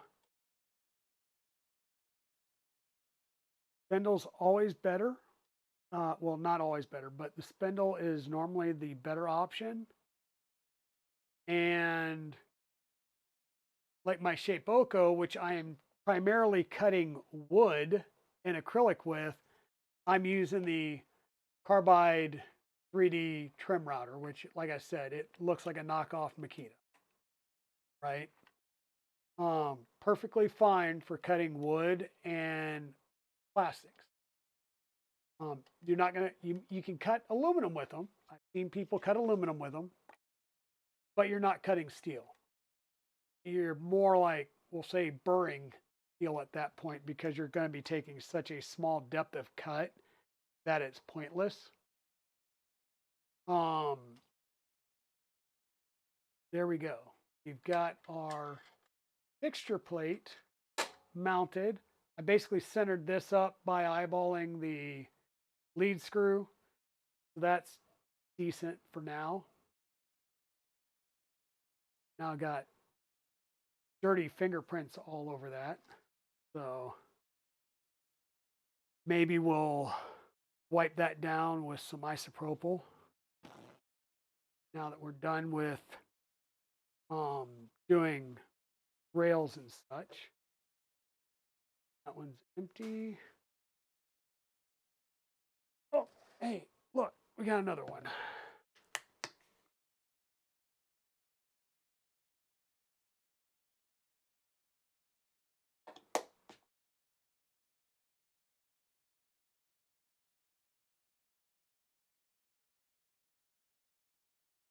Try and clean off our fingerprints and get some nice shiny again.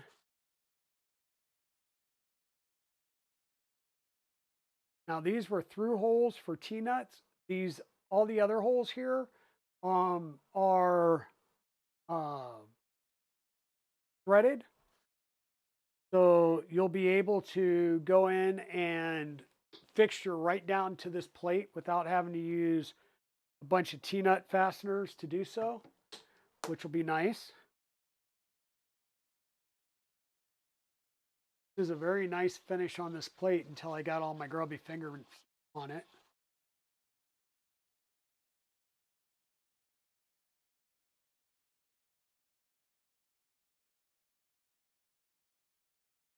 We got that squared away. That's done. That's done. We've got some M6 by 22 and M6 by 16 screws that were left with the fixturing plate. So I'm assuming that these would be used to hold material down, either with clamps that you might cut or what have you. What else? We got the fixture plate on. We've got the other piece on. That would be the bellows. I wonder, is that part of the bellows?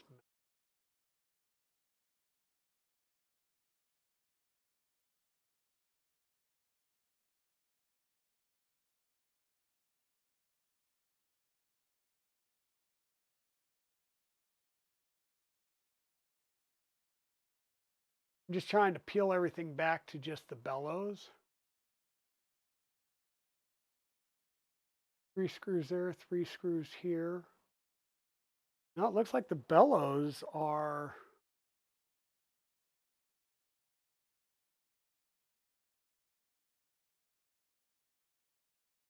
in 3x6 cap head screws. So we'll grab the bellows. Show you how those get installed.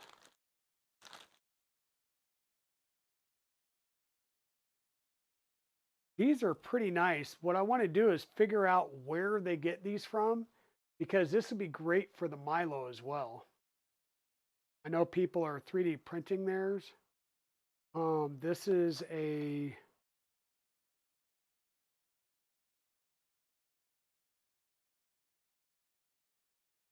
this is a vinyl that's been this is a vinyl accordion style. So we'll have to move this forward, do the back one, and then I'll do the front one. Be able to see that. Hey, Layers with Lily, how's it going? Yes, it is heavy. It is heavy, and it does not have its primary tool on it, which will be the spindle. The spindle itself is a good 30 pounds.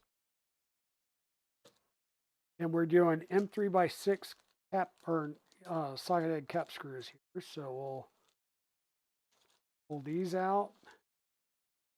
I am not going to put these on with Loctite just because I think that would just be overkill for a bellows.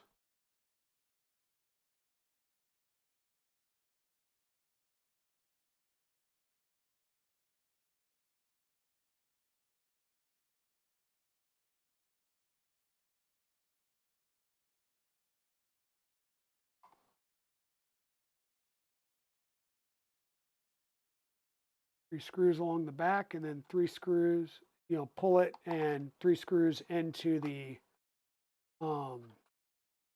printed part at the XY joiner plate. And these will cover up our linear rails and the lead screw. Means if I was going to put a little bit of grease on our lead screw, I probably want to do so now. Let's put a couple of dabs on there.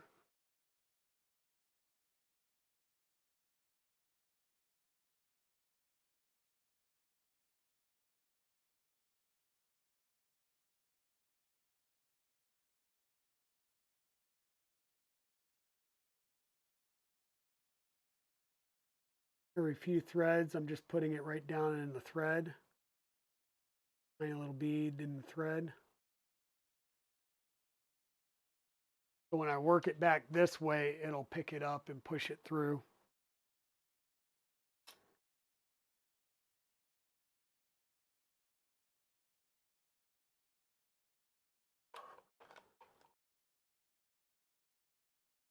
Ugh.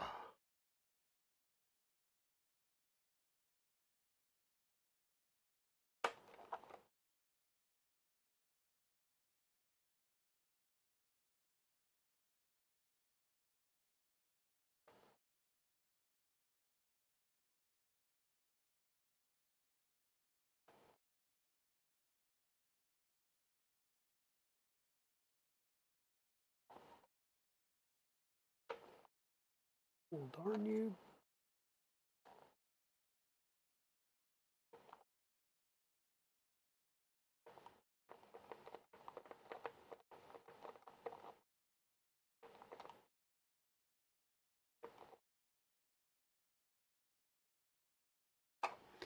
These are going into heat set inserts, so be a little careful. I mean, you don't want to crank for days on this because you will strip that insert out. We're just trying to get it nice and secure.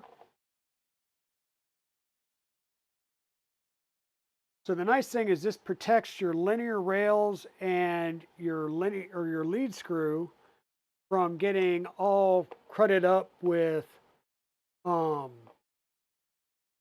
different not different, but like your swarf and shards and stuff. Oh, hey Zombie, thank you for the 100 bits. Appreciate it.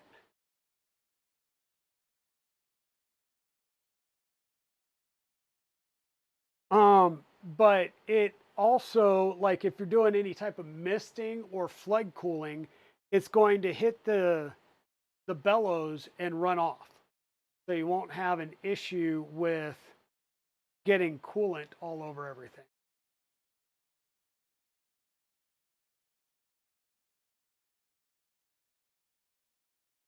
Okay, so grab the other bellows here.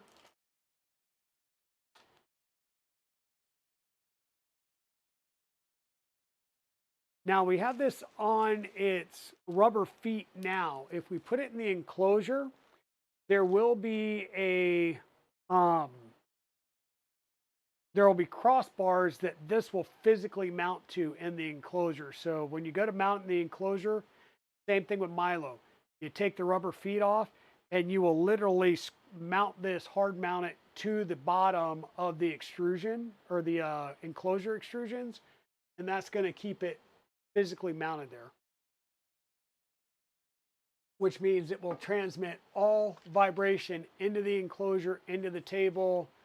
So do the appropriate thing with, we'll say, stiff, very stiff table, preferably a portion box table.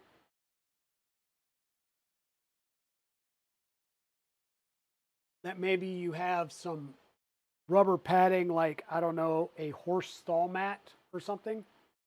Hey, Tomko, welcome in. So this is the RatRig. Once again, you've got a U channel of the bellows there, and it fits very nicely around our lead screws. This is the RatRig Mill. This is the open beta mill kit that I am participating in the open beta for. So far, I've had to come up with some M3 by 16 screws to mount the in-stop sensors, which are inductive sensors. But other than that, everything that I've needed has been in the kit.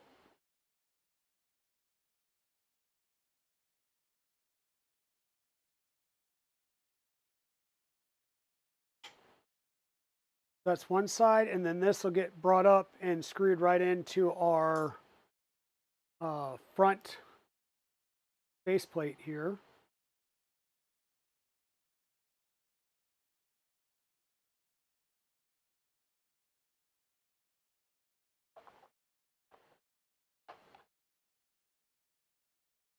You guys were letting me do it, weren't you? Before we close our bellows down, we're going to add a little bit of lubricant in our lead screw. Just every 4 or 5 threads. I'm just going to put a little bit of our EP2 grease. Once again, the bellows are going to keep any junk from getting down in here, so we shouldn't have an issue with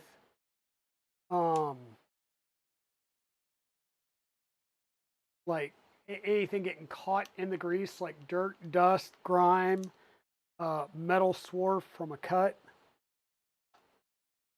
But this will help our palm nuts not wear and braid down as fast, because palm nuts are self-lubricating, and they're self-lubricating because they deteriorate with usage. So by providing a little bit of grease there, it will ease up some of that deterioration. We're not going to like cake it and slather it, and it's not like we're putting sunscreen on it by any means, but we're just getting a little bit on there.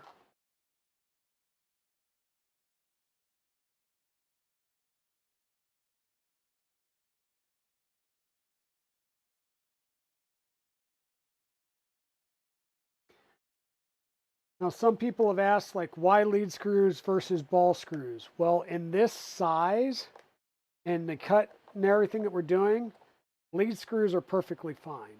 You know, the ball screws are expensive, right? And they've got the nut, like you wouldn't have to have an anti-backlash nut, but the ball screw nut is massive compared to the lock nuts, or the not the lock nuts, but the like a lead screw nut or the palm blocks that we just used, right? So there's really no need for ball screws on here, and not for the expense of a ball screw either.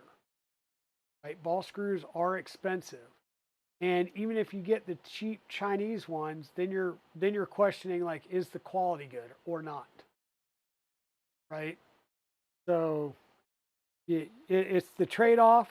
And in this case, I think the trade-off is fine to do lead screws. We're not going to get any more smoother movement out of, you know, doing ball screw.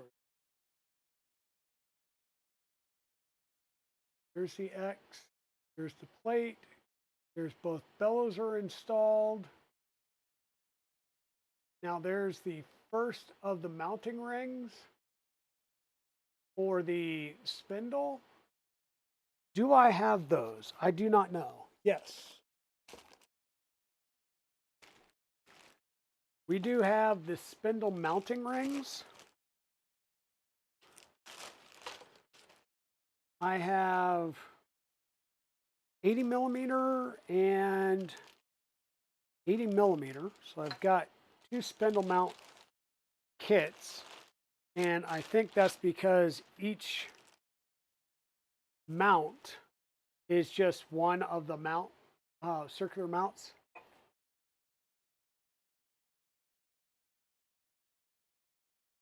At least there's some shielding around them. Oh, you're talking about the not having the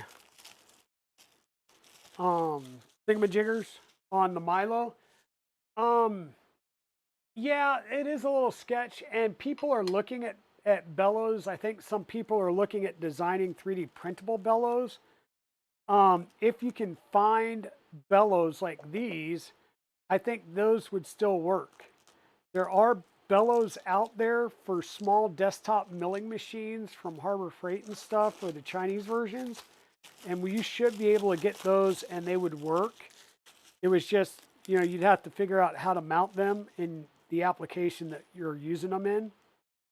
So it would have to be like, oh gosh, words on stream again here, guys. You would have to either figure out a plastic mount like in the rear, or drill and tap the front mount or the front plate to make it work. But you can make it work. I believe that's going to be there in the near future if it's already not there. So no worries. Now, the mount here. Yes. So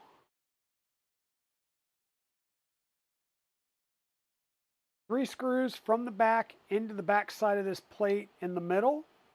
And then the other screws come through the front plate and then mount it here. So this is a kind of a double joint mount.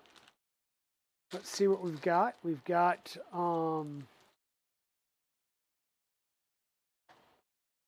lots of different screws. M3 by 12 cap head screws, 6 of those with, excuse me, not M3, M8. Wow. M8 by 22 cap head screws and M8 40/40 drop-in T-nuts. That to me screams the actual 6 mounts to go into the rail. An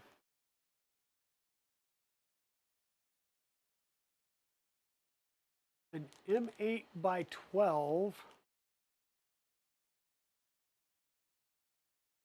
low screw. Good God. Okay, so, whoops. We get rid of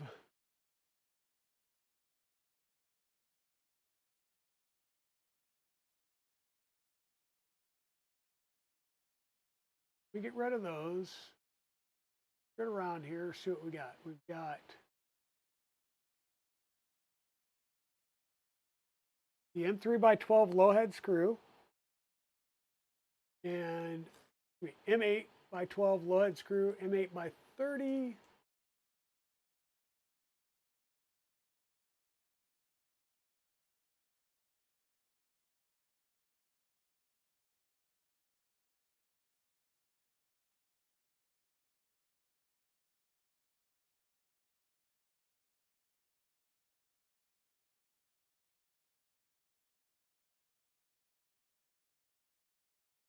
By 30. Okay, there we go.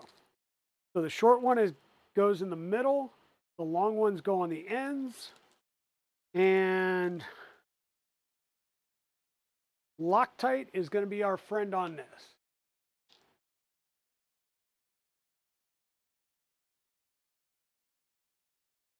So we are going to want to put Loctite in these.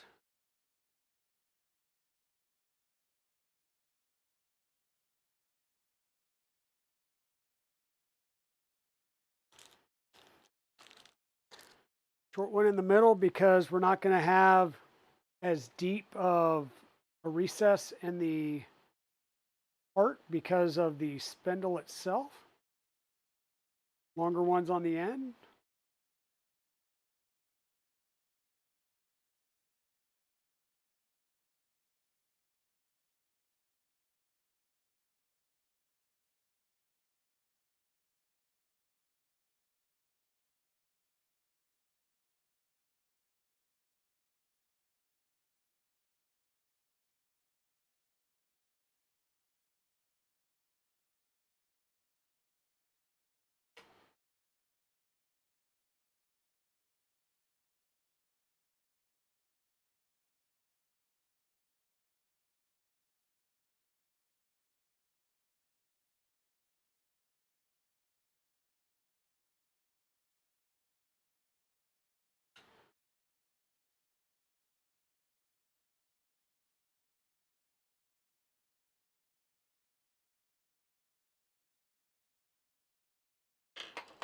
Okay, so that's torqued down.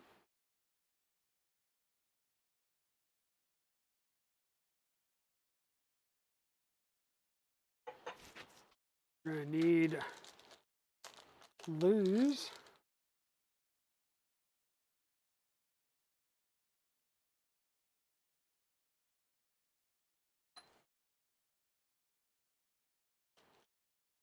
We've got 2 full sets of these. So once again, there's going to be a high and a low ring.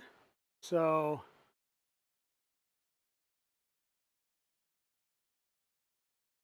get these set up.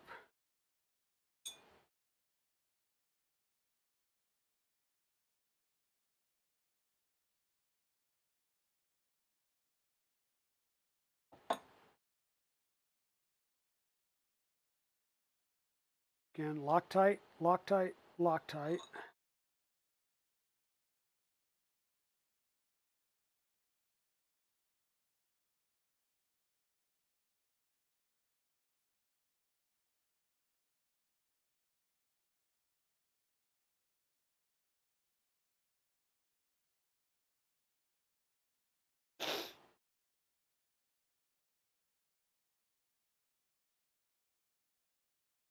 See this, and there's a part of me that wonders, like, if this is a standard open builds part, because if this is a purpose-built part, I don't see why they would have 5 holes on the backing plate.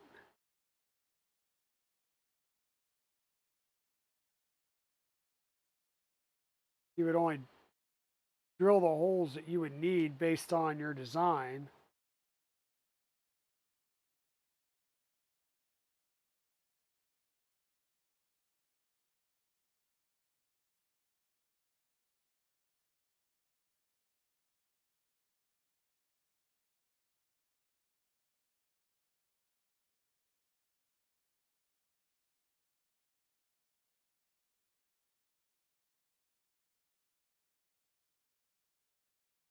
So I do wonder if this is like a standard opens build or ooze nest or something, spindle mount.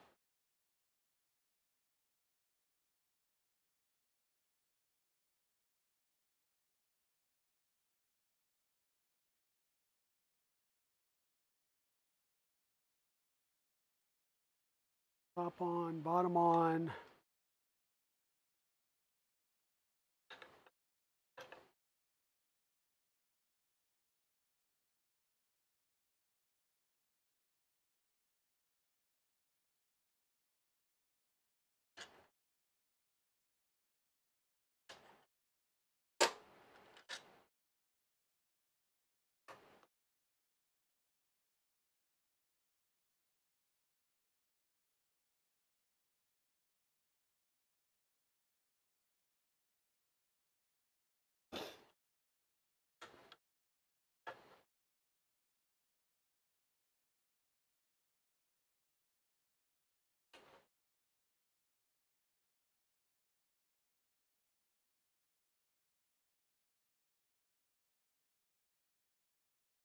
And we will adjust these as needed as we go through.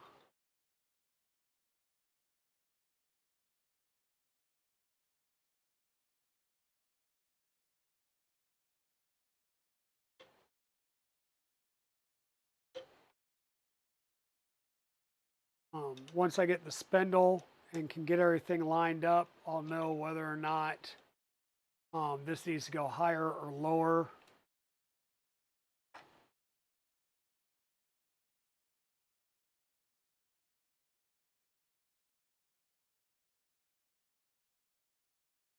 Here's one.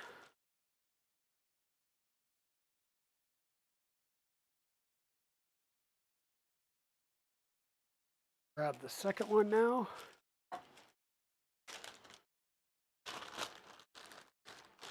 So when you're doing these, you want the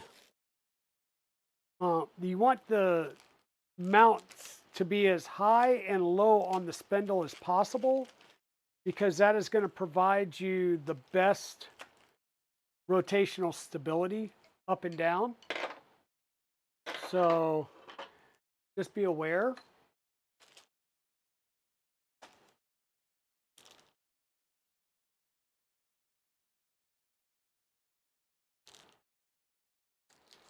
that you will have to move these around once you get your spindle, because it'll move up and down based on your actual spindle, the size, the length. If I had my spindle, I would be setting that up right now. I don't, so we'll have to wait a little bit.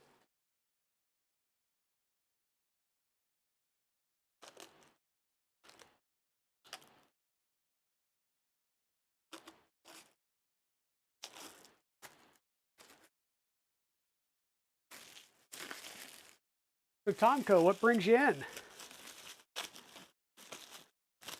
I know there's a couple of people that are new to the stream here, checking it out, that have been looking for some RatRig Mill content. A lot of people know that it's out there, but they haven't seen any content for it yet. So I figure it's under open beta now. So anybody that wanted to get in on the beta could have gotten in on the beta. I was not given any instructions that said that I was not allowed to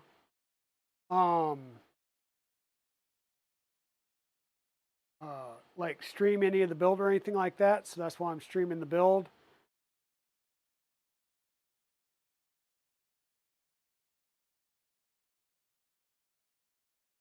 Now, if I was part of the closed beta for this, I wouldn't have streamed anything on the closed beta without receiving permission from RatRig from the get-go.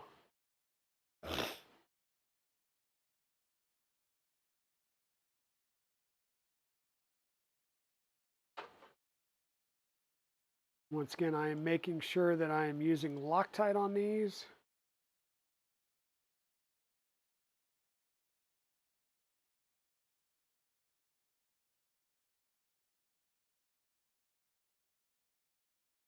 Lurking while you work out. Well, there you go. Lurk while you work out. That's something new. All right, so that one's there. Now we're going to need to pop those out and these out. Get those ready to mount. And we're just going to set these up and mount them at some length above. I have no idea how far to give it, but we'll mount it some length above.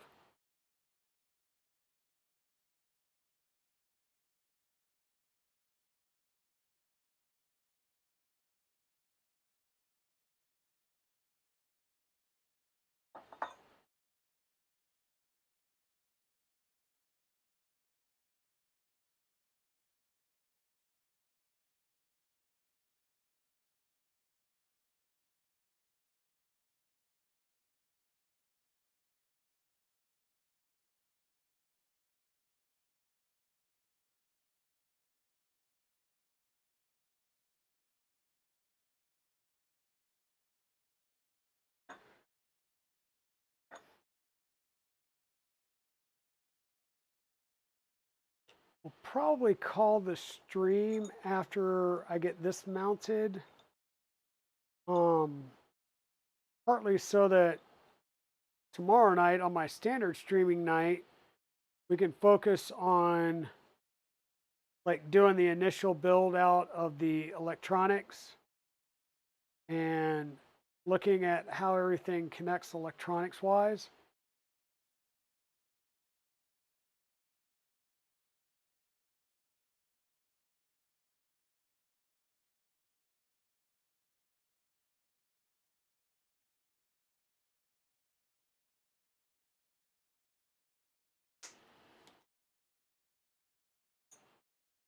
Okay.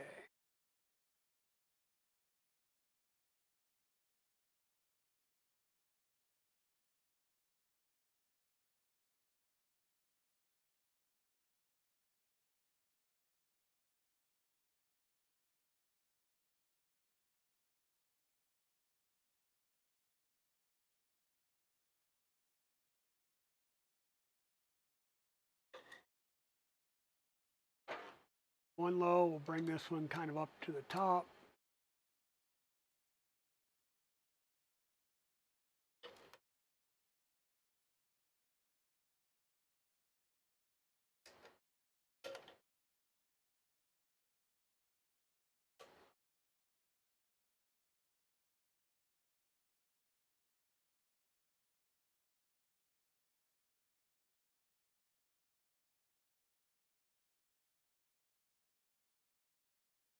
And like I said, when we get our spindle, we'll want to set this up so that our spindle is supported at the top and the bottom as best as possible so that we get as much travel out of our system and we have the best support because once again, it's spinning axially, and as soon as it hits material, it's going to want to deflect.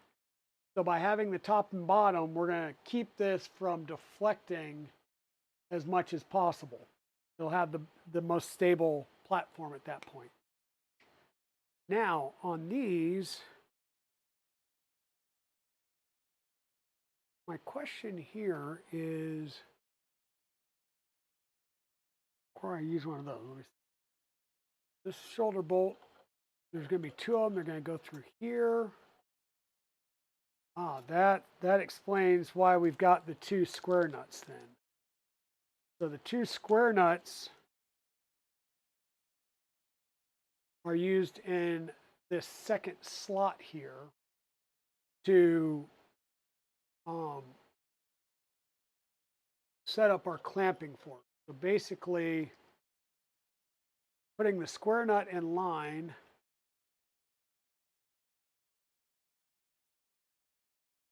and what we're clamping is, here, let me overhead. Okay, so here's our clamp. We've got the gap here, and we've got this cutout right here. There's a square nut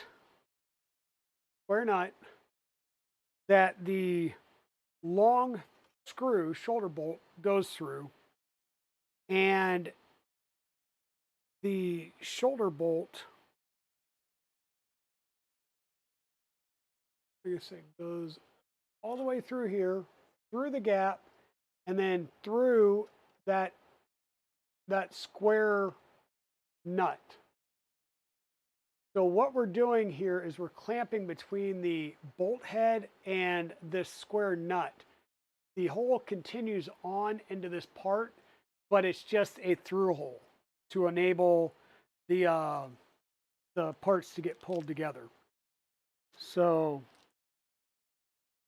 we'll put some thread locker on the threads on the screw, or the bolt, excuse me.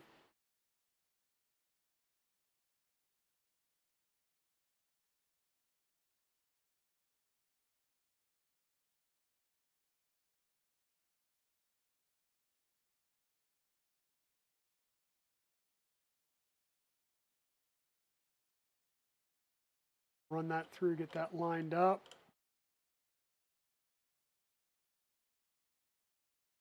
How about tramming? So how about tramming? Give me 1 second, and once I get this other bolt in here, we'll talk about the tramming real fast and how easy it's going to be to manage the tramming on this machine. We'll start off with saying they thought ahead.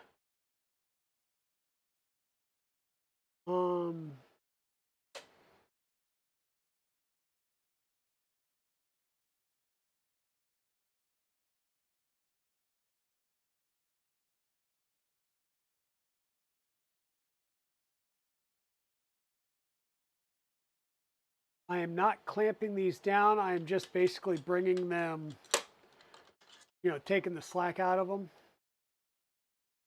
Because once again, we'll have to put our spindle in here before we actually clamp these.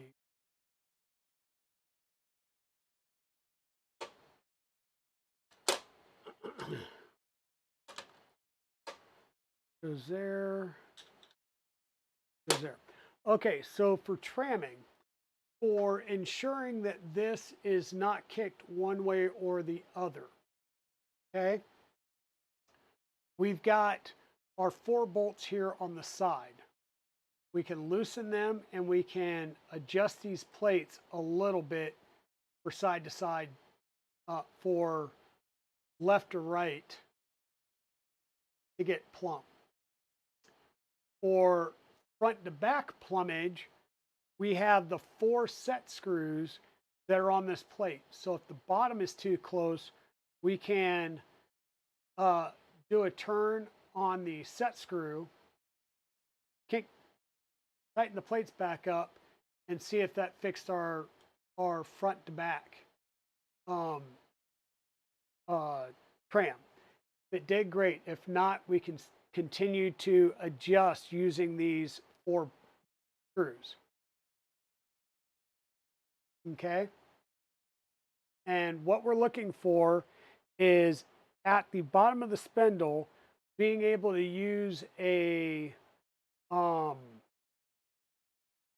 dial test indicator on an arm and move it across the plate over here, and move it across the plate over here, and they should be the same measurement. If it's the same measurement, that means my side to side is perfectly up and down. Then we do the same thing across the front and the back. And if we need to, we'll move the plate to get the reading. And if we're hitting the front and back and they're the same, then we know we have a good front to back tilt. And that means we're straight up and down. We're plumb straight up and down in both the X and Y axes. Okay, so all the tramming's being done in this plate. We shouldn't have to do anything here. Now, if we can also come down and put a dial test indicator along the front edge here and move this through its motion. And if we're not tramming straight, one, we need to make sure that our plate is on here straight. I could literally loosen this up, take a 1, 2, 3 block against the front of the extrusion, because see, I'm catching the edge of the plate there. So we're not fully flush front to back. So I can make this nice and flush with, say, the front edge. Then to make sure that my X-axis here is moving 100% perpendicular to my Y, I would be able to take the dial test indicator along the front edge and get a reading. If it's out of alignment, I've got these 4 screws here I can loosen and adjust to dial in that alignment. Front to back, same way. I can run it along this edge, and if I'm not tracking straight, then it means that, once again, this could be off, and that's how I can adjust all of these around.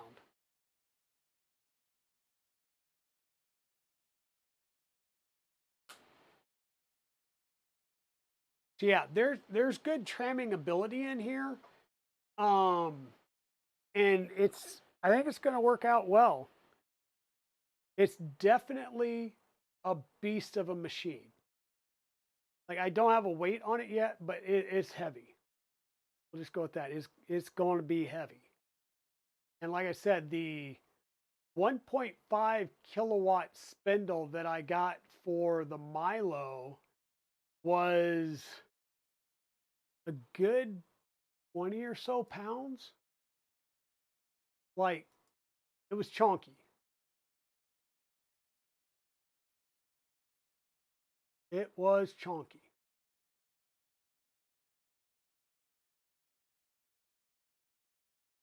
So let me hide a bunch of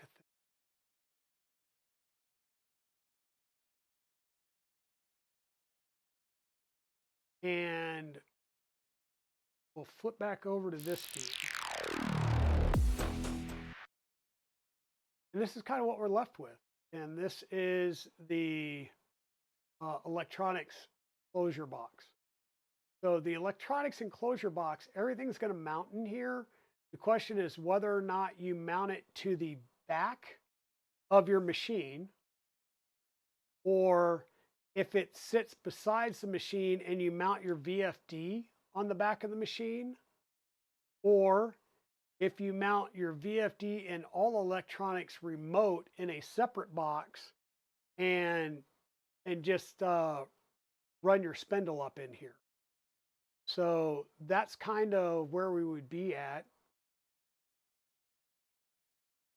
Trying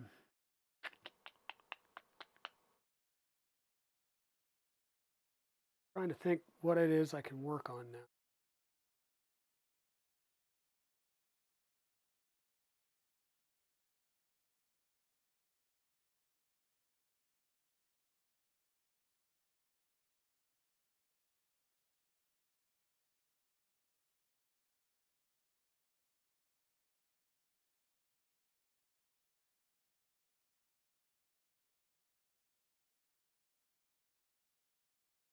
Why would you bring the Y motor wires out the right? Because this is just bringing everything back. That would. Sorry, I'm mumbling to myself. Now what we can do is I can bring up this view.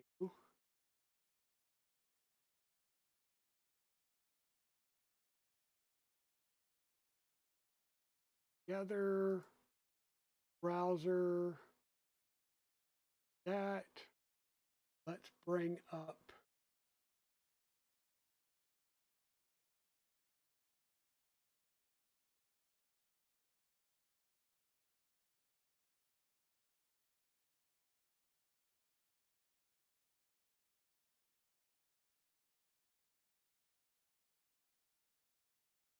the compact CNC.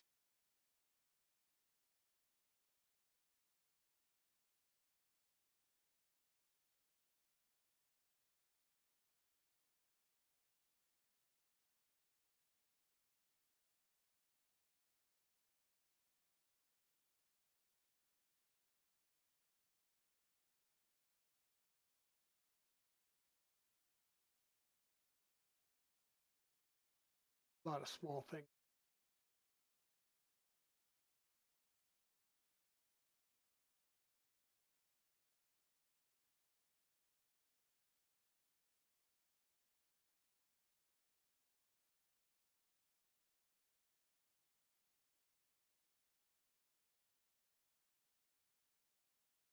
Okay, so looking at this, it looks like the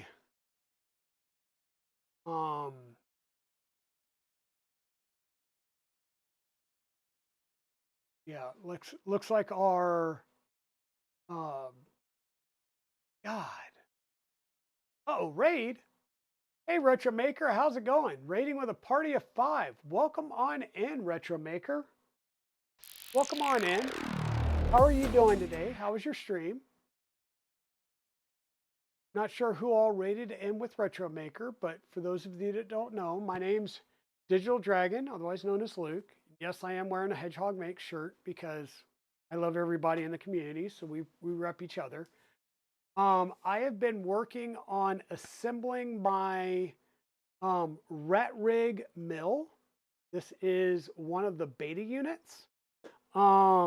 We've got it pretty much physical assembly done. We would need to go in and do electrical, try and do some software, some tramming and all that goodness. But yeah, we've been working on the RatRig Mill.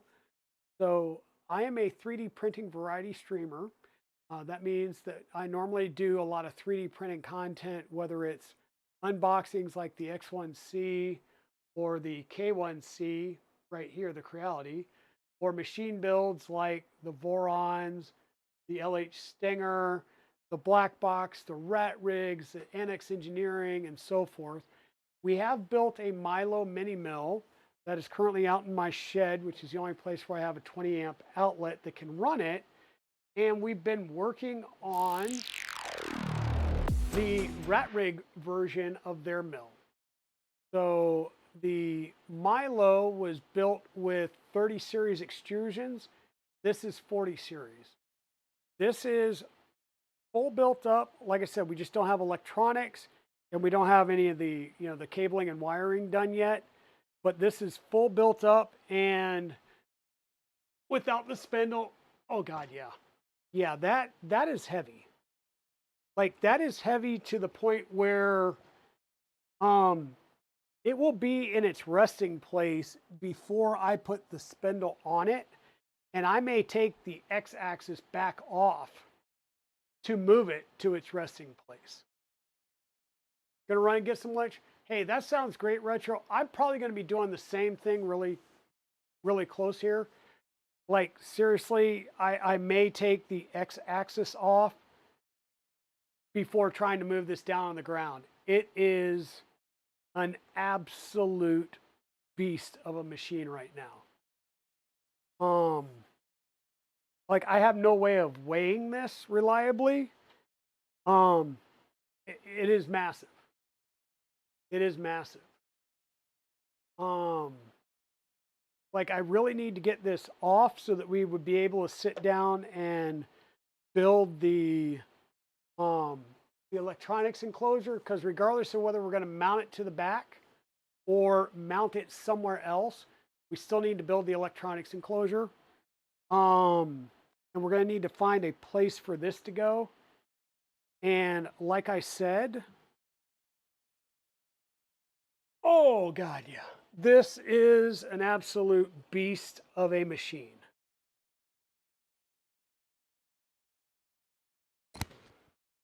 Oh, wow. The good news is this is the last of the boxes. Have our rodent board, power supply, the wireless antenna, and then that is the actual kit box for the enclosure. Yeah, watch out for your back, definitely. This thing is a monster, and I'm gonna have to find a place for it downstairs. And like I said, I am pretty certain that I am going to take the X-axis back off before I try and move that anywhere. It's too heavy. It is too heavy and it will not be safe. So let me scoot this out of the way here. Pull this stuff off as well. Won't need this, so we'll put this away. And as we discussed, the thrust bearings that we have on the machine, I will go ahead and do some lubrication on that, some way, shape, or form. A bit of IPA on here, and we will wipe this down.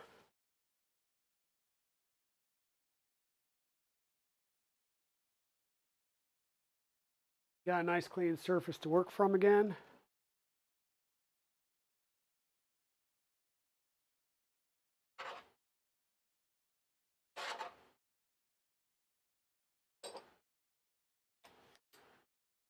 These away as well.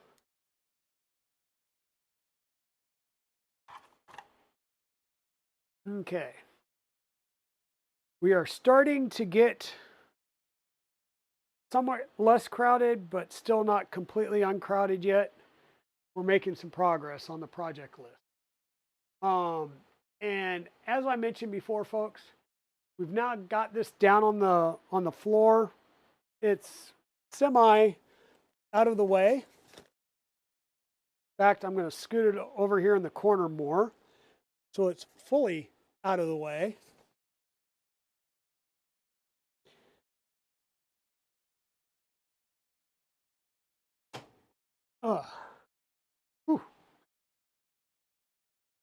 So I've got room to walk without killing myself right now, or at least a little bit more room. This box is our IDEX upgrade.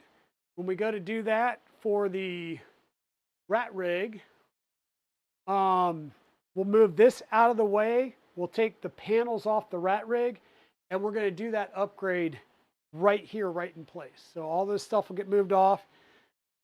and we'll open this up so that we can work on doing the other tool head install on this.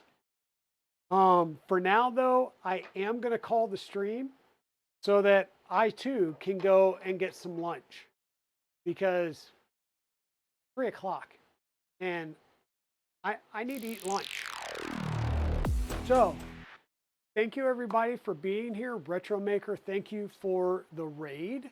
When we come back tomorrow evening at our regular scheduled time, I will start working on the electronics box for our RatRig mill here. So once again, we'll have all of the components for that in this separate kind of kit box here. And we'll go through and get that laid out. And we'll work on this build, or this part of the build, in the next stream. And boom, just like that, it's all laid out and ready to go on the next stream, so I can get rid of all that garbage as well before we do the next stream. So thank you all for being here. So you're saying dragons get, yes, dragons get really hungry, and we get hangry like you would not believe. You're curious to see the electronics, Jose?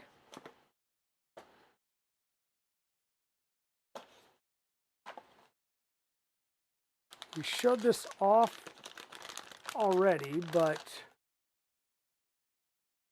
there's the electronics.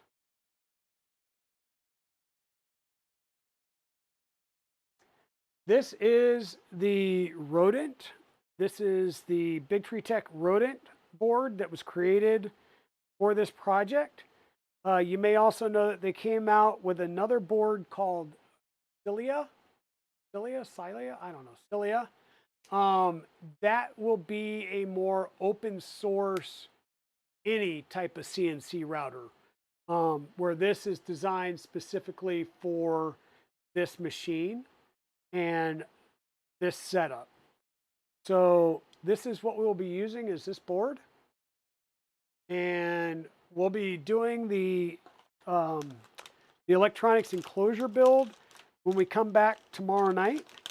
And for now, like I said, this dragon is going to get something to eat because he's getting hangry. And you don't want to see a dragon hangry. Hangry dragons are bad.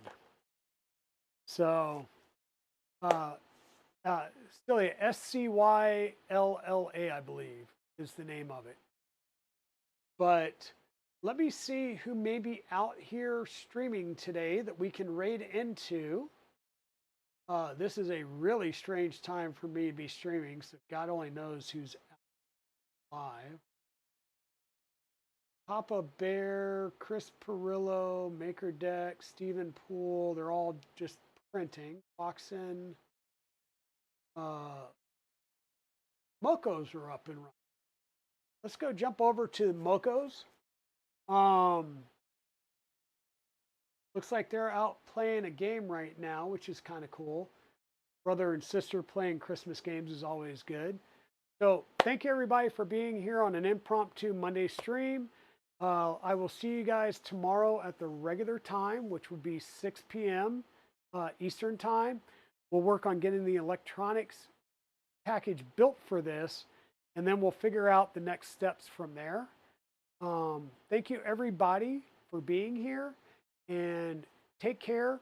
Have a great holidays and New Year's, and I will see you guys tomorrow night for a New Year's Eve. Take care, everyone. Bye now.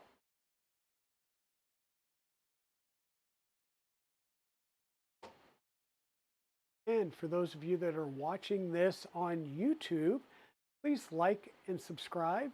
And when you do, click the bell to get notified for future content. And you should have a notification right over here to another stream, or excuse me, another video that YouTube feels that you might be interested in. Thank you for being here, and I'll see you next time. Bye now.